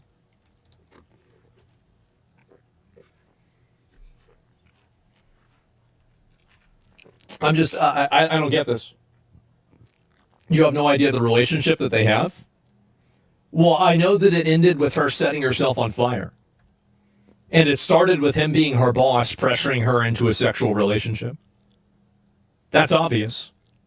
And with those 2 points on the graph, I can draw a line. And it's not a good one. I don't know what else to say. I'm just going to ban this guy. What a weirdo. What a weirdo.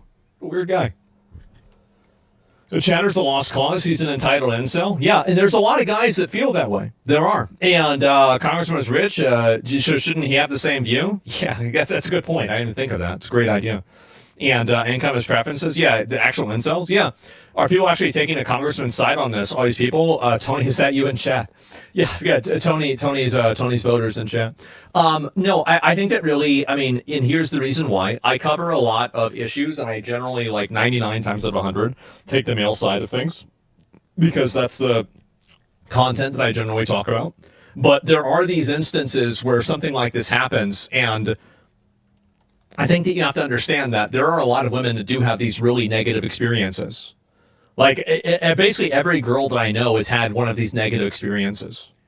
It's like a crazy ratio. Like, I mean, I really, like, I mean, like, go talk to, like, I don't know, your sister, your girlfriend, or, you know, your maybe wife, right? Something like that. Many of them have had these things happen. One, well, at least one, right? Yeah, it's extremely common. It's much more common than you would imagine. And in a lot of cases, it is men that will not take no for an answer. And at the end of the day, this is the question I would ask. Would you want your daughter to be getting pursued by a much older man who is aggressively sexually pursuing her as her superior inside of a work situation, and then not listening to her, like not giving consent, and continuously pushing her for that? Bro, that's the kind of shit that you want to get your shotgun for. That's the kind of shit that, like, back in the day, you would fucking shoot somebody for. Like, you'd duel them over this, or you'd shoot them in a saloon. Like, what are we even talking about? That this is any way acceptable behavior, even in the slightest. It's disgusting. Nobody should accept this. No civilized Western society should accept this type of behavior at all. We're not talking about flirting. We're not talking about, you know, a harmless joke. We're talking about repeated, continuous sexual advances from a position of power that ignore consent as a boss. That's crazy. Nobody should be accepting this. That's third world behavior. That's third world behavior that animals do. Where he unwittingly set up an extramarital affair between his boss and his friend. Mm-hmm. These texts and the confirmation of a long denied... What if it's my teacher and I'm homeschooled? Why don't you shut the fuck up, all right? Boss and his friend. Mm-hmm. These texts and the confirmation of a long denied affair have sparked national outcry. Good. Local state rep Wes Riddell has called for Tony to step down, while members of Congress have either asked for him to suspend his campaign or even outright resignation. And over the last... I don't agree with that. I think that there should be a criminal investigation and figure out whether his pressuring led to her killing herself. And I think that there should be criminal charges that follow that if it's found that that's the case. And they should subpoena and go through all of the communications between the two of them. Because if that is true, and this guy abused his position as a congressman, this is a person that is supposed to be working for us, right? If you're abusing your position, and not only, listen, guys do this regularly, but this led to somebody killing themselves. Somebody killed themselves. You can't have this happen. It breaks the trust with the public. It's misconduct. It's gross misconduct, to say the least. I'm not even sure those are actual texts. We've never seen texts look like this. Yeah, I'm sure her husband's making the whole thing up. Sure, maybe he is. I mean, who knows? It is all alleged at the end of the day. But I think that the criminal investigation, we'll see what happens. Few days, their complaints have made nationwide news, including reaching the Speaker of the House, Mike Johnson. Mr. Speaker, why should Tony Gonzalez resign, given these very serious accusations? There are serious accusations, and it must be taken seriously, and I've told him he's got to address that with his constituents. It has also come out that the House Ethics Committee has launched its own investigation. It's got to be more. It's got to be criminal investigation with the FBI. This is the kind of stuff, this is basically an Epstein case. It is. This is a man of a high privilege and high position of power that's exercising it over a woman, and he's using his position of power to maintain, basically, freedom. You have to, what's the crime? Whenever you mistreat and you abuse somebody to the point that they kill themselves, sometimes you can be held liable for that. At this point, we know beyond a shadow of a doubt that Tony Gonzalez is guilty of an extramarital affair and lying to his family, the press, and the people. Of abusing a position as a member of Congress for sexual misconduct and wrecking a home to the degree that a young woman is now dead. Up to this point, my campaign against Tony has been relying solely upon the issue. Well, whatever they can do. Problem that I have and his voters have with his voting record. But this goes beyond that now. It is now irrefutable that Tony Gonzalez is a wicked man and must be removed. Mm-hmm. Now, next week on March 3rd... Well, here's the question, right? What do you think the probability is that this affair led to her killing herself? I mean, I would assume that it's if I had to bet on it, I'd bet that's the case. Voters will have the opportunity to have their voices heard. But as we've seen, this goes far beyond politics. Or at least is a While huge Tony might contributing rightfully factor. lose his job, a husband and son are still grieving a wife and mother. Yeah, it's sick. So right now, while I have your attention, I'd like to ask you to help me. And also, keep in mind, too, it's people don't really think about this, but also it's his wife, Tony's wife, and his kids. They had nothing to do with this. And it's awful that, this is happening to them. It is. And, he's fucking up his own family, too. They're all victims. Help the family that Regina left behind. In the past few days, I've had the privilege of speaking with Regina's husband, and with his permission, we've set up a GoFundMe to help with the family and specifically to set something aside for the son. He seems like a great kid with a promising future, and we'd like to help them with that as much as possible. And Tony's made it clear he's not only not going to help the family, but instead he's going to I will not be blackmailed. Okay. Offensive and attack them. So anything our community can do would be greatly appreciated, I'm sure. Surely. So there's no sponsor in this video. There's no asks, nothing other than please help us to help a young boy face a future without his mother. And lastly, to Ernest Anthony Tony Gonzalez. Hasn't this gone far enough for you? When this all started, my only qualms with you were your voting record. 2 years ago, when I lost that election, we sat down like men. You shook my hand, you looked me in the eyes, and you promised me things would be different. I was genuinely horrified to find out what kind of man I shook hands with that day. And weird. unlike the smears you've done on me, you'll find that nothing I've said in this video was taken out of context. These are simply your words and your actions. This is your last chance to be a man and take some accountability. Step down. For the sake of the country, for the sake of Texas, for the sake of common decency. Yeah, it's gross. If that's Step down. true, bro, like, yeah. It's so gross. No, he's totally right about this. He's completely fucking right. I mean, like, the kind of shit that's like, I mean, bro, especially like this, dude, listen to this again. Our campaign last cycle personally Here, I'll smeared link it. me. Link the video. Bob Good endorsed my opponent, a known neo-Nazi. These people used to walk around with white hoods at night. Now they're walking around with white hoods in the daytime. But what I find most interesting is that now faced with proof, he can... The way he talks, bro, he talks like a retard. Yeah, this is definitely the kind of guy that anal. Yeah, absolutely, bro. What a fucking retard. So, dudes over here at White Rain try to draw a line to Epstein. Yeah, I guess you're just a snowflake cosplaying rap now. Yeah, it's nuts, man. And absolutely. A child, yes, definitely somebody banning people on the web. What is this? People, there's a lot of people that are mad about this. It's really surprising to me to see how much pushback I'm getting from certain people in the chat. What about this do you think is the difference in a woman or a child? What about this is problematic to you? What do you think this is? You think this is a good thing? I'm just a little bit confused by this. And yeah, there are a lot of miniature Epsteins all over the country.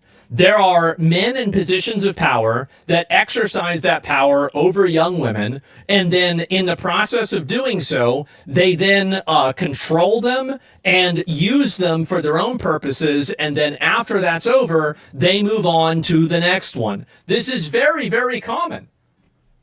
Like there are many of these people. I'm not justifying. It's just a pretty serious jump to Epstein. Well, that's why I said a miniature version, right? I mean, if you want to argue about like Epstein, about it not being Epstein, I don't really care about that. That's not really a point that I really want to make. It's not relevant here. But like overall, I think that we have a country full of these miniature Epsteins, right? If you think that, oh no, you should say it's like Harvey Weinstein and not Epstein, I don't care. Fine, call it whatever you want. But the end result is not the vocabulary, it's the action. The action is the problem. And you have an overwhelming amount of people that are behaving in this way, and it's awful. And so that's the main issue that I have. It's worldwide, bro. It is. It's totally worldwide. And I'm glad to see Brandon making a video about this. I really am. I'm going to link it to you guys again. I think this kind of stuff is important. It absolutely is. So, yeah, I have 5 nieces. This shit's terrifying. I was saying, Tony, you're crazy. I think that here's the problem, is that a lot of guys...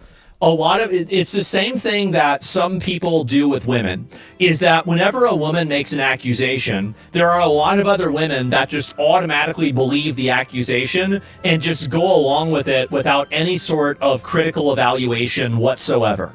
They just say, you know what, you're so right, you're right about everything, this is so true, and everything else. And so in the same way that you have people that immediately agree with it, you have people that also immediately disagree with it. And I think that you should look at the facts, you should look at the reality, and group bias. Yes, exactly. And so that's it. This is probably how Jeff started, exactly like this. Yeah, and that's true. Yeah, a lot of people like Tony, theoretically, right? I mean, again, this is all, a certain degree alleged, but it seems like it's true, is that a lot of people like him build up power. Do you really think this is his final form? Of course not. To the extent that a person like this maintains and consolidates more power, they will continue to do this even more. That's what happens with any of this stuff. Yep, they become toxic women and so on. Yeah, exactly. And like this is the issue, is that like women have this happen, men have it happen. It's extremely common. So do we only treat women like adults with agency or in certain situations? I think that it's important to look at, so like for example, I'll pull this one up and then I want to move on because we've been going on about this for a while. So So she's not wicked for betraying her own family, right? I think that it was bad that she did that, but I think that it should be taken into account the person who has the position of power and who's exercising that position of power in a way that could be problematic for her. So there's a lot of women, and this is just what happens, and people in general. There are people in general that feel like they are compelled into a certain behavior because if they don't engage in that behavior, then that person, like, let me give you a parallel, right? This doesn't have anything to do with, it doesn't have anything to do with like men and women.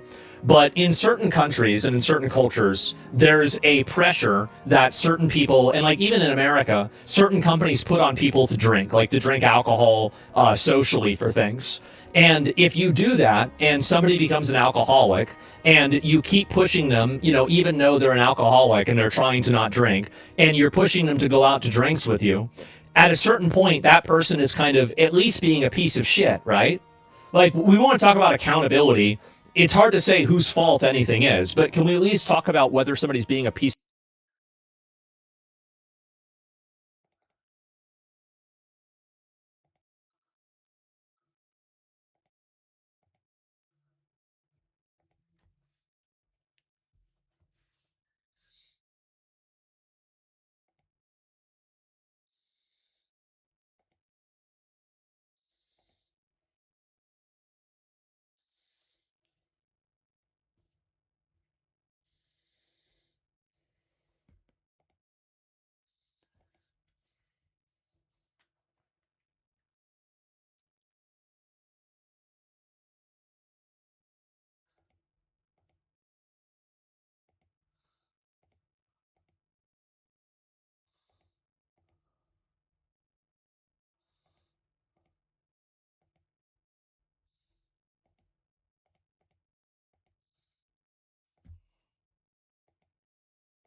piece of shit or not. They're being a piece of shit. And so at the end of the day, when you look at whenever a person who has a position of power is exercising it over a person who doesn't, and they're making and compelling that person to do something that they don't want to do, this is fundamentally an abuse. It is a manipulation, and it's bad faith behavior. And I don't think anybody should be drawing a excuse or anything else to that. It's unwanted peer pressure. Let's up those numbers. Yeah, not a good thing to do. I'll read one more comment. I want to move on. These people arguing instantly shut down whenever you look back, and it's her literally asking him if she's being tested early on in the text. Yeah, and that's another thing too, is that if women, we're not disagreeing about this dude being a scumbag. I know that, but what I'm saying is that you're saying it takes two to tango, and what I'm saying is that when the guy leading the dance is your boss and a congressman in a high position, he's gonna make you tango. And if you don't tango, you lose your job, and you potentially can't take care of your family.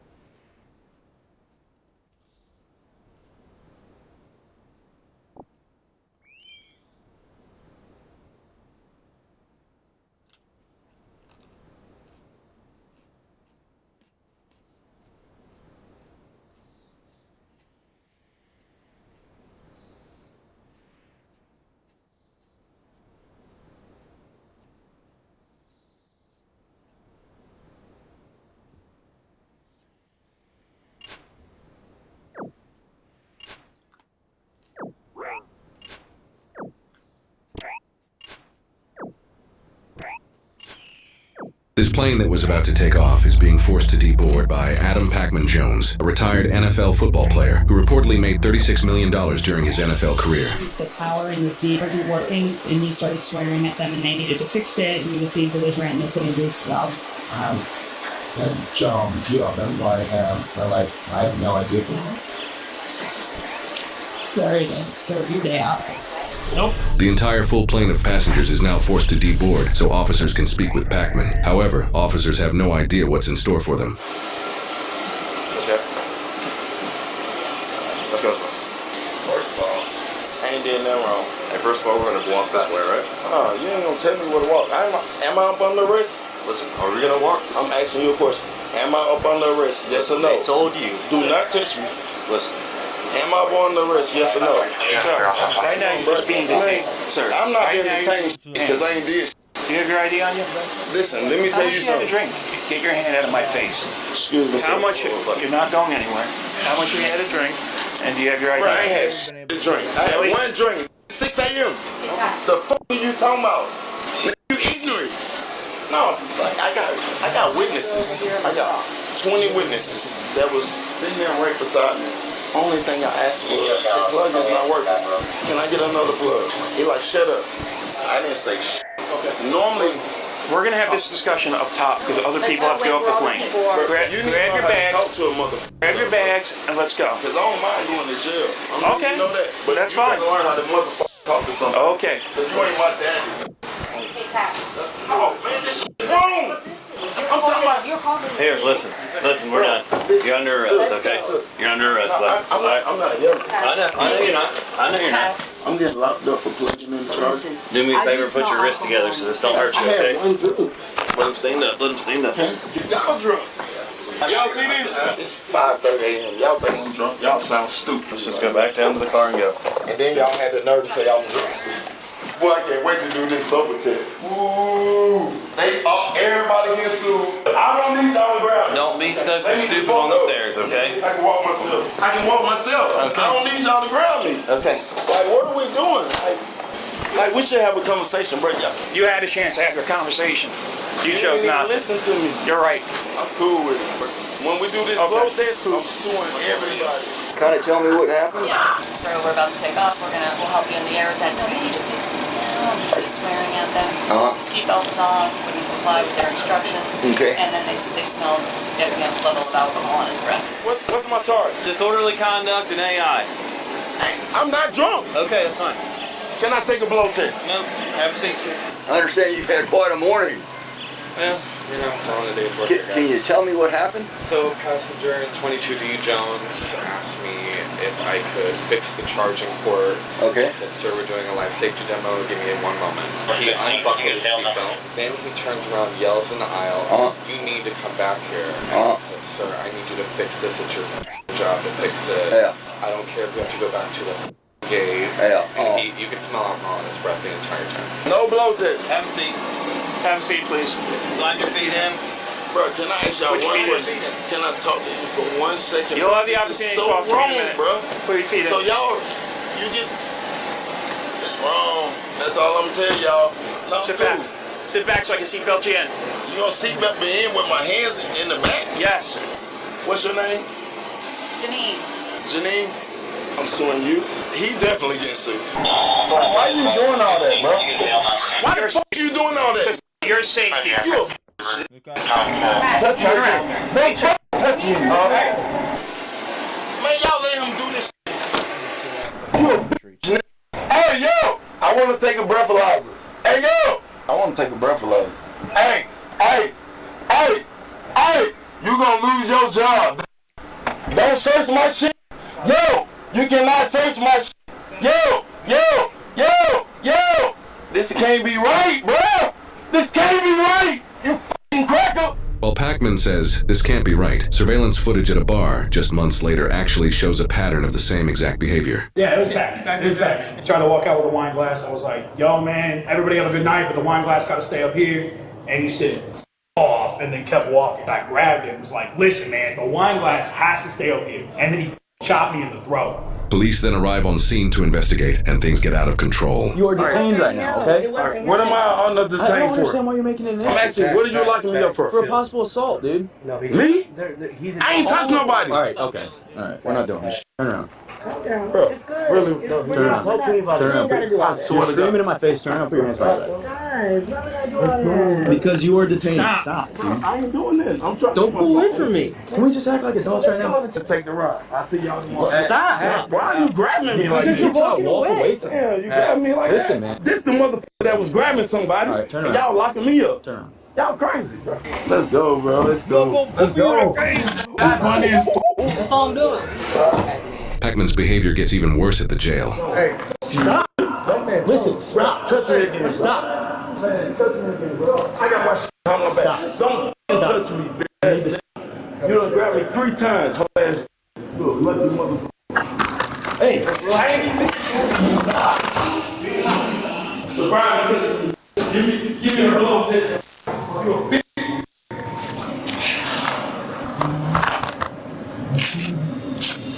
Adam Pac-Man Jones played for the NFL from 2005 to 2018, where he played the positions of cornerback and return specialist for the Tennessee Titans, Dallas Cowboys, Cincinnati Bengals, and Denver Broncos. According to Celebrity Net Worth, he reportedly made approximately $36 million during his NFL career. Pac-Man has an extremely lengthy history of being arrested. He was arrested in 2005, 2006, 2007, 2011, 2013, 2017, 2019, 2021, 2023, 2024, and 2025 for a wide range of charges including disorderly conduct, obstruction, resisting arrest, felony evading, intimidation, assault, felony assault on law enforcement, public intoxication, marijuana possession, felony vandalism, felony coercion, and terroristic threatening, based off the arrests that are publicly available. According to Celebrity Net Worth, even though he reportedly made approximately $36 million during his NFL career, his current net worth is reported to be around $1 to $2 million due to lots of post-retirement spending and legal costs and fines from his many criminal offenses. Despite the large amount of arrests in his criminal history, he has reportedly only spent a total of 40 days in jail, with the majority of the rest of his sentences resulting in probation. Only once was he sentenced to something other than probation, when he started a fight in a strip club in 2007, which led to a shooting that left 3 people wounded, including a bouncer who was paralyzed from the waist down. For that incident, he accepted a plea deal to a gross misdemeanor charge of conspiracy to commit disorderly conduct and was given an NFL suspension for the 2007 season. Regarding the incidents in the body cam footage, he was charged with with alcohol intoxication, terroristic threatening, and disorderly conduct for his actions at the airport. He took a plea deal and pleaded guilty, resulting in a 2-year conditional discharge, meaning he avoids a sentence altogether as long as he stays out of trouble for 2 years. However, before that 2 years was up, he was arrested in 2024 following the Mike Tyson versus Jake Paul boxing event, and he was arrested in 2025. And you know what happened? Absolutely nothing. For the second incident seen in the body cam footage. For both of those incidents, he was charged with public intoxication, disorderly conduct, evading, resisting, and assault on a peace officer. As those cases are still ongoing, he has not received any sentence for either, and he is presumed innocent unless proven guilty in a court of law. I've always thought that money and fame don't calm the storm inside. They just give it a bigger stage. Because what we watched here wasn't about a plane, a bar, or even the officers. It's a pattern. Police step into these calls with zero history, no contracts, no highlights, just behavior in real time. And once one person's decisions start disrupting a cabin full of strangers, it stops being a private issue and becomes public safety. Remember this, talent is something you can be born with, but character is something you practice, and eventually life shows which one a person actually worked on. Now we saw what happened at the jail, the agitation, the resistance, the reaction to being touched. That's not really about the officer, that's someone who never learned self-control and discipline off the field. Of course, we should never define a person by one bad moment, but when the same trouble keeps following the same person from place to place, it stops looking like a coincidence. Success can buy comfort, it cannot buy self-control, and in the end, freedom is protected by character, not talent. No, freedom is protected by something that's not the content of their character. In April 2023, police were dispatched to a residence following a report of 2 individuals violating their probation rules in Portage, Wisconsin. A 31-year-old female named Jennifer was allegedly in contact with a male individual she was prohibited from being with, thereby breaching the conditions of her 2 open felony cases. While officers were en route to the location, it was learned that both Jennifer and the male left in separate vehicles, with the caller providing a description of each. Officers soon located Jennifer's vehicle and initiated a traffic stop. 3357. 357.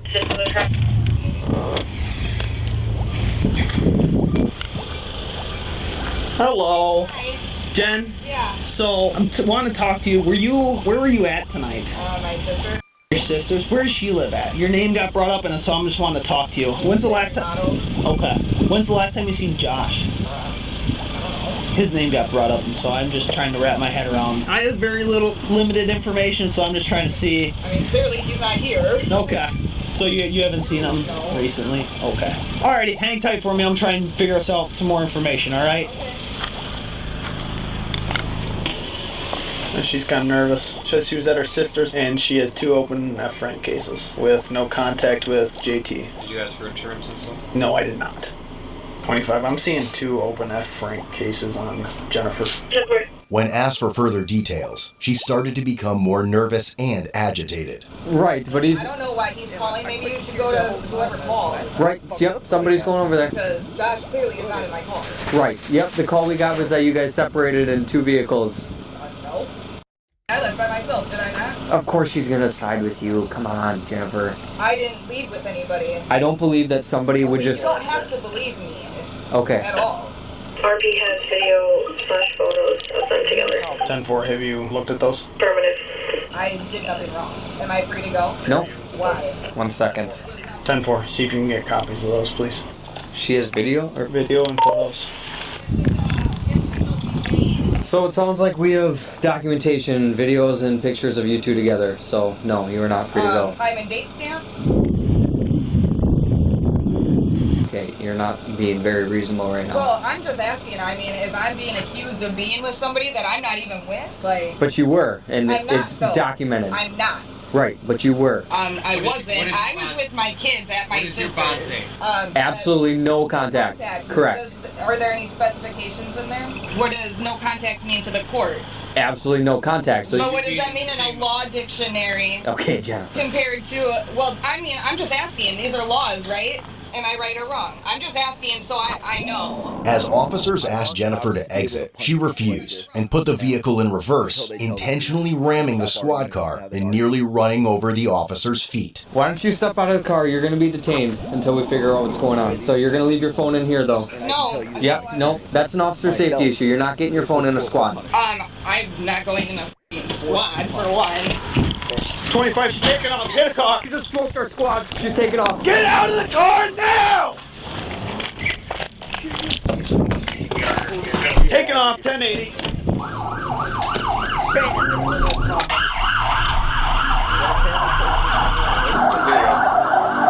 that officer okay? Yeah. He jumped in his car. Okay. Portage 3 southbound McFarland, speeds of 70. Southbound McFarland, speed to 70. Portage 3, she just blew the red light.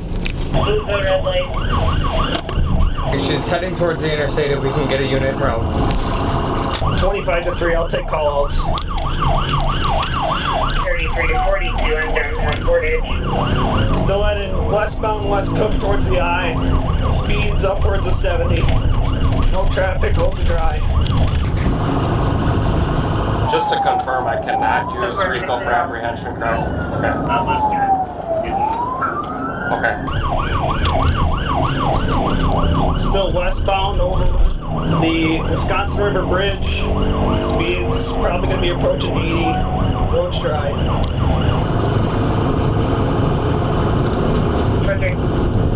3336. The vehicle you're going to be looking for is a Toyota Camry 2013 gray in color. Westbound 33 approaching I-39. Speeds of 100. Roads dry. No traffic. 25 to 13, I copy you. 3 and I are first and second right now. Coastal is always behind. Approaching 9094 overpass. Still speeds of 100. Roads dry. No traffic. 26. Reason for the stop. Portage 3, reason for the stop was our RP willing to make a statement about a felony bond violation. She smoked our squad. We're in pursuit. 25, you can advise Sauk County, please, or be at Sauk County line here. What was that? Sauk County won't help. They won't? No. Will they set up spikes? Nope. Really? Portage 3, she did slow down a little bit. I'm directly behind her. Should we take the lead? We can. I mean, they rammed the squad car. Yeah, let them know. With speeds reaching 100 miles per hour and the pursuit extending beyond city limits, the officers decided to terminate their pursuit and handed over primary control to a Columbia County Sheriff's deputy. Portage 25 to 3rd squad car in the pursuit. If you're county, you're going to have to overtake me. 10-4, we're 3rd. We will overtake you. You need to move over. I'll be going to be moving over. It looks like they're slowing down. 25 to 3. Coastal's going to be coming up, taking over secondary. Portage 3, I copy. Still directly behind the vehicle. My foot's to the floor.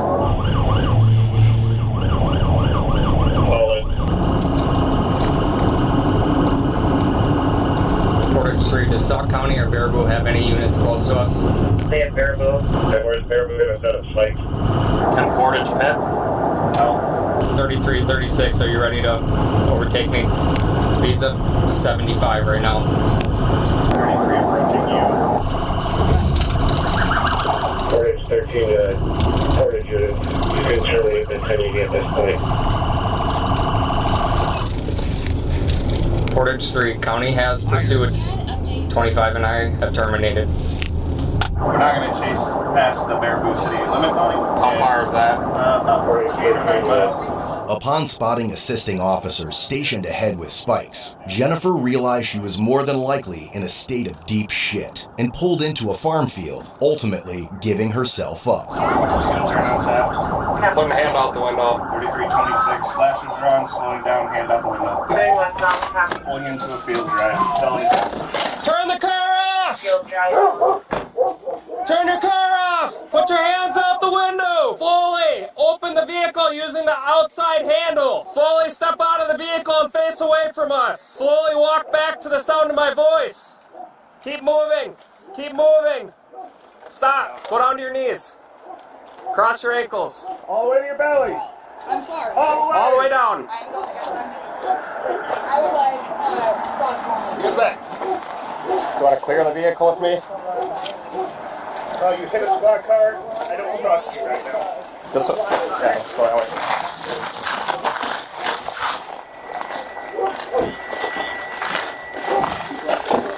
Clear. We'll do the trunk. You want me to hit it? Yeah. Clear. 3357 vehicles clear. Let your hands go. I'm going to fix these, okay? Straight to the top of your head, okay? Anything else, and I'm going to take it as a threat. You ready? Yes, sir. Alright, bring your hand back to me. There you go. Yeah, counted it. Somewhere around that area. I'll pick on one big clear out. Alright, I'm gonna have you wind your stance a little bit for me.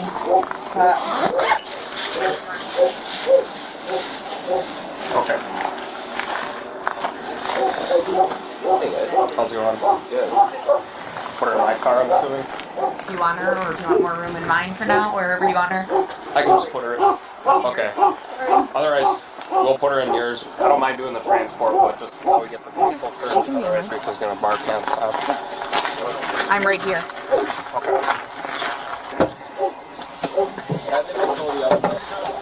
What's your name, dear? I'm Jennifer. Jennifer? Okay. I'll be right up with you, okay? Thank you. So she struck a Porter's car? Yeah, I'm a little late to the party, so I don't know exactly, but yeah, she did hit a portage car. I don't know how bad. She hit it pretty hard. We were just pulling up. We were just pulling up when she did that. She almost hit the Porter's car. Like, he started pushing off the car as we were approaching, so she's backing up and hit him. And he pushed off the car, kept pushing up, and she slammed into the car for 3 yards and then back on the Curious, her car was all smashed up. Oh yeah, so where did he hit her? Or I meant, where did she hit him? Hit the front of the squad. So like backed in? Yeah, and so I saw him pushing off the car. Your first name is Jennifer? Yeah. Okay, so we're going to have another squad pull up here, and then we're going to change you over to a different car to get you transported, okay? And then Portage will come and talk to you. Okay. Sure you're not injured, everything good? Yeah, no, I'm fine. Okay.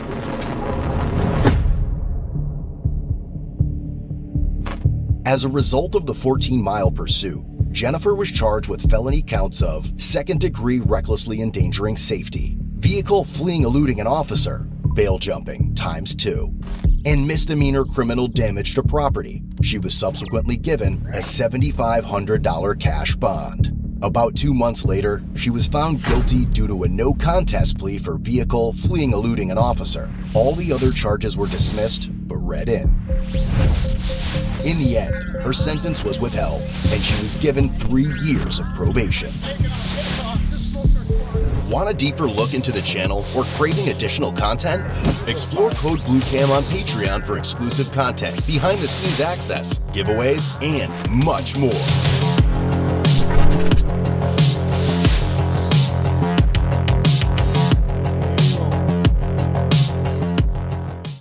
And I'm getting prayer XP from this. Hey, yo. In June 2023, an officer was on routine patrol with his furry companion Canine Jocko when he observed a black vehicle without a license plate in Monona, Wisconsin. Furthermore, it was known that this is a commonly employed tactic by car thieves. The driver was later identified as a 20-year-old male named Jaquan. Records indicate that he has 2 active arrest warrants and a history of assaultive behavior. Upon initiating a traffic stop, Jaquan quickly accelerated and began driving recklessly, reaching speeds exceeding 100 miles per hour.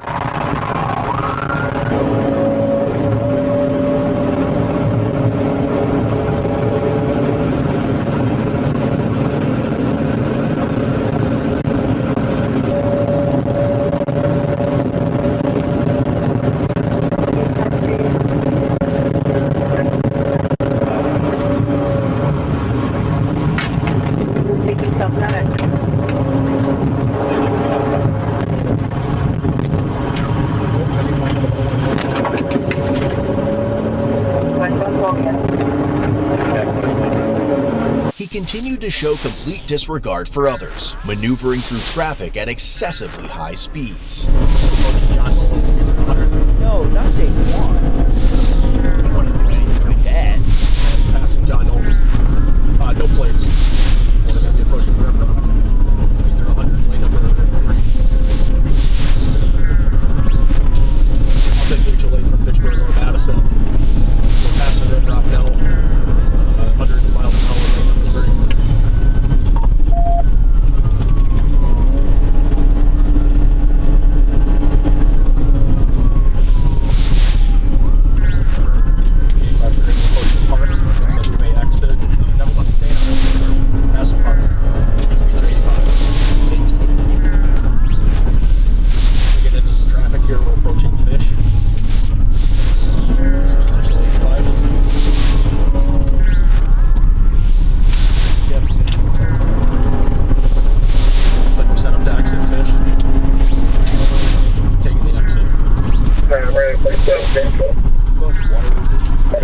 Alright, they're going northbound Fish Hatch. Partner's calling it. Perfect. Help everyone. Speed 50. It's Mike's. Speed 50, who's talking to me right now? 3535. We're going east on West Badger Road. Copy that. We've got spikes approved from the city and from the county. 5 miles an hour of light traffic approaching park.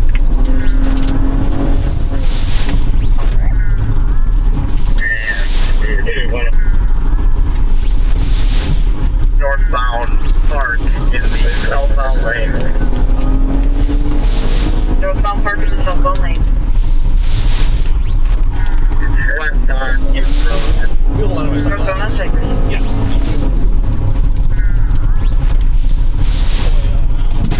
Sorry, Jocko. West on Sequoia. Ready for a bite, buddy. If this guy foot fails, he's getting dog bit. Looks like north on Catalpa.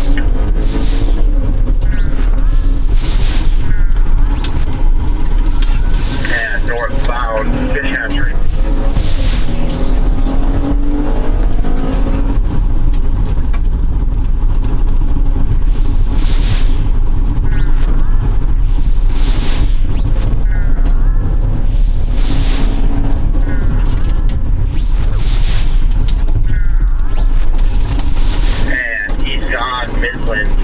Eventually, another officer ahead attempted to deploy spike strips on his vehicle. However, it was unsuccessful as Jaquan drove onto the sidewalk.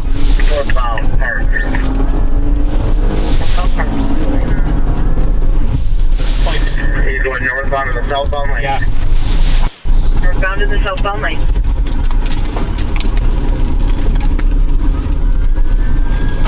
He's driving on the sidewalk.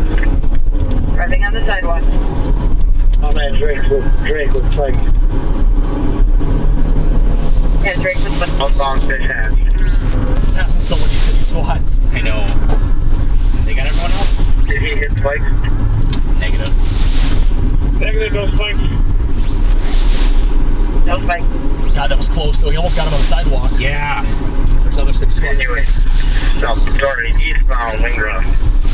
Info for assisting units. Car number 1's got a dog in it. If he foot fails, he's getting dogged.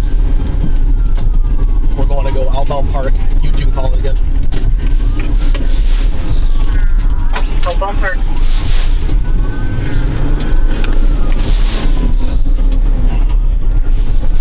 Don't love baby. He wouldn't think like that. Towards Fish on the way. Raised better. Need you to go again, one at a time, please. We're approaching Fish from Wingra, and he almost rammed a squad.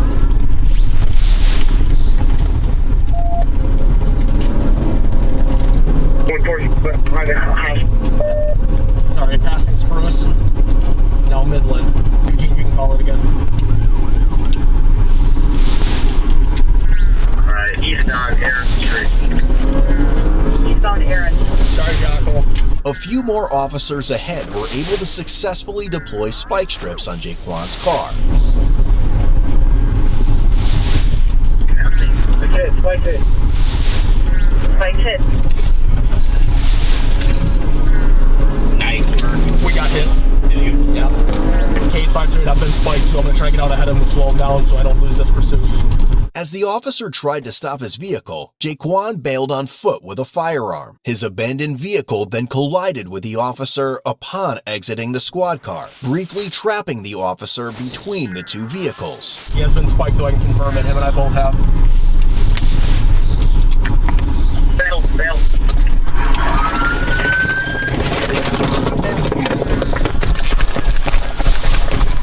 Mailback, white shirt, khaki bats. K9 Jocko was then quickly deployed and gave chase. Here, Jocko here. Here. Jocko here. Jocko here. You still see him, Eugene? Jaquan was soon observed trying to commit an armed carjacking, but the intended victim rejected his ass.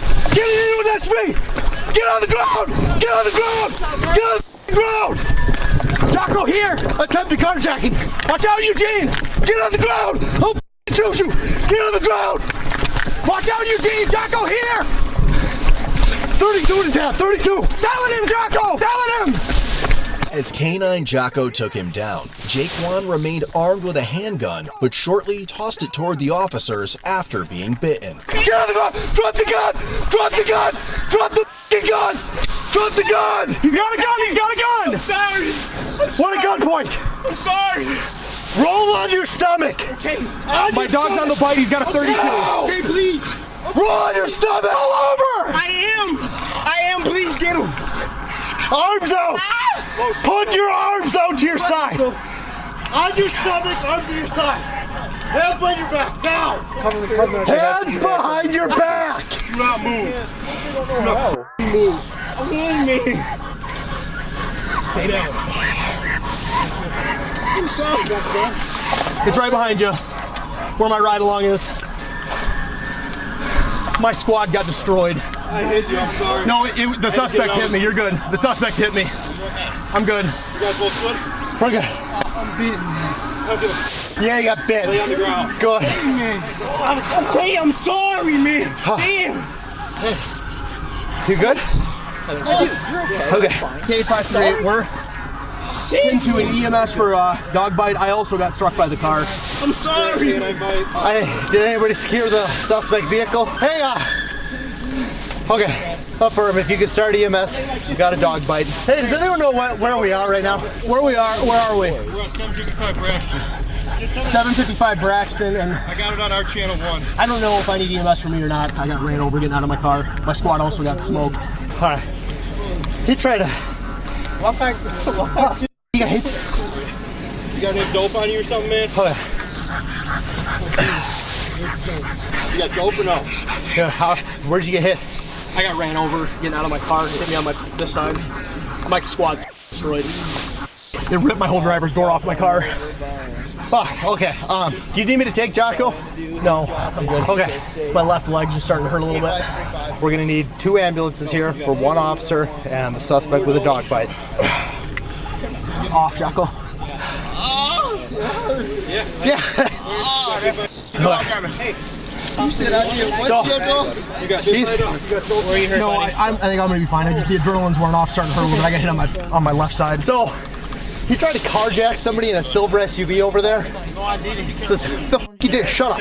Oh, I didn't, boy. Dude. I'm trying to carjack nobody. So, I tried to hide. yeah, he tried to carjack somebody that was sitting in a silver vehicle over there. Trying to take cover. So, somebody will need to talk to them as well. I think I should be good. I just didn't check my mirror. I jumped out of my squad and the car ran me over. I'm glad your lucky dog recognized that it was me. My squad's destroyed. Yeah, I think so. I didn't see anybody else get out of the car. Okay. You okay? Yeah. Oh, I'm just out of shape. Good boy, buddy. Good boy, John. Good job, John. That's a good boy, buddy. Where'd you get run over, buddy? Just on the passenger side. I jumped up on the hood of the car. Where did you get hit with their car, buddy? Yeah, this side. This side? I should be good. The adrenaline's just worn off and sore. We're gonna swap tap 13. Yeah, I don't see anything bleeding. I think I'll be fine. Okay. Squad's destroyed. I'm gonna call Laz. Actually, my car. My car. Mine is too. Okay. Well, you wait here. Jocko Nay, he might bite you. Be careful. Yeah, he's growling already. Did that guy leave? The firearm was soon recovered, which was loaded with 1 round in the chamber and reported as stolen. You got a bag of dope? Load a gun. Nice. He had it in his fucking hand when we came around the corner here. He almost got shot. I was right behind you. Yes, would you? Oh, yes, please, thank you. You all right? I should be fine. I jumped out of my car and ran over. I didn't know the car was still in drive. Does he got a toy or something for his mouth? Or is he right? No. Your car's yeah, your front door. You just put him in the back? Yeah, that's fine. Okay. If you want, I should be fine. Well, one, I'm gonna switch to Aria. I'm gonna tell her she should probably call thirds then. Okay. My fucking squad. God damn it. You can't just replace a K9 car? No. K9 squad missing a door. 38 got hit by a car and is injured but up and walking. He's gonna get checked out. Can you call 8510 or whatever and see if we should probably start third shift in early? It's gonna take a bit. Okay, dope was in front and right pocket. Yep. This was on him, and then gun I saw. Yep. Is he a felon? Oh, We want DNA. If he's a Okay, yeah, no idea. I got these on. Okay, perfect. Thank you. What was that? Paper bag. Oh, paper bag? Paper bag for guns if we want DNA. Yeah. We should transfer the drugs to paper as soon as possible. Okay. Me and the other injured cop are the only ones on in Monona. Okay. So I'm gonna have to see how many Madison cops I can steal. Sure. Is he getting transported? You know? Oh, sure. Where's his car at? Out on the street. I think his car's totaled. Oh, okay. Jaquan 35, copy at 29. Perfect. Thank you very much. First name, Jaquan. Further, it looks like K9 officers getting transported to a hospital. So we're gonna need more. We're gonna need more bodies here. Okay. I'm gonna go grab a car. Okay. It sounds like Schmitz is already here. Okay. Would somebody be able to go up to the hospital with him and stand with him for now? Is that the 95's property? Yes. Are there keys? No. No. The vehicle is locked, and the trunk is locked too, so we can't get in the trunk right now. Okay. So we're having Schmitz come out. They can probably prop it open for us. I think what we'll do probably just because we might just put a hold on it. We'll let our detectives worry about getting a fucking warrant, and then they can dig through it. So, yeah, I guess I'll go to Stolen. Fucking fantastic. You were trying to carjack the guy up? No, it was in this parking lot here. Oh, in this parking lot? Yep. Do you have case numbers off that offhand? Stolen from us. I haven't looked in the case yet. And then this is the serial number of the gun. I'll remove it right now from NCIC. As a result of the 10-mile pursuit, Jaquan was charged with felony counts of operator fleeing eluding an officer causing bodily harm, second-degree recklessly endangering safety, possession of a firearm, and possession of stolen property. All charges are repeaters. With the 2 active warrants at the time of this arrest, he is also a fugitive from the Wisconsin Department of Corrections, serving community supervision for a previous conviction related to illegal gun possession. The officer caught between the 2 vehicles was taken to a nearby hospital, sustaining non-life-threatening injuries. In the meantime, K9 Jocko was picked up by one of his buds from a neighboring department. Ultimately, Jaquan's cash bond was set at $60,000.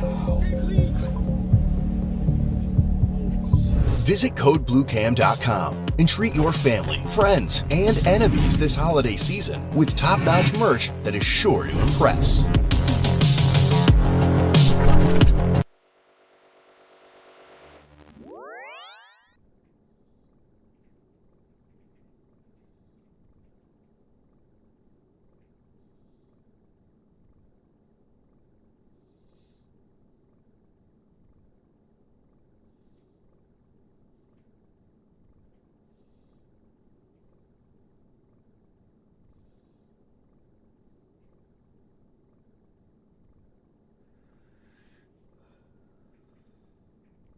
For better or for worse, being obese and obnoxious is a surefire way to place yourself into the internet's crosshairs. Some handle it well, others not so much. But what happens when these people get their own TV show that paints them in a positive light and sweeps their wrongdoings under the rug, gaining them hundreds of thousands of supporters in the process that have no idea who they truly are? These are the 1,000-Pound Sisters, and their story from being internet memes to reality TV stars. Tammy and Amy Slayton were born in Kentucky in 1986 and 1987, and were the youngest of 5. In order to keep them fed, their mom had to work 3 jobs. This sounds like a joke about them eating a lot, but I promise it's not. But I will say, I guess their mom did a great job given how they turned out. During this period, the sisters were mostly cared for by their grandmother, but once she passed away in 1999, the 2 had to take care of themselves. This meant they often ate unhealthy microwave meals and put on a lot of weight as they grew up, which led to bullying from their classmates. Worse yet was the fact that at one point, Tammy gained so much weight that she couldn't walk without an aid. Once they got out of high school, Tammy went on disability, while Amy attempted to join the workforce, although she eventually gave up and started collecting government checks as well. In 2010, when she was 23 years old, Amy was arrested for shoplifting, which she later explained was because she'd stolen an $8 book, but was caught once the store sensors beeped when she tried to walk out. This is a bit strange, as not every item is tagged to trigger the sensors. Tags are usually reserved for more expensive items, like clothing and things of that sort. Secondly, I honestly didn't expect Amy to be such an avid bookworm that she'd go as far far as to steal books, but you never know. She looks like she could read Dostoevsky and Tolstoy, maybe even both at the same time. It's also worth noting that while we don't know how much she weighed during her teenage years, the arrest record registered her as weighing 320 pounds at a measly 5'3". Even this early on, we already see most of the elements of what made the Slayton sisters infamous. Misdeeds that cross into potentially illegal activity, lies to keep up appearances, and never taking responsibility for their own actions. A year later, their YouTube channel was created, but it was pretty inactive until 2014, when they started hopping on trends from the time, like the Salt and Ice Challenge or the Jelly Bean Challenge. While Tammy appeared in these videos, it was very clear that Amy was the star of the show, and over the course of the next 10 months, they uploaded 128 times, averaging out to a video every 3 days or so. Despite the sheer quantity of videos, their channel wasn't getting any attention, but it all changed when they uploaded the Chubby Bunny Challenge, which, if you somehow don't know about this, is essentially when you put a bunch of marshmallows in your mouth and say the phrase Chubby Bunny after each one.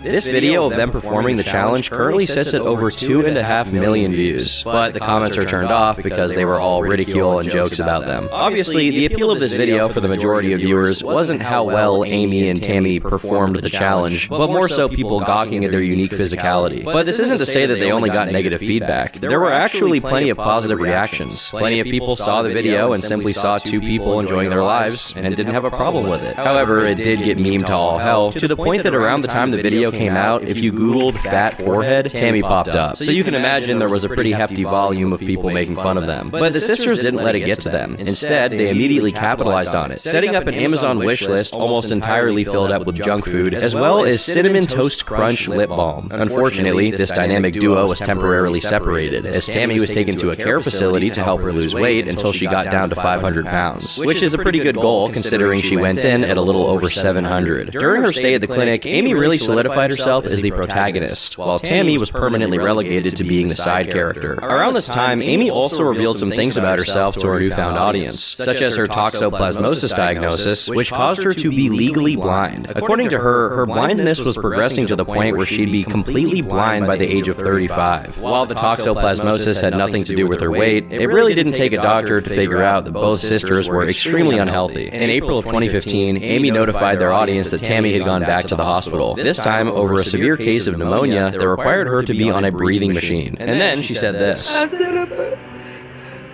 a trust fund, a GoFundMe account.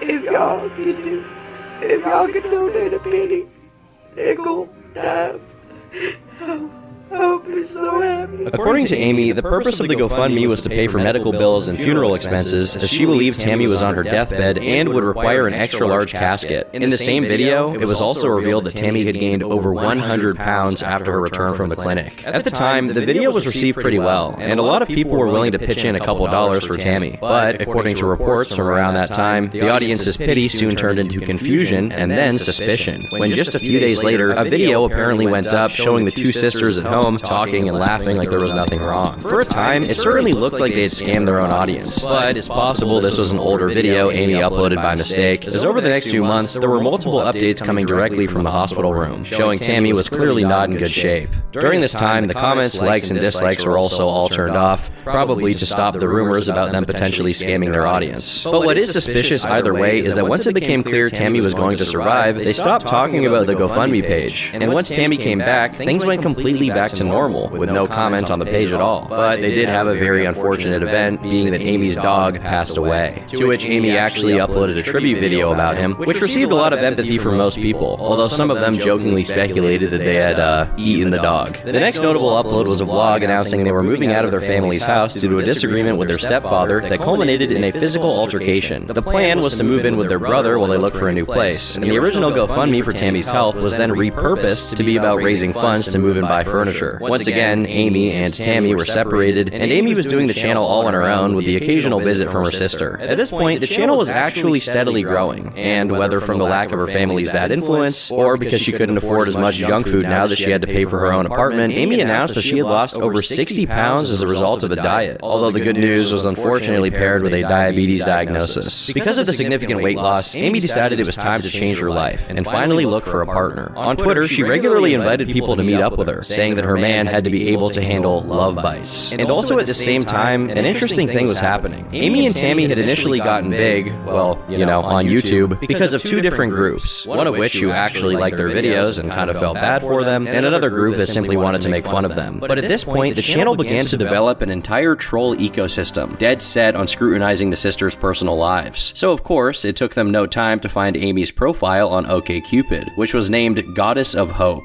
In her extensive bio, she described herself as a sexy, wild, and fun girl, looking for a long-term relationship with either a redneck, a thug, or a gothic boy between the ages of 27 and 35. Basically, her ideal partner was King Cobra if he came from a hood in the Appalachian Mountains. Imagine their kids. To further her love quest, she posted some pretty suggestive photos on Facebook, and while a lot of people were supportive, her own sister called her out, accusing her of looking like a streetwalker, which actually seems to be a running theme in Tammy's comments, as she often speculates that her sister works with glitter on, as well as other euphemisms about her being a hooker. Regardless of what anyone thought about her appearance, Amy was expecting some serious action, and even talked about how she carried condoms in her purse, just in case. And eventually, she did find her man, announcing on Facebook that her new boyfriend Alex gave really good foot rubs and brought balance to her world. But a week later, she was single again, claiming he stopped answering her phone calls, but would pick up if she called from another person's phone, meaning he had probably blocked her number. Despite the love life not being so successful, the YouTube channel was hitting new milestones, as she uploaded a video titled The Power of Makeup, which went on to become her most viewed video at almost 8 million views. Funnily enough, the video is just a sped up recording of her putting makeup on one half of her face, and 1/3 of the video doesn't even have audio. Again, the audience here was mixed. While a lot of the commenters are saying body positive things about how she looked great either way, plenty of people were also saying that the makeup made no difference. However, today you won't find any negative comments, as Amy personally curated the comment section to remove any trolls or meanness. The good news is that the makeup was apparently good enough to get her another date, although this also went awry as her man got drunk and angry on the first date and left her at the motel room. So I guess in a way it wasn't that much of a failure if they made it that far. The man she went on a date with actually came out to defend himself on Facebook, saying the reason he left was because Amy kept biting him and telling him that she loved him, neither of which were reciprocated or enjoyed. In response, Amy claimed that the man was poorly endowed, to which a friend of his replied saying, "You wasn't talking like that last night. When we came to get him, you was crying, wanting him to stay after you bit him all over his upper body. You psycho, fat-ass, Twinkie-eating bitch." Amy went on to make a video about the incident, reframing the bites as attempted hickeys, and then doxing the man in her comment section. Additionally, the guy in question was revealed to be 19 years old, which became relevant once a family member of his took to their comments to allege that she bought him alcohol and left out the fact that she'd previously contracted an STD, both of which are not good things to do to anyone.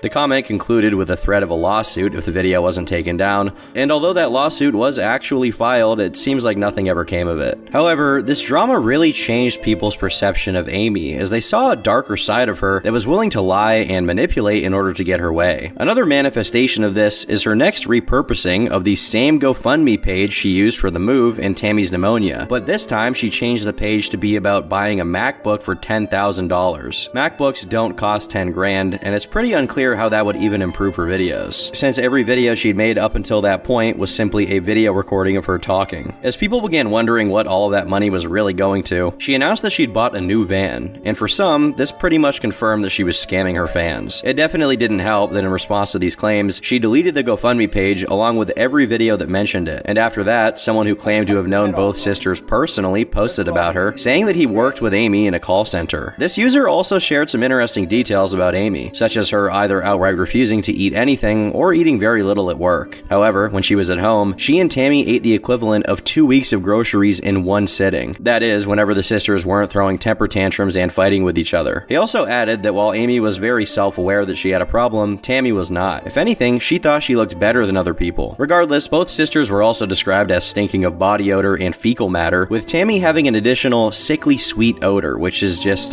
great. Lastly, this user claimed that while Amy was just smart enough to get through high school, Tammy had an IQ of 78, which made her just 8 points shy of being considered disabled. Coincidentally, she also happened to say the N-word a lot, openly opposed interracial dating, and accused the poster in question of being gay for not wanting to bang her. While there's no evidence that this user was telling the truth, these claims are so funny that I kind of hope they are. But a lot less funny than that is Amy's next bit of online controversy. In a video titled My Bite Marks, she told a story about how her brother's dog bit her arm after she left him in a camper for about a half hour. The dog was then taken to a facility to be observed for 14 days, during which they'd ascertain whether the dog could be reintegrated into a another family or had to be put down. With the audience now aware that Amy liked to lie to make herself look better, people grew pretty suspicious that she told a heavily biased version of this story. One commenter went as far as to figure out where the dog had been put, only to figure out that the German Shepherd was extremely well behaved and very likely to be adopted because he showed no signs of aggression, a sign that Amy was probably the reason for the dog acting out in that way. And potentially she was lying about her story. A couple days later, she uploaded a video showing the inside of her camper before she was going to paint it. People quickly pointed out that there was no air conditioning or fans in the camper. Realizing that her piling controversies were reaching a fever pitch, Amy uploaded a video titled Honest Truth, in which she talked about the dog situation and the GoFundMe page. She first claimed that the dog was in an air-conditioned space and had water to drink, meaning the attack was not her fault whatsoever. Then, she claimed to have given all of the GoFundMe page's proceeds to her mother, who used it to pay bills while Tammy was in the hospital, although she didn't provide a single receipt, claiming her mom was looking for them. This was a GoFundMe page, so unless they paid the hospital by withdrawing all the money in cash, this should be as easy as producing a bank statement, so in all likelihood, Amy is lying here. While a lot of people recognize that Amy was not the sharpest tool in the shed, it was clear that whenever she was confronted about something she did that was shady, if not potentially illegal, like defrauding donors and claiming to not know where all the money went, she played up her stupidity, almost as if to get people to give up trying to wrangle her into giving a straightforward answer. Given that she's intelligent enough to set up a GoFundMe page and attach it to a payment processor, she's definitely capable of showing the processor's payment history and showing it to her audience. At the very least, she's definitely more capable of it than her elderly mother, who most likely can't even use a computer. The real issue is that she just does not want to do it, possibly because all that GoFundMe money was now conspicuously van-shaped, and she wasn't willing to sell it to refund the donors. She then argued that the idea of repurposing the page to ask for a MacBook was actually her friend's, and she promised to pay people back as long as they could provide proof of payment. Now, this video received a lot of backlash because Amy was blatantly blaming everyone else for her controversies. Commentary YouTuber Optimus estimated that she was definitely making money from YouTube at this point.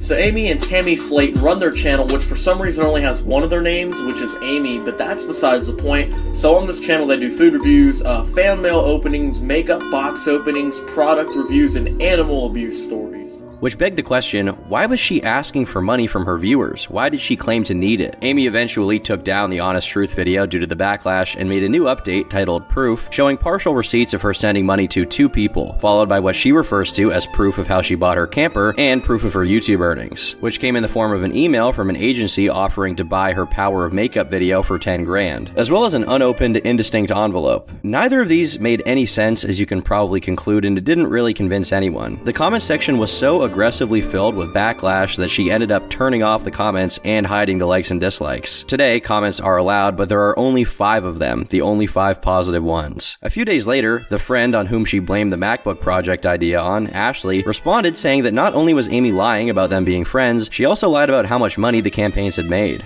Starting with the fact that in that video, you talked about me like I was your best friend. Like we're good ass friends. I'm not mad at you anymore. There's no drama involving the situation anymore. But honey, that is so incredibly far from the truth, because every single time I hear the words Amy Slayton get brought up anywhere, a deep burning rage builds up inside of me because of what you've done to not only me, but everyone else who felt bad for you and your family because of what you told us, saying that your sister was incredibly sick, on the edge of death, to the point where you made a GoFundMe for her casket, Amy. And that never, ever came out to be true whatsoever. While the claimed amount made from them was $13, Amy allegedly had made over $800. Ashley also cast doubt on Amy's stories about being bit and having toxoplasmosis, but her theories were never officially addressed as far as I can tell, and Amy just went about her business, finding herself a brand new boy toy named Matthew, telling a story about how they went out to Taco Bell and then exploded the mall. Her words, not mine. Despite their powerful chemistry, they broke up a day later, which really upset Amy because she needed a date for her brother's wedding. Amy then said that she had lowered her standards for him, followed by her sycophantic followers attacking the guy for having rotten teeth, prompting him to make videos defending himself, of course to no avail, as Amy had a force field of adipose tissue that deflected all criticism. A few days later, she made a video titled Going Through a Breakup, in which she uses the 5 stages of grief to describe the process of getting over a relationship, which lasted 2 days. She then went on to explain that the breakup actually wasn't her fault. Instead, it happened because of the incessant attacks on the guy coming from her fans, which she was very apologetic for and didn't intend to happen. Thankfully, she didn't have too much to be sad about because her channel reached yet another subscriber milestone and she began selling off items that people mailed to her, which were usually makeup. Now, Matthew did eventually resurface, but only to call Amy disgusting and claim he didn't even know what she looked like before they met up, implying that he was catfished. Around the same time, Ashley also made an update to her inquiries into Amy's history of defrauding people and weaponizing her following to attack those she disliked. This time, she showed DMs between them where Amy repeatedly promised to get receipts for the payments made to the hospital where Amy was treated, only to never deliver, essentially confirming that the money was used for different purposes. Amy never addressed this. Instead, she posted a video called My Thoughts, where she claimed that someone tried to scam her by claiming to have donated to the GoFundMe and wanting their money back. This story is probably untrue, but it doesn't really matter nearly as much as an odd statement she made halfway through the video. I'm trying my best to pay people back, and I know I've been wrong. I should not throw receipts away. But in my head, I wasn't thinking, well, these receipts might come to bite me in the ass. You know, I wasn't thinking that. It was a simple mistake, you know. This is the first documented instance of Amy saying she herself threw the receipts away, when every other time she talked about it, she claimed her mother had them somewhere and she was looking for them. Unsurprisingly, the video did very little to change anyone's minds. In fact, if anything, it only reinforced the narrative that she had defrauded her donors and then lied about it. Right after that, she suddenly announced she would delete all of her social media accounts, only to walk it back immediately. So instead, she did the next best thing, censoring her comment section, making sure it was squeaky clean, while keeping her likes and dislikes disabled. Sadly for her, the views don't lie, and around this time, she rarely cracked 10,000 views, despite having a much larger follower base than a year prior. Keep in mind, her audience was originally composed of people who genuinely watched her for her makeup tutorials and vlogs, so they definitely didn't have a high bar and were not judgmental about the content they supported. What caused her drastic loss in viewership was the fact that no matter how many times she addressed the GoFundMe situation, or any of her controversies really, Amy completely refused to take accountability or provide evidence for her claims. Despite how tolerant her viewers were, they weren't so tolerant that they'd let her get away with it, at least not at this point in time. In a ploy to get her fans back, Amy finally reunited with Tammy on camera, marking the first time that the audience even saw Tammy in over a year. They then did a question and answer together to celebrate the channel's 65,000 subscriber milestone, and during it, it was pretty noticeable that Tammy didn't want to be there, almost as if Amy was recording the video against her wishes. The viewers also picked up on Tammy's snarky answers, concluding that the sisters probably didn't like each other that much anymore. Ultimately, the video was extremely awkward, and it didn't really work in getting back any of their fans. Instead, a couple of months later, Amy tried out live streaming, which turned out to be more of a challenge than she expected because she couldn't figure out how to press the start streaming button. But fortunately for us, she eventually found it, and although the stream hasn't been archived, we did find out that she once again found herself a new boyfriend. She called him David, and on the same day the stream went up, he also broke up with her. Teary-eyed, she released a video blaming her audience for harassing him, but the video was deleted shortly after, most likely due to the negative response. She then released a follow-up titled I'm Sorry, explaining that she understood now that online harassment had nothing to do with it, but she still couldn't quite admit David broke up with her because of, well, her being her. Instead, she blamed his ex-girlfriend, I suppose to make herself feel better. A few days later, she went on a podcast with Stay Negative, where she attacked someone called Bunny Rabbit, a YouTuber and a convicted sex worker, claiming that she had been running a long con on Amy and was behind the attempted scam. But about a week later, a channel called Flat Out Entertainment released a video on Amy that's since been deleted. He later revealed he had actually been contacted by Amy herself, who wasn't too fond of him using her name for views. Not only that, but she also asked him to cover the aforementioned Bunny Rabbit, saying she was the one responsible for all of the controversies surrounding the GoFundMe. Flat Out Entertainment didn't take this very seriously since he was familiar with the situation and knew that Bunny had nothing to do with the GoFundMe scam. Perhaps realizing that pinning it all on Bunny wouldn't do the trick, Amy made a rant video about a girl who had been making videos on her. Wanna talk shit about me? I'll only use up my name in her videos? All the titles, Amy, Amy, Amy. Because the bitch can't get views by herself, so she has to use my name. While Amy never named this random attacker, we later found out it was someone named Trisha, who's going to become relevant later on, so just keep that name up there in your noggin. Around the same time, Amy also revealed that she'd been seeing someone for about a month. This someone was Michael, who unlike any of her other boyfriends, was very well acquainted with her, as the two knew each other since he was 13 and she was 8. According to her, they were dating during this period, had their first kiss with each other, and stayed together until she was 13 and he was 18. While they supposedly never had any intimate contact, she did say that she saw his, privates, which I hope hope was in a non-sexual context. As it turned out, Michael was quite a character in and of himself, having a criminal record for domestic violence. But during this period, she didn't upload too much, until she posted a boyfriend and girlfriend tag with him, with the two seeming happy being together at the time. This wasn't the only fad Amy hopped on though, as in the same month, she released a video where she read hate comments, during which someone brought up the fact that her boyfriend had been convicted of domestic violence. Or like, my ex just punched me in the face, look.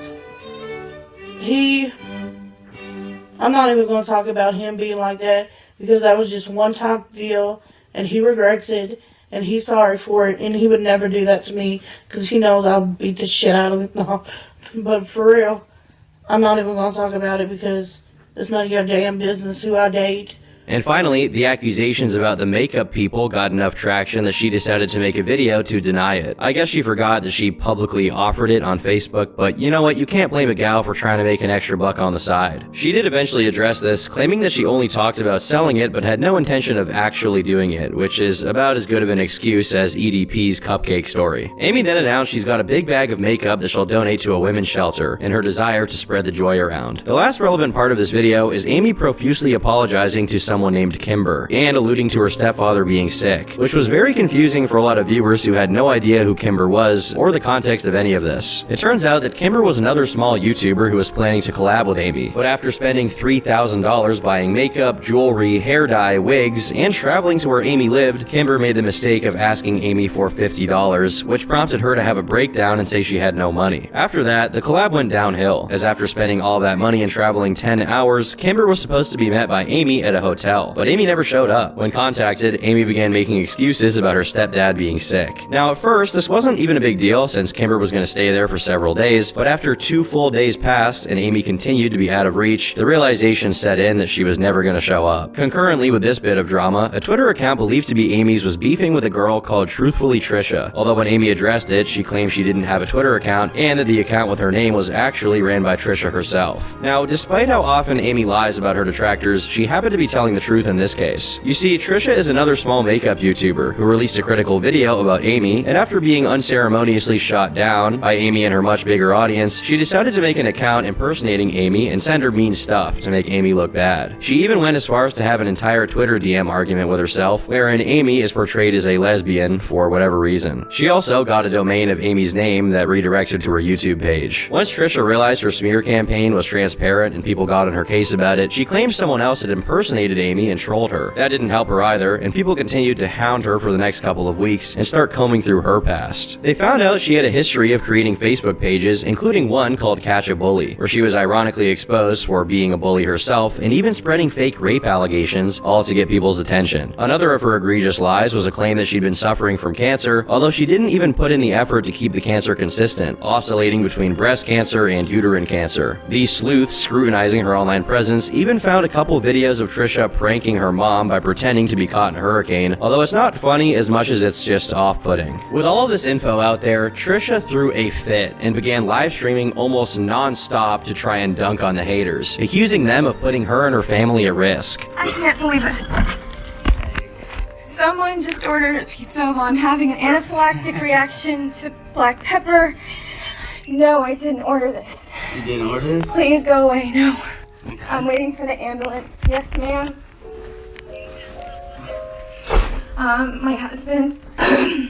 Unlike Amy, who is dumb, manipulative, but ultimately a normal person, Trisha seemed to be genuinely unhinged to a clinical degree. Amy was understandably freaked out by the situation and made a video about it, explaining how Trisha was stalking her and everyone she knew, and even made a fake dating profile using information from a friend of hers to try and break up his marriage. In the video, she also threatened legal action against Trisha, and a few days later, an outside source confirmed Amy was indeed looking into hiring a pro bono lawyer, which is a lawyer that essentially works for free until they win. After that, a cease and desist letter was sent to Trisha, which isn't really a cease and desist, as people quickly noticed it was a direct rip of an internet template of a cease and desist letter, including brackets and the text that should have been replaced. But the days after the letter was sent were marked by silence from Amy's end, and when she did come back, she was extremely paranoid and having panic attacks over cars driving past her house that she thought were recording her. At this point, she had gotten over Trisha's antics and instead was just generally paranoid. Meanwhile, Trisha was getting increasingly psychotic, streaming constantly and losing her mind to the point that she actually got invited onto Dr. Phil.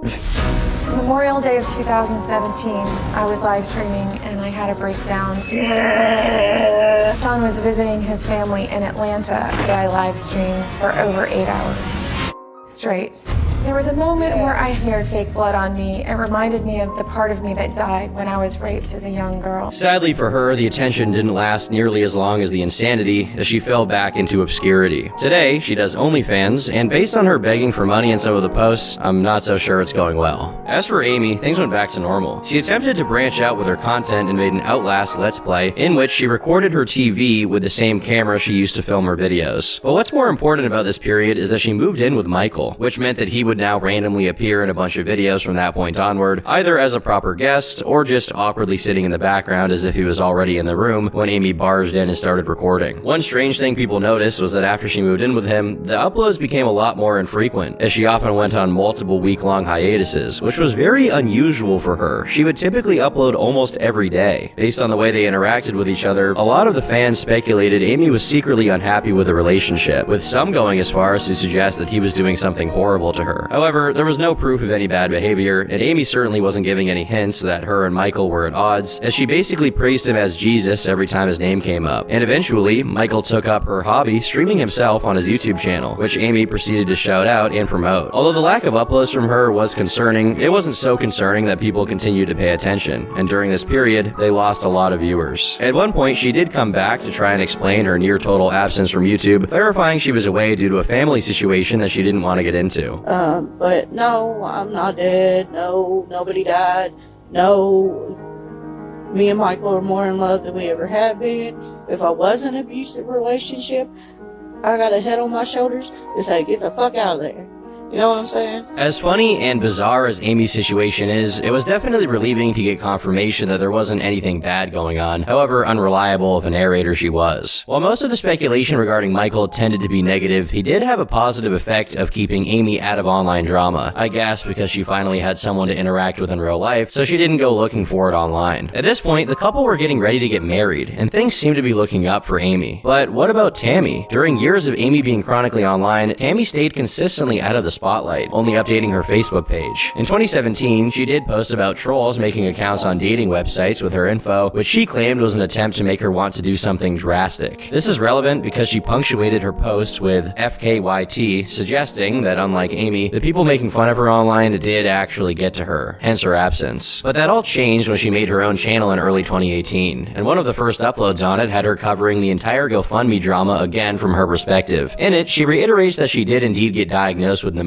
and that it got so bad she spent 3.5 weeks in a coma, almost dying, thus justifying Amy's fear that she was actually going to pass away. Since the GoFundMe was made while she was in a coma, she only found out about it later when she woke up, and when she did, she got very angry, saying that while she did appreciate the donations, it's not how she would have wanted her bills to get paid. But even with that, she still defends Amy, claiming she only ever used the money to pay bills and refunded everyone who reached out and proved they had donated. Now initially, the followers had a very positive impression of Tammy, seeing her as a much nicer and a more genuine person than Amy, who was reveling in online attention and getting herself tangled up in petty drama constantly. And with that, the sisters went back to frequently collaborating, and even did a live stream, this time without struggling to find the start streaming button. Things were going unbelievably well, as Amy and Mike moved into a new house together, and a good while later, announced they were about to tie the knot. Unfortunately, Tammy didn't show up to the wedding, and when people got on her case about not going to her own sister's ceremony, she made a video claiming that her stomach issues prevented her from doing so, which most people chalked up to an excuse, but some did believe. Besides the hiccup, for about a year, both sisters remained relatively drama-free, and it seemed like things might finally turn around for their online career. However, eventually, the same issues they had previously been facing began to surface. For starters, during a storytime video about going to the arcade with Amy and Michael, Tammy unwittingly revealed they had left Amy's dog locked in a hot car during their time there. Although she acted like it wasn't that big of a deal while she recorded, she deleted the video right after it was published, probably because she realized this wasn't going to turn out well. She managed to do it early enough that the comment sections on the following videos weren't completely infested with people bringing it up, but ultimately, everything is archived, and sooner or later, these things do get noticed. In another video from around the same time, she went over all the things she got for her birthday, which deeply aggravated the viewers since she complained about most of the things she got and continued to ask for more free stuff. In this moment, it seemed that Tammy was set on a path that led her right back to her full-on lolcow status, and in all likelihood, she was going to take Amy and Michael down with her. But before this return to form could take place, something unexpected happened. Back in 2016, someone had reached out to Tammy claiming to be a TV casting producer in LA. It didn't look like a credible contact since it was made over Facebook, and what kind of professional does that, right? Well, as it turns out, a real one. A few years later, the two sisters were supposedly invited onto the show Family by the Ton, which seemingly went nowhere, but immediately after, TLC officially reached out to the sisters and offered to create a brand new show with them as the stars. To promote it, TLC asked the sisters to announce their intention to get weight loss surgery on their channel, and a few months later, the TV show 1,000 Pound Sisters aired on TLC. The first season of the show was filmed throughout 2019, detailing their journey to get the surgery, and throughout it, we're even given a glimpse of how the sisters live. At the time, Amy weighed over 400 pounds. 406. While Tammy was just over 600. 605. While Amy could still get around and live as a relatively normal person, Tammy had to rely on everyone else to do even basic tasks. In a way, the show worked to completely reverse the roles that the sisters had been placed into prior. Now, Amy was seen as the likable and relatable one, as surprisingly, she was a much more charismatic person when she wasn't trying to make content for YouTube. Additionally, she seemed to put in some genuine effort to losing weight, exercising, and maintaining a halfway decent diet for someone her size. On the other hand, Tammy fully embraced a victim mentality, being completely uncooperative with the weight loss efforts and feeling sorry for herself all the time. Come on, Tam. Who? I don't know that person. Shut up and do it. Just do it. Interestingly, Amy's husband Michael also got a serious makeover by the show, previously seen by the fans as potentially abusive. But through the episodes, he can be seen being very supportive of both sisters, who, by the way, were both living with him at this point due to a health scare earlier that year. While this was odd and unexpected, the show didn't just paint Michael in that light arbitrarily. You could actually see him being of help to them, and you can't really fake that. But Michael isn't the only partner of theirs we get to see, as despite not being able to walk or even sit in a car due to how big she was, Tammy had somehow managed to get herself a boyfriend named Jerry. He was first mentioned on her YouTube channel, and in the show, he appears while the sisters are in Georgia, and soon after he has a romantic encounter with Tammy on the show. Jerry came and see me last night, all the way from North Carolina. I was like so shocked. I was super nervous. Got some hickeys. But he's only properly introduced in the following season, as the first season focuses on the core members of the family. Due to her efforts, Amy quickly managed to lose enough weight to qualify for the weight reduction surgery, but Tammy did not. When I met Tammy, she was at 608 pounds. I gave her a goal of 58-pound weight loss, but she's only lost 21. It seemed to motivate Tammy, as by the end of the first season, and about 2 months after Amy's surgery, she finally got under 600 pounds, 10 pounds away from being ready to get her operation. When I started this journey, I weighed 608 pounds. But now, I made it down to 559. It feels great to be this close. But things got a lot more dramatic in the show's second season, which took place during the height of the pandemic. With the sisters now stuck inside their house, Tammy went into a depression and put all of the weight back on. Are you on there? Alright. Meanwhile, Amy resisted, continuing to lose weight. It's been 4 months since I had weight loss surgery. So far, I lost 124 pounds. Frustrated, Tammy's doctor sent her to a different doctor, just giving up entirely. And in the interim between doctors, she gained even more weight than previous. An extremely concerning development due to the many life-threatening health problems she faced just a while prior. So we're at 644 and a half right now. As for Amy, her weight loss wasn't the only good news, as she finally had the opportunity to fulfill one of her deepest desires, having a child. I'm pregnant.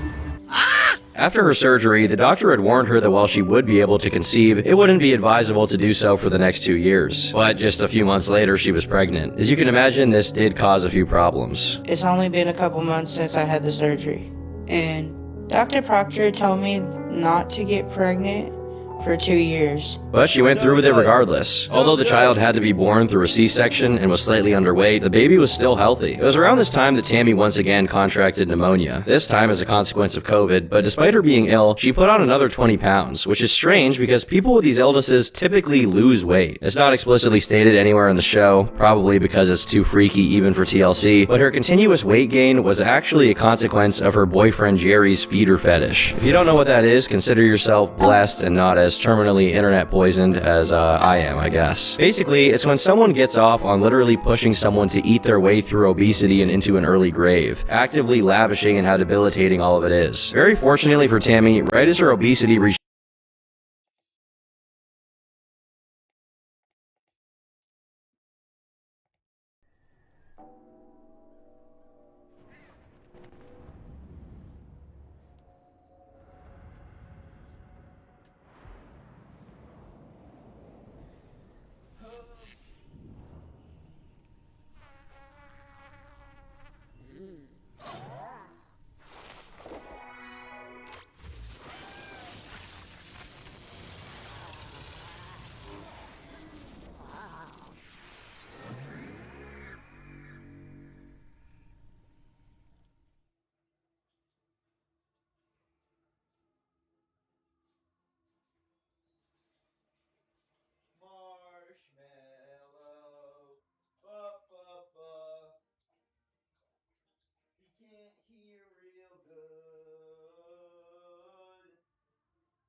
a peak and a rift began to form between her and her sister, she was sent to rehab. Hey guys,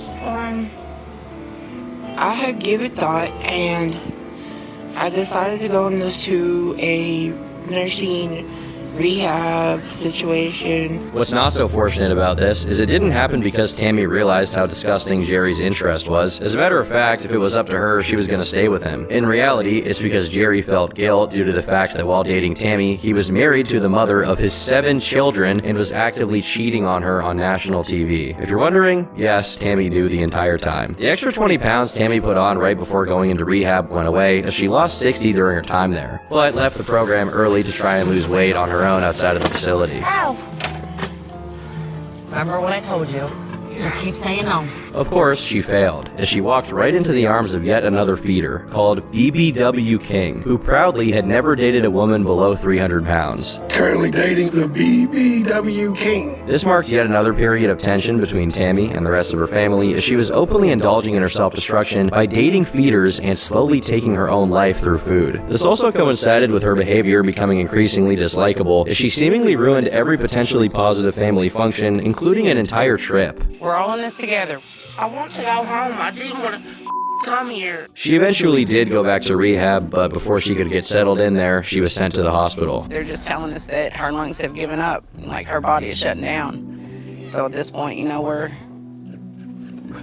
facing making funeral arrangements for my little sister. After 3 weeks there and a tracheostomy to allow her to breathe, she eventually went to rehab. Meanwhile, Amy and Michael had a second son, which caused the relationship to strain, as Amy felt Michael wasn't doing enough, and both were pretty unhappy. While in rehab, Tammy finally stuck to the program, and over 5 months, she lost over 100 pounds, and found a boyfriend in the facility named Caleb, whom she married within a few weeks of meeting him while still there. Thankfully, this boyfriend was not a feeder, and actually had respect for her medical issues, so the weight loss continued continued all the way down to 430 pounds. Sadly, when she left, her husband couldn't come with her since he was also hospitalized with similar issues. Once again, the sisters' roles were reversed, as Tammy was shown improving in all areas, while Amy began stalling in her progress, lashing out at her family until her relationship with Michael completely fell apart, culminating in divorce. All of that stress amounted in Amy hitting another one of her sisters, Amanda, while they had a fight about how Amy's kids were being raised. Now, the divorce wasn't really discussed in great detail on the show, I assume for legal reasons, but looking into it is pretty interesting. Amy had originally accused Michael of domestic abuse, only to withdraw the charge, and then the two of them filed restraining orders against each other. They were also barred from making any public statements about each other and agreed on joint custody of their two sons, meaning whatever the true story is behind the divorce, neither of them wanted to talk about it. A while after the separation, Amy was seen with a new boyfriend, Tony, which made a lot of people concerned about how bringing strange men around could possibly affect the kids. Again, despite the audience of the show being composed mostly of women who weren't half as judgmental as the internet trolls the Slayton sisters had to contend with, even they were picking up on very damning behavior patterns coming from Amy. But soon after the fight between Amy and Amanda, Tammy's husband Caleb passed away due to obesity-related issues. Remarkably, this didn't actually impact Tammy's resolve on losing weight, as she continued sticking to her program. What it did impact, however, was her mood, as she found herself fighting with Amanda constantly. The context of this fight is that Tammy was Amanda's tenant and thought that Amanda wasn't maintaining the place she was living in. Over the course of the episodes following this conflict, Tammy destroyed pretty much all the goodwill she had built up by being petty to everyone around her, and refusing to accept a ceasefire with her sister. Due to how much she depended on her family, this was seen as pretty selfish and hypocritical of her, but it's at this point that the show's framing of the family really comes into question. For one, they would often neglect certain details, like, for example, Jerry's feeder fetish, and randomly drop the viewers into arguments between the sisters with no context, often editing the footage to make one of them look better. This is pretty par for the course with reality TV, but it becomes pretty egregious when, after being pretty tight-lipped and vague about Amy's divorce with Michael, they got really kind toward her. On the show, she was very deliberately portrayed as a caring, loving mother. It's always been that doubt.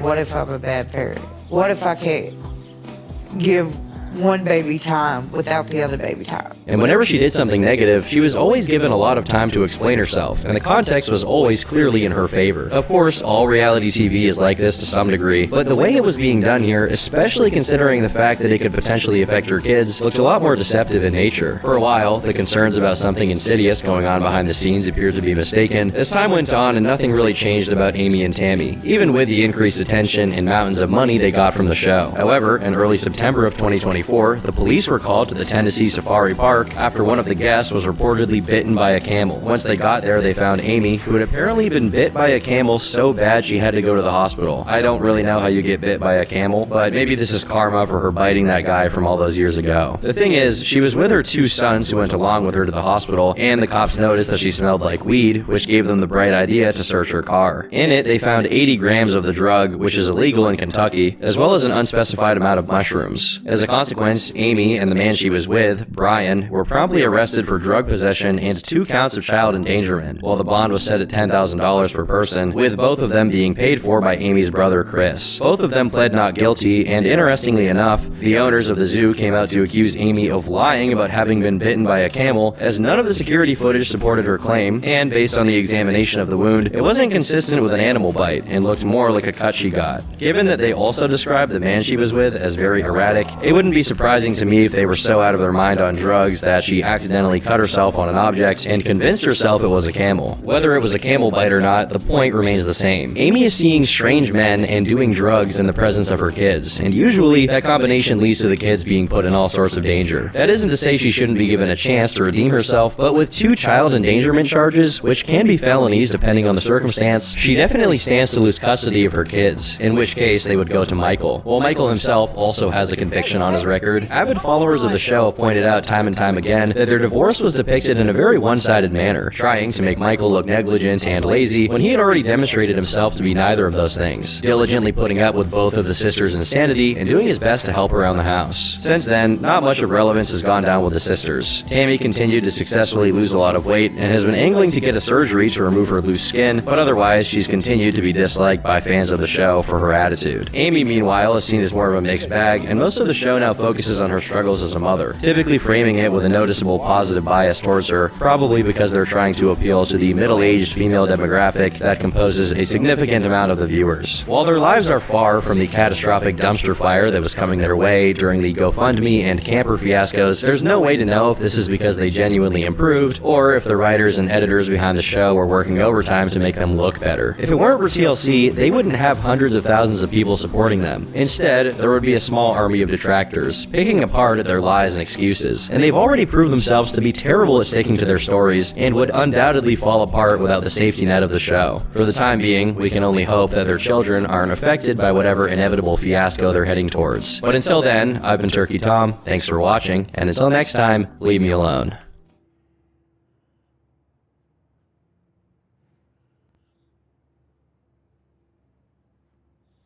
Logan Paul, one of the biggest mainstream content creators of the last decade, had his career seriously threatened when he nonchalantly reacted to a deceased person's body on video. But what if nonchalantly reacting to things unspeakably worse than a simple body was what you did in every video? This is what YouTuber Plagued Moth is known for. Rather, was known for, before he mired himself in so much drama that it destroyed his career. Though his channel was created all the way back in 2011, it spent most of its existence in inactivity. The first upload, or at least the first that's still up, is a gameplay of Silent Hill from 2018, a signal of Moth's interest in the dark and sinister. Despite this, it took another 2 years until he began uploading regularly, with the release of the first episode of his Weird Web miniseries. In it, he covered relatively well-known horror tuber staples like the Shea St. John art project. The video was unedited and had loud background noise, almost like a low production value live stream instead of a video. It was clear Moth didn't have the recipe for success from the get-go, and he must have figured this out since what he lacked in quality, he made up for in dedication. He tried his hand at anything to become a successful content creator,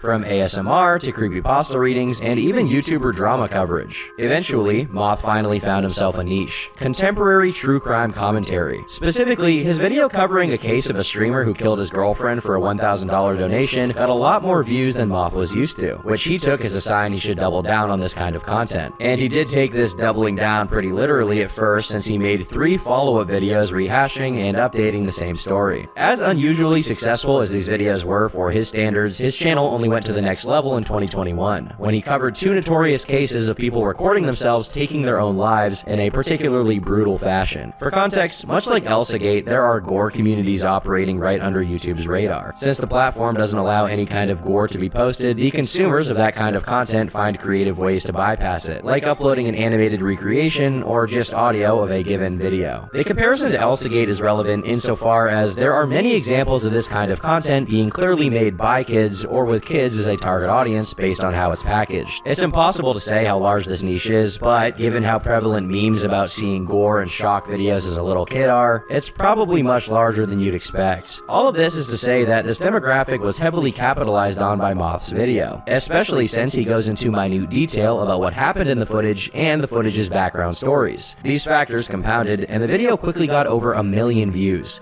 though it now sits at over 2.5 million. Just like he did the first time, he decided to double down on this kind of content to try and replicate its success, narrowing his scope from general true crime to cases where a heinous incident was caught on camera. His next 2 videos that revolved around this theme both got over 500,000 views, so it was clear what the path moving forward was. But unlike most other true crime content creators, Moth had a conspicuous, and some say disrespectful, tone to his coverage. Besides the over-the-top gross horror movie aesthetic he used as packaging, he laced his presentation with a hot topic edginess that took away from the seriousness of the crimes he covered. In his description of a murder case in Brazil, he said, "A terrible murder was overlooked because it happened in Brazil in 2007, when Daniel Petrie tortured and eventually murdered 12-year-old Gabriel Kuhn over being scammed out of an MMORPG currency. It surprisingly wasn't Raid Shadow Legends. Obviously this is a joke, and it doesn't mean that Moth supports this activity, but still, most true crime content creators dislike this approach. The only people who respond positively to this attitude are desensitized teenagers who are too immature to understand the gravity of these crimes and are tuning in purely out of morbid curiosity. While making risque content was his strategy to get attention on YouTube, over on Twitter, he was trying to get on the radar of bigger YouTubers by basically becoming omnipresent in their mentions. At first, he tried Mudahar, but when Muda didn't budge, he simply switched over to Wendigoon. After multiple failed attempts, weepy self-pitying complaints about it, and doing the same video format as Wendigoon, the Wendig glazing finally showed results adults. In May, Wendigoon relented and gave him not only a collab video, but a sponsored video that got uploaded to Wendigoon's channel. This is as big a privileged position as Moth could possibly aspire to, and everything was coming together for him to become another staple personality in the community of dark and obscure content. However, right around the same time, Moth began sowing the seeds of his own destruction.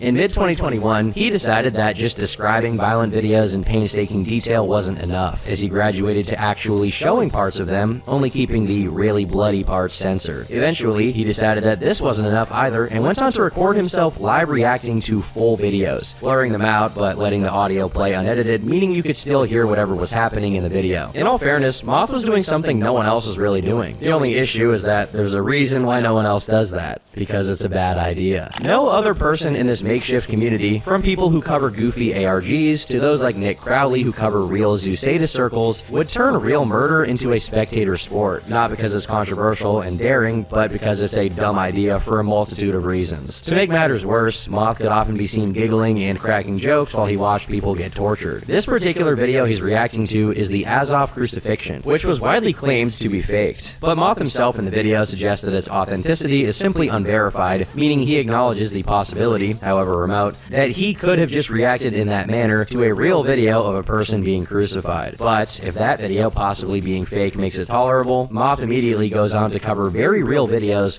while making the same kind of offhand remarks. One of Moth's worst offenses, and one that would come back to bite him later, is when he reacted to a video of a 15-year-old girl being stomped on her head by a mugger while giggling and counting the stomps like Sesame Street Dracula, even titling the video after it. And I'm going to do something more messed up. I'm going to count how many stomps actually happened because I'm curious.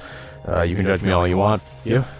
I only don't care at this point. Even if he tries to play this down and claim that this video is being misconstrued, this is how he himself described it in a reply he made to someone claiming he only supported the LGBT for clout. Bitch, I cackled like a hyena while a girl got her skull stomped in. Screw YouTube and screw you. Moth truly supports LGBTQ and trans rights. Let people be who they are. There's some speculation about whether or not the victim of the attack actually died as a consequence, but regardless, it's a brutal act happening to a minor, and Moth saw fit to not only watch it, but react to it like it was a Fine Bros video. This definitely crossed whatever the line is that separates covering cases and consuming violent crimes as entertainment. Within a month of that upload, he reacted to an entire mixtape of child abuse material and had the original audio play throughout the video. It's not like this is the only thing he could do that got views, so there's no good reason for him to be so laser focused on reacting to real life abuse caught on tape. As a matter of fact, due to the nature of the content, his videos would often get age restricted and demonetized for obvious reasons. But how did he make his money, you may ask? Well, there's his merch store where he actually sold items that directly referred to gore videos, which is pretty sketchy to say the least, but as he himself acknowledged, his main source of income was Patreon, which went from $1,000 in January 2021 to over $4,000 in June, to allegedly over $10,000 in August. The perks were pretty basic. You get access to bonus videos, behind-the-scenes vlogs, and premium Discord benefits. In July, his Patreon was temporarily shut down, and he posted a message to his private Discord server commenting on it, saying, "The Patreon is temporarily shut down. It's okay because we needed some changes around here.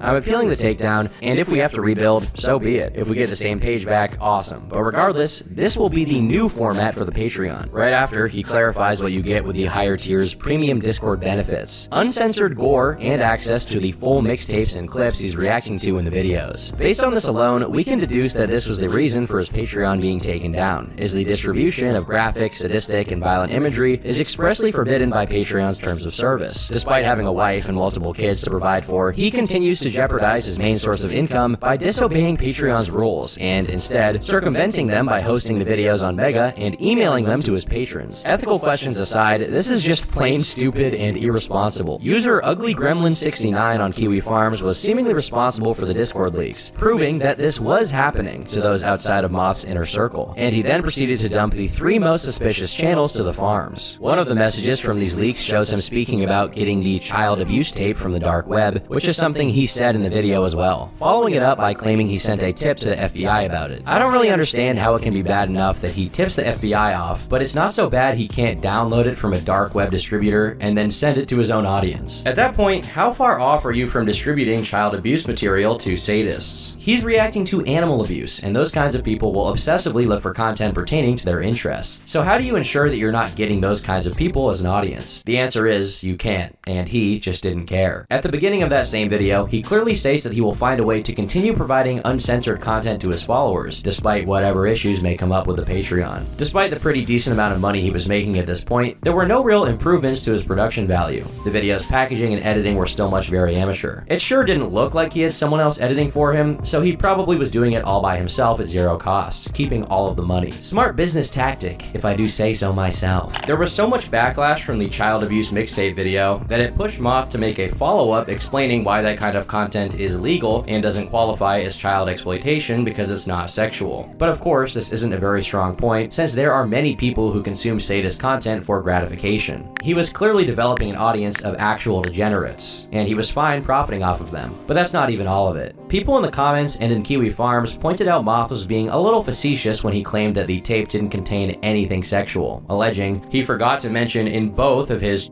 mixtape videos that the ending also includes a track from Pseudo Scorpion, which is a notorious album that includes sounds from.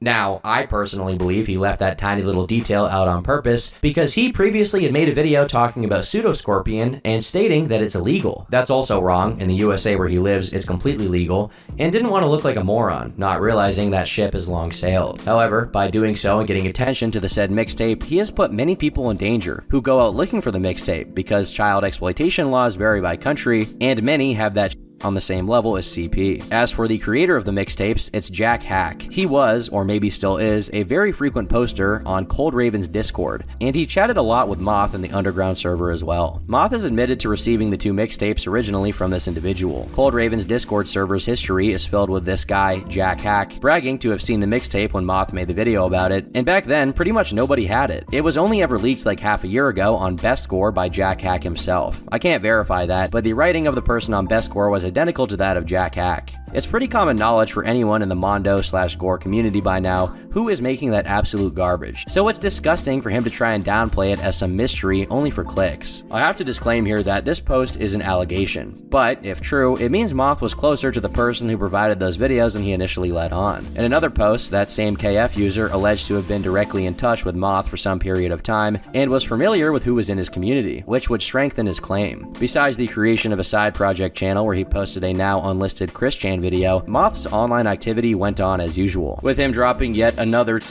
mixtape reaction video immediately after the controversy surrounding the first one. However, business as usual came to a screeching halt in November when Moth posted a short video to TikTok and YouTube, informing his followers that his 4-year-old daughter was suddenly diagnosed with a life-threatening case of type 1 diabetes. According to Moth, they were having to pay for everything out of pocket since they didn't have health insurance. It comes as a bit of a surprise that, despite the money he was making at this point, he didn't have insurance, but regardless, this is absolutely terrible and it really shouldn't be joked about. I'm only mentioning this for context since it will be brought up later. And fortunately, his daughter got better and got treatment for her condition. As a consequence of this news, you can see just from the comments that Moth got a lot of support, not only from his own audience, but also from other content creators during this situation. But not everyone was as keen on suspending their criticisms of Moth because he was going through a tough time. A few weeks prior to this incident, a thread on r/horror got the ball rolling on the conversation about Moth, where users said, he started off with true crime stuff like Junko Furuta and the murder of Bianca Devin.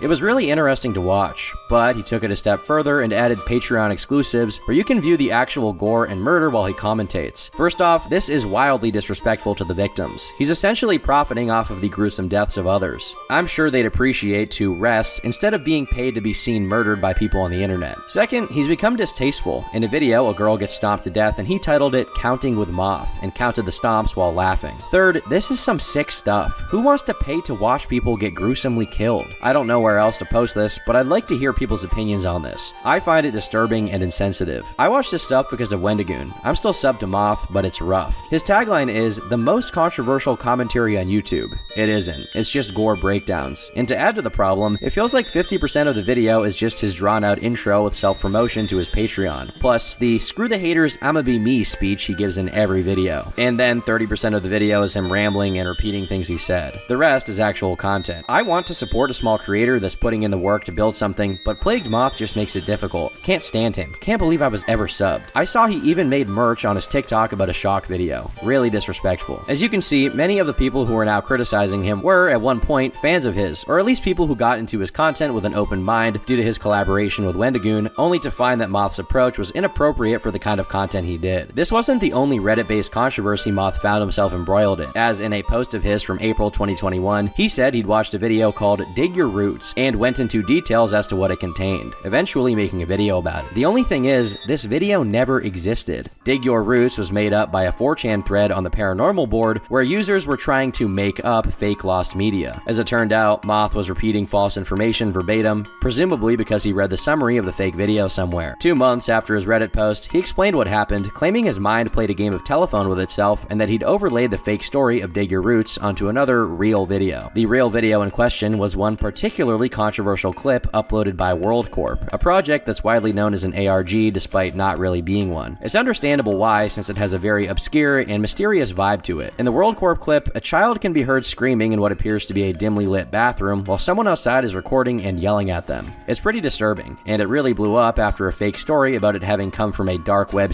website was widely reported by big channels on YouTube. Eventually, this story was put out to pasture as a different one came to light. The creator of WorldCorp, allegedly Money Goblin from the autistic Money Boys clan, was the person recording the video, and the kid screaming was his little brother, who was speculated to be getting hit with cold or hot water from the shower. Moth himself was one of the few people who brought this story forward, and according to him, he got it directly from the people running WorldCorp. Of course, this still raises a few issues since the screams in the video seem quite real, meaning despite there being no evidence whatsoever that this was many speculated it still could be some kind of illicit video. The other issue with this whole thing is that the WorldCorp video is nothing like the Dig Your Roots video described on Reddit by Moth, especially since he didn't just vaguely remember it, but specified details of it, such as the pattern of the bed sheets on the supposed victims in the video. While many people already disliked Moth's content and personality because of these issues, it took a bit for others to get on his case and call him out. One of the first to do it was a channel called Jimmy J, who made a video covering the Dig Your Roots situation and criticizing others of Moth's behavior, such as him asking for nudes from his followers and having a channel on his Discord server for the same purpose. Some people claimed that this video expose on Moth is what led him to set the record straight on the Dig Your Roots video, which is incorrect since Jimmy's video came out almost half a year after Moth had already corrected himself. As for the accusations that Moth did those things, he made sure to specify in his tweets about it that you had to be over 18 and required people to actually show ID in order to be able to join the nudes channel on his Discord. So this wasn't a situation where minors were being exposed to images they shouldn't have been. If anything, this implication was a classic case of projecting from Jimmy J himself, since in November 2021, a few weeks prior to Jimmy's big expose video, a user named SimSum was posting to a Kiwi Farms thread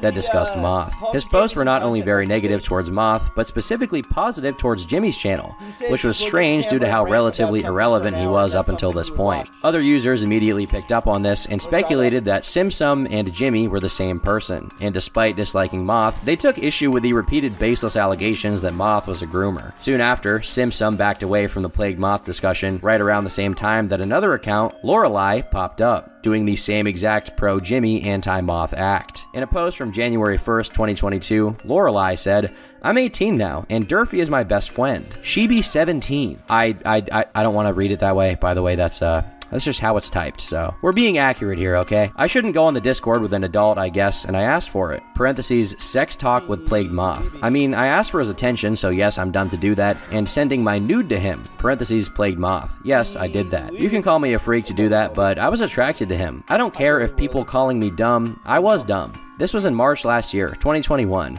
I'm talking about Plagued Moth now, not Max Ma'am. But I'm freaking out on myself that I did this sex talking because of his crazy wife. I'm shitting my pants of her and Moth. I mean that I'm scared from the two of them. If you didn't catch that through the unique dialect, that was Lorelei claiming that she and maybe another underage friend of hers were both groomed by Plagued Moth and were afraid to talk about it. Now, if you're wondering why that post reads like Nico Bellic from GTA 4 wrote it after getting hit in the head with a wrench, it's because that's probably Jimmy behind these posts doing his best to pretend that he's a teenage girl, but on one hand failing at that, and on the other very much succeeding at sounding like a Slavic immigrant with brain damage. After Lorelei was called out, a third account showed up called called Love Long-Haired Cats, running the same scheme yet again, though more subtly this time, which allowed it to go unnoticed by the users for about a week. In the meantime, Jimmy, under his own name this time, started posting to the farms, reiterating his claims and saying that Moth was making false accusations about him and stalking him. He immediately ruined the credibility of his alt by having it reply to his own post pretending to be an unusually interested third party, with all the finesse of a developmentally disabled gorilla, which immediately allowed everyone else in the thread to figure out who was behind it. While the KF users sleuthed the usual ways to confirm what they already believed to be the case, they dug up everything they could on Jimmy, from the other online handles he used to his IP address and full docs. He sort of made it easy for them since he'd doxed his own face, but still, given the realistically criminal implications of the information I'm about to relay, it's best that his personal information be censored. As they trudged through his Reddit account, they found him posting the handle to his kick. By then investigating that handle, they found multiple posts on a site called Like that was used for the exchanging of CP. These posts, dating as far back as 2018, showed him replying to threads offering soliciting trades for megalinks with up to 2,500 videos of, and I quote, black young boys and girls. I'm assuming that this might have been what Jimmy was alluding to in his post to KF, claiming that Moth had been making false accusations about him. However, the possibility that Moth somehow fabricated these posts in order to frame Jimmy is pretty impossible since they were from far before anyone even knew who Jimmy was. Further reinforcing the narrative that everything he said about Moth was projection, Jimmy had claimed multiple times that Moth was stalking and harassing a teenage girl. But as it turns out, Jimmy himself might have been doing exactly that. Initially, people didn't know it was Jimmy, as he was using one of his alts called Soldier Sam Evil Exposed. Regardless, an alleged 16-year-old girl he'd been interacting with online was asked if Sam made her feel uncomfortable, to which she replied, saying yes. Later on, when the Soldier Sam account was connected to Jimmy's alt, SimSum, another KF user claimed that this girl had DM'd him in panic about him posting about her on Reddit. If that kick connection holds up and truly belonged to Jimmy, I can't imagine it being anything good. I won't dedicate too much time to this guy since the majority of his activity is just nonsensical schizo posting over multiple different alt accounts, many more than the ones I've mentioned, but it is pretty insane how adamant he was in trying to clear his name and attack Moth to randoms on Kiwi Farms as if that would make a difference. But anyway, back to Moth. While it may be convenient to paint the anti-Moth narrative as a Kiwi Farms phenomenon, the general public's criticisms of Moth were already pretty prevalent on other websites, but regardless of where the criticisms came from, they were never welcomed by Moth. For example, when user Morphine Rat simply posited Moth had been acting weirder, Moth's wife Andrea replied, white knighting for him and gratuitously attacking the original poster. Now, however in bad form this may have been, it was just a drop in the bucket compared to what was about to come. On May 16th, a thread was created on the Mondo Gore subreddit, one of the largest gore communities, about their dislike for Plagued Moth. The thread quickly erupted in replies, people saying that his content was low effort and low production value, and his topics were saturated and rehashed as he repeatedly revisited stories. People also took issue with Moth's overtly edgy personality, with him calling himself things like the Gore God and Herder of Feelings. In an attempt to defend him from the onslaught, one person said, people need to realize his channel isn't for us seasoned watchers. His target audience is for the younger generation. He did get a lot of stuff wrong at the start, but his channel has grown a lot since. When I was growing up, it was basically impossible to find the backstories behind these videos. PM's channel is dedicated to finding the backstory behind these clips. Hate him if you want, but the youngsters like him. Oddly enough, despite being meant as a compliment and defense of Moth, the implication this makes is possibly far worse than anything anyone else had said. Over time, it became one of the most common points of Moth's detractors that, though he wasn't some kind of creep, he marketed as obviously inappropriate content to kids. It's at this point that his server becomes relevant once again. In June, a series of posts were made documenting the decommissioning of one of his server's mods, Fergie. It's not immediately clear what caused Fergie to fall out with Moth and lose his role, but it seems that there was some kind of standing order not to talk about it. Once Fergie was long gone and unable to defend himself in the server, Moth started occasionally addressing it, suggesting that Fergie was falsely accusing content creators of being PDF files, and was a PDF file himself, though he purposely remained somewhat vague on the topic. In one instance, he said, "I'm God on here. Don't mess with what I've created. I come from nothing. I give everyone the benefit of the doubt to be stepped on because others are jealous of my success. If you screenshot stuff for a child who's involved with a P-word, you aren't a part of my community. You can delete your pledge on Patreon, unsubscribe. I really don't care. If you're involved with a user named Derpasaur or Fergie, this applies to you." Later on, he alleged that Fergie had accused Moth and Cold Raven of allowing the distribution of illegal material, and was obsessed to the point that Moth was considering considering sending a cease and desist, something Moth claimed he had done to other people. Due to the lack of information, I can't give credence to either party here. While Moth did go on to establish a pattern of accusing the people he disliked of being PDF files, I just don't know what the case is. Almost half a year after their conflict began, in January 2022, Moth brought up Fergie again, claiming he watched and justified it as a study. At one point, Moth sent a disclaimer out to all users of his server, saying, "If anyone with the username Fergie the one and only or anything of that variation messages you, please be warned that he is a PDF file who has a 14-year-old furry neo-Nazi boyfriend." Strangely enough, Moth expressed his willingness to show people pictures of this supposed underage boyfriend of Fergie's, which is pretty sketchy and not something anyone should do, and I can't really see how that could have been a joke or something. In other messages, Moth doxed Fergie and posted pictures of him to the Discord. For the time being, this was contained in Moth's Discord server, but this will come back up later. In late June, KiwiCube16, the same person who claimed Moth got his